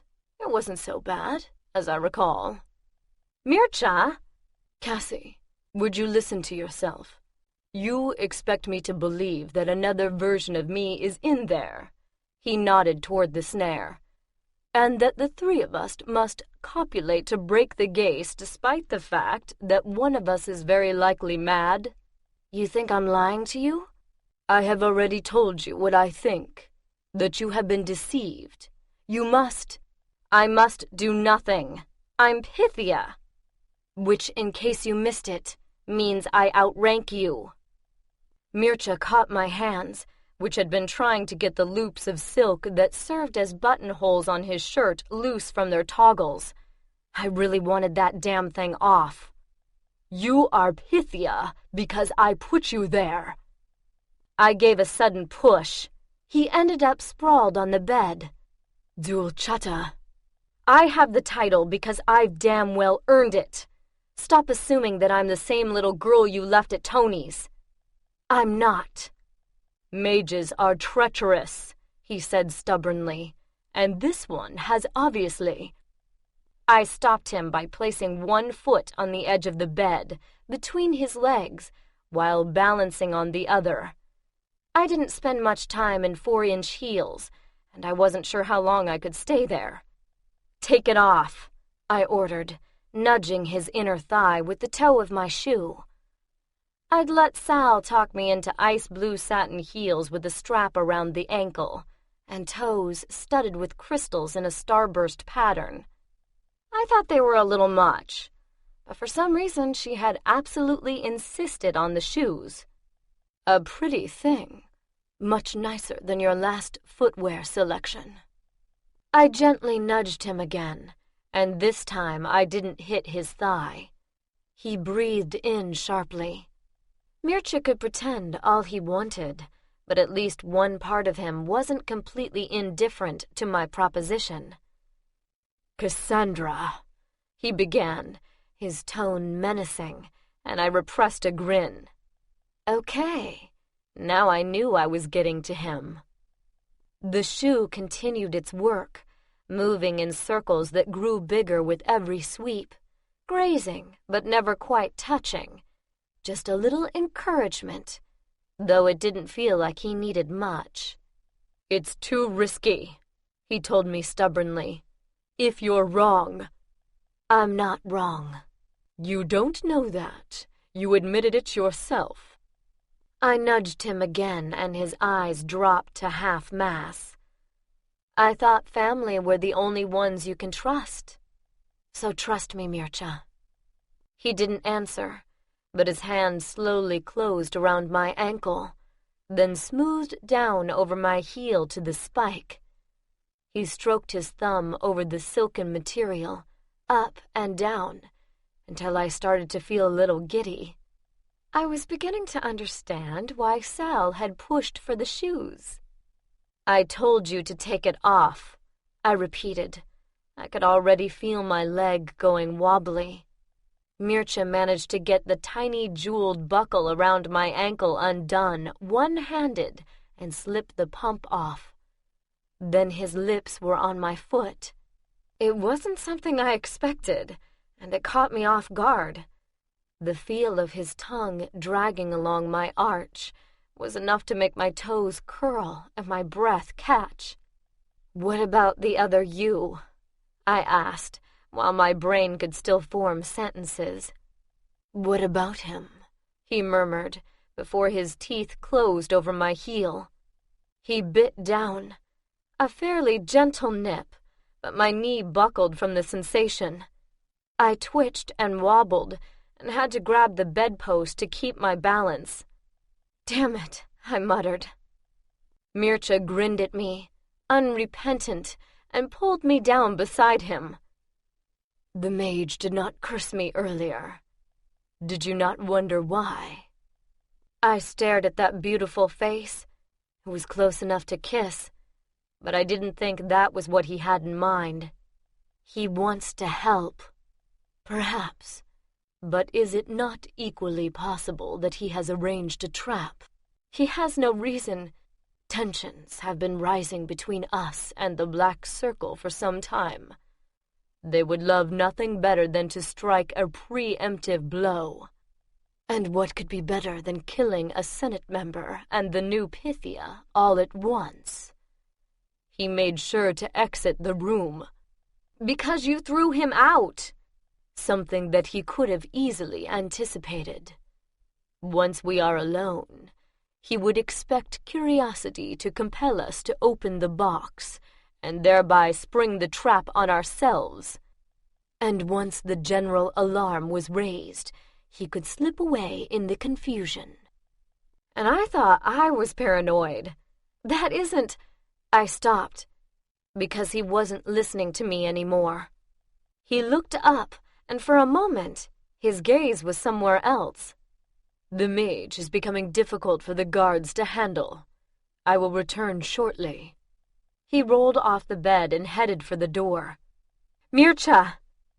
He looked at me over his shoulder, his face grave. "I will not kill him, Cassie. But I will have the truth of this. Of a lot of things, one way or the other." I watched him go, wondering how things could have possibly gone so bad so fast. I'd known Mircea distrusted mages, all vamps did, but I'd foolishly assumed that a life-or-death situation would override that. And it probably would have, if he'd believed that was what we were facing. But he'd convinced himself that Pritkin was a dark mage assassin, and I was the naive dupe he'd conned into helping him. If I needed his cooperation, I was toast. For the fail-safe to kick in, I needed only two components: proximity and sex. I was pretty sure I still had the former. Mircea wouldn't want anyone interfering in family business, so he would almost certainly question Pritkin here, in his suite. From what I'd seen, it was pretty extensive, but not any more so than a large house, which meant that they were somewhere nearby. It was the second part of the equation that was problematic. I'd assumed we all three had to be present and actively involved to break the gaze. But what if we didn't? I bit my lip, furiously trying to think of anything anyone had said that might give me a clue one way or the other. But there was nothing. It was a 50-50 gamble. Proximity to two Mirchas and sex with one of them would either break the gaze or it wouldn't. And if I gambled and lost, I'd end up completing the very bond I'd been trying to avoid. Billy had advised me once to never gamble unless I could afford to lose. But not gambling now would lose me Mircha, and I didn't think I could live with that. I stared at the innocent-looking box on the nightstand and wondered if I was nuts. Marlowe hadn't been able to handle him. The consul had been spooked enough to order him locked up, and here I was about to release him. What if he didn't recognize me? What if I registered as no more than food? I'd seen how fast he could feed. I'd be dead before anyone could stop him. I can shift out if he's too much for me, I told myself, hoping it was true. Yeah, and then what? If this didn't work, I was out of ideas. If this didn't work, I pushed the thought aside as seriously counterproductive and gingerly picked up the box. Pritkin had told me something else once, too. The gaze responded to the caster's deepest desires, and right here, right now, there was nothing Mircha and I wanted more than to have it gone for good. I just hoped that that was going to be enough. I placed the box in the middle of the bed and took a deep breath. And then I let him out. The figure of a man suddenly appeared on the bed beside me. At first, he looked to be asleep, until I looked closer and saw his face, tucked halfway into the pillow and lined with pain. His hand clutched blindly at my shoulder, clenching as tightly as his jaw for a long minute, and then slowly, hesitantly, almost as if it had forgotten how, it relaxed. This man was no threat, I realized, blinking back tears as I watched him. He barely even seemed to know where he was. I tried to comb my fingers through his hair, but they got stuck over and over in the snarls. "Mircha?" I whispered. His lashes were clumped together, and he didn't open them at the sound of my voice. He didn't reply either, but a tentative hand wandered up to my neck. His finger slid along the curve of my flesh to rest above the pulse of the jugular, right over the two small scars he had made. I gazed down at him with wet eyes and a heartbeat so rapid I felt like I was about to faint. Then he blindly grasped for me, making these choked, desperate noises in his throat that I finally realized were words. He was asking me if I was sure. "I've never been sure about anything," I said fervently, and the decision was suddenly just that easy. I couldn't let him die. All the logical arguments in the world couldn't change that one simple fact.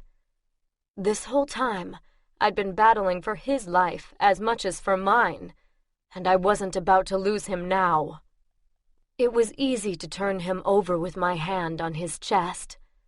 It was much less easy to ignore the heat of his skin, the tight nipples riding over lean muscle, or the strong thump of his heartbeat. I liked the way his breath caught, the way his stomach hollowed under his rib cage when my thighs touched his sides. I wasn't kidding myself. I knew how any relationship between us was going to go. Sooner or later, Mircha would do something unforgivable, probably at the consul's behest. Or I would make a demand and he wouldn't give in. Even without the circle's suspicion hanging over us, there was a clock ticking every second we were together, the distant sound of the oncoming train. I knew, I'd always known, that I couldn't keep this, But for this one night I could have him, and I wanted it all. I pressed my palm against him and was rewarded with a hitching, indrawn breath. He was thick and uncut, tender at the tip, irresistible. He was darker here, rose and gold, and it was fascinating the way the flush shifted under the pressure of my slowly moving fingers. I brushed my lips over the side of him, drinking deeply of his familiar scent. It made it easy to accustom myself to the strangeness of what I was doing. I licked, a long, slow trail from base to head, letting my tongue wander and slide, and, yes, a gasp spurred me on. I did it again, and felt him shudder above me. I didn't hesitate after that. I needed this. The thick glide of his flesh past my lips, salty and bitter and sweet on my tongue. Mircea pulled me up before I was ready, pressing against me with tongue and teeth and lips shredded with bite marks from weeks of torture. He cried out when we kissed, but I don't think it was from pain. I wrapped myself in his body, all hard muscle, sweat-drenched skin and matted hair, and felt him begin to press inside. Blunt, thick strength took me, sinking deep. I shifted up, wanting even more, and in a moment he was so far inside that there was no distance left to close. He paused for a moment, and we stared at each other, his eyes finally wide open, wild and pained, and so golden that I couldn't see any brown. When he finally began to move, there was no short thrusts from his hips, but an unrelenting deluge, the muscles of his arms and the power of his thighs reducing his body to one long undulation. And suddenly, every cell was screaming to get closer, to clench tight around him on the downstroke, to live inside his taste and smell, to feel every thrust in my teeth.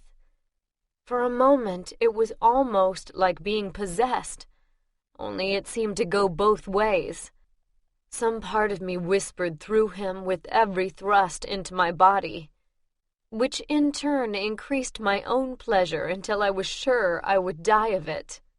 "Perfect," he said brokenly, before swooping in for another kiss, mouth open, tongue plunging deep.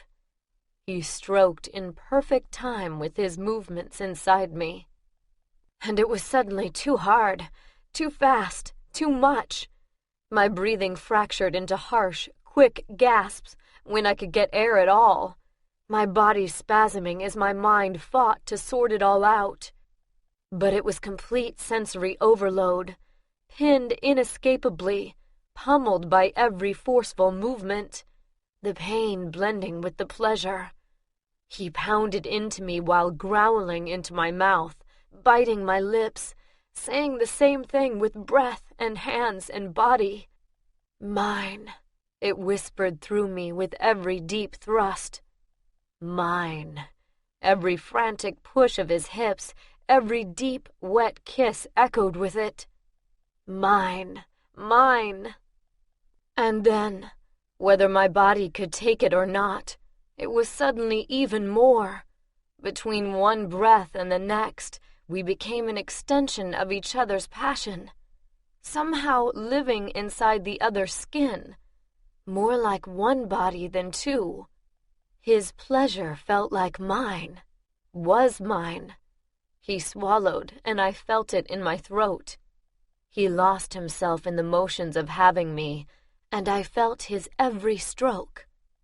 His fingertips brushed against my scars with a deep inner thrill. Mine, mine, before dropping to my hip, caressing the soft roundness.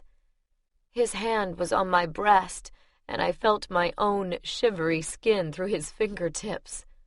Knew the sensation of my shudder passing down another spine. Felt his joy as my muscles quivered and then relaxed, surrendering completely. Orgasm was both heavenly and painful when it finally came. It felt like we were breaking through a barrier into each other, falling deep, tearing loose from the last pretense of control. He thrust again and again. No finesse, no thought, just this, the rapture of it. Every touch burned through me. The pleasure that burst inside my veins echoed in his. I couldn't tell which one of us gave that raw, stuttering cry. Mine, mine, mine. Without warning, everything came apart. The sensations, color, heat, pleasure were so intense that I worried I might not ever be able to put myself together again. Intense enough to hurt and make me beg him to stop, beg him to never stop. It went on and on. Waves of pleasure in time with Mircea's unsteady thrusts, sparked harder by the wild shocks that emanated from me, from him, from me, until I couldn't remember how to breathe anymore.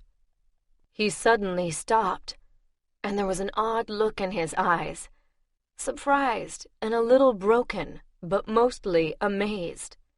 I was pretty amazed too, because I'd never made anyone look like that before.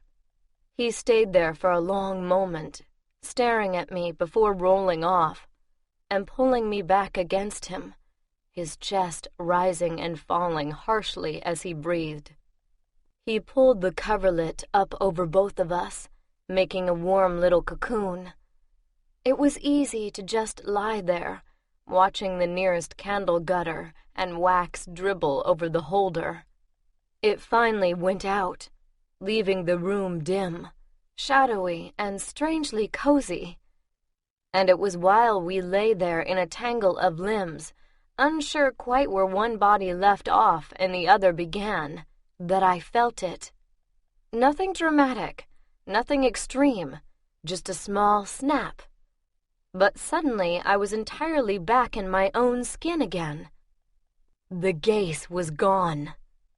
"Dulcata," Mircea breathed, and I felt it as soon as he said my name, an even, soft hum of something that recognized me and welcomed me like it had known me forever. But it wasn't a spell.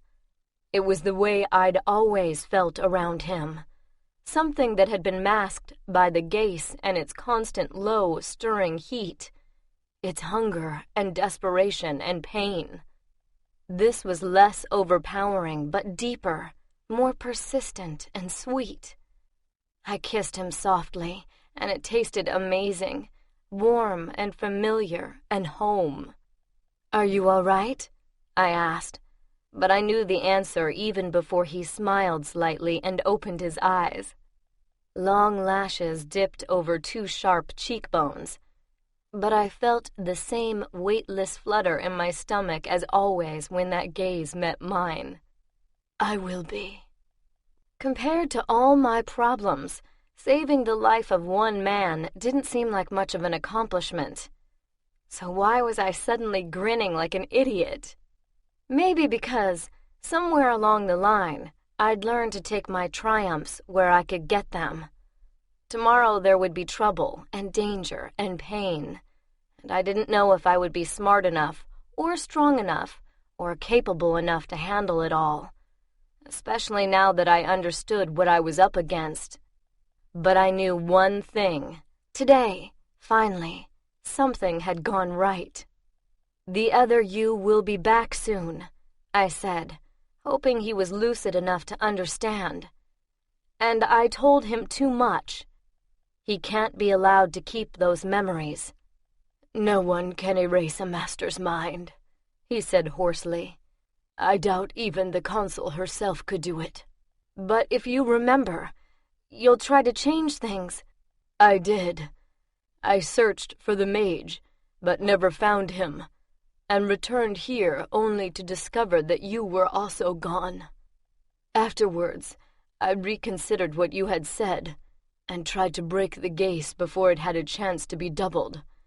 But the war intervened, And once it did, there was nothing to be done but see this through to the end. I stared at him in disbelief. But you didn't know what happened after you left. You didn't know we succeeded. I knew you. I could not believe that you would leave without completing your mission. I had to trust that you'd found a way to break it. That's why you sent me away, I said, my head reeling. Why you wouldn't let Raph bring me to you. I did not want to change this future, he agreed.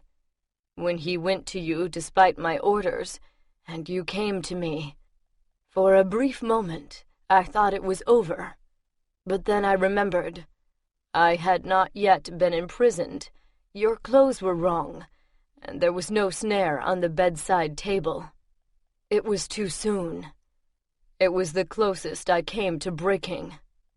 I couldn't imagine it. That solitary, agonizing wait. Not even knowing for certain that we would win in the end.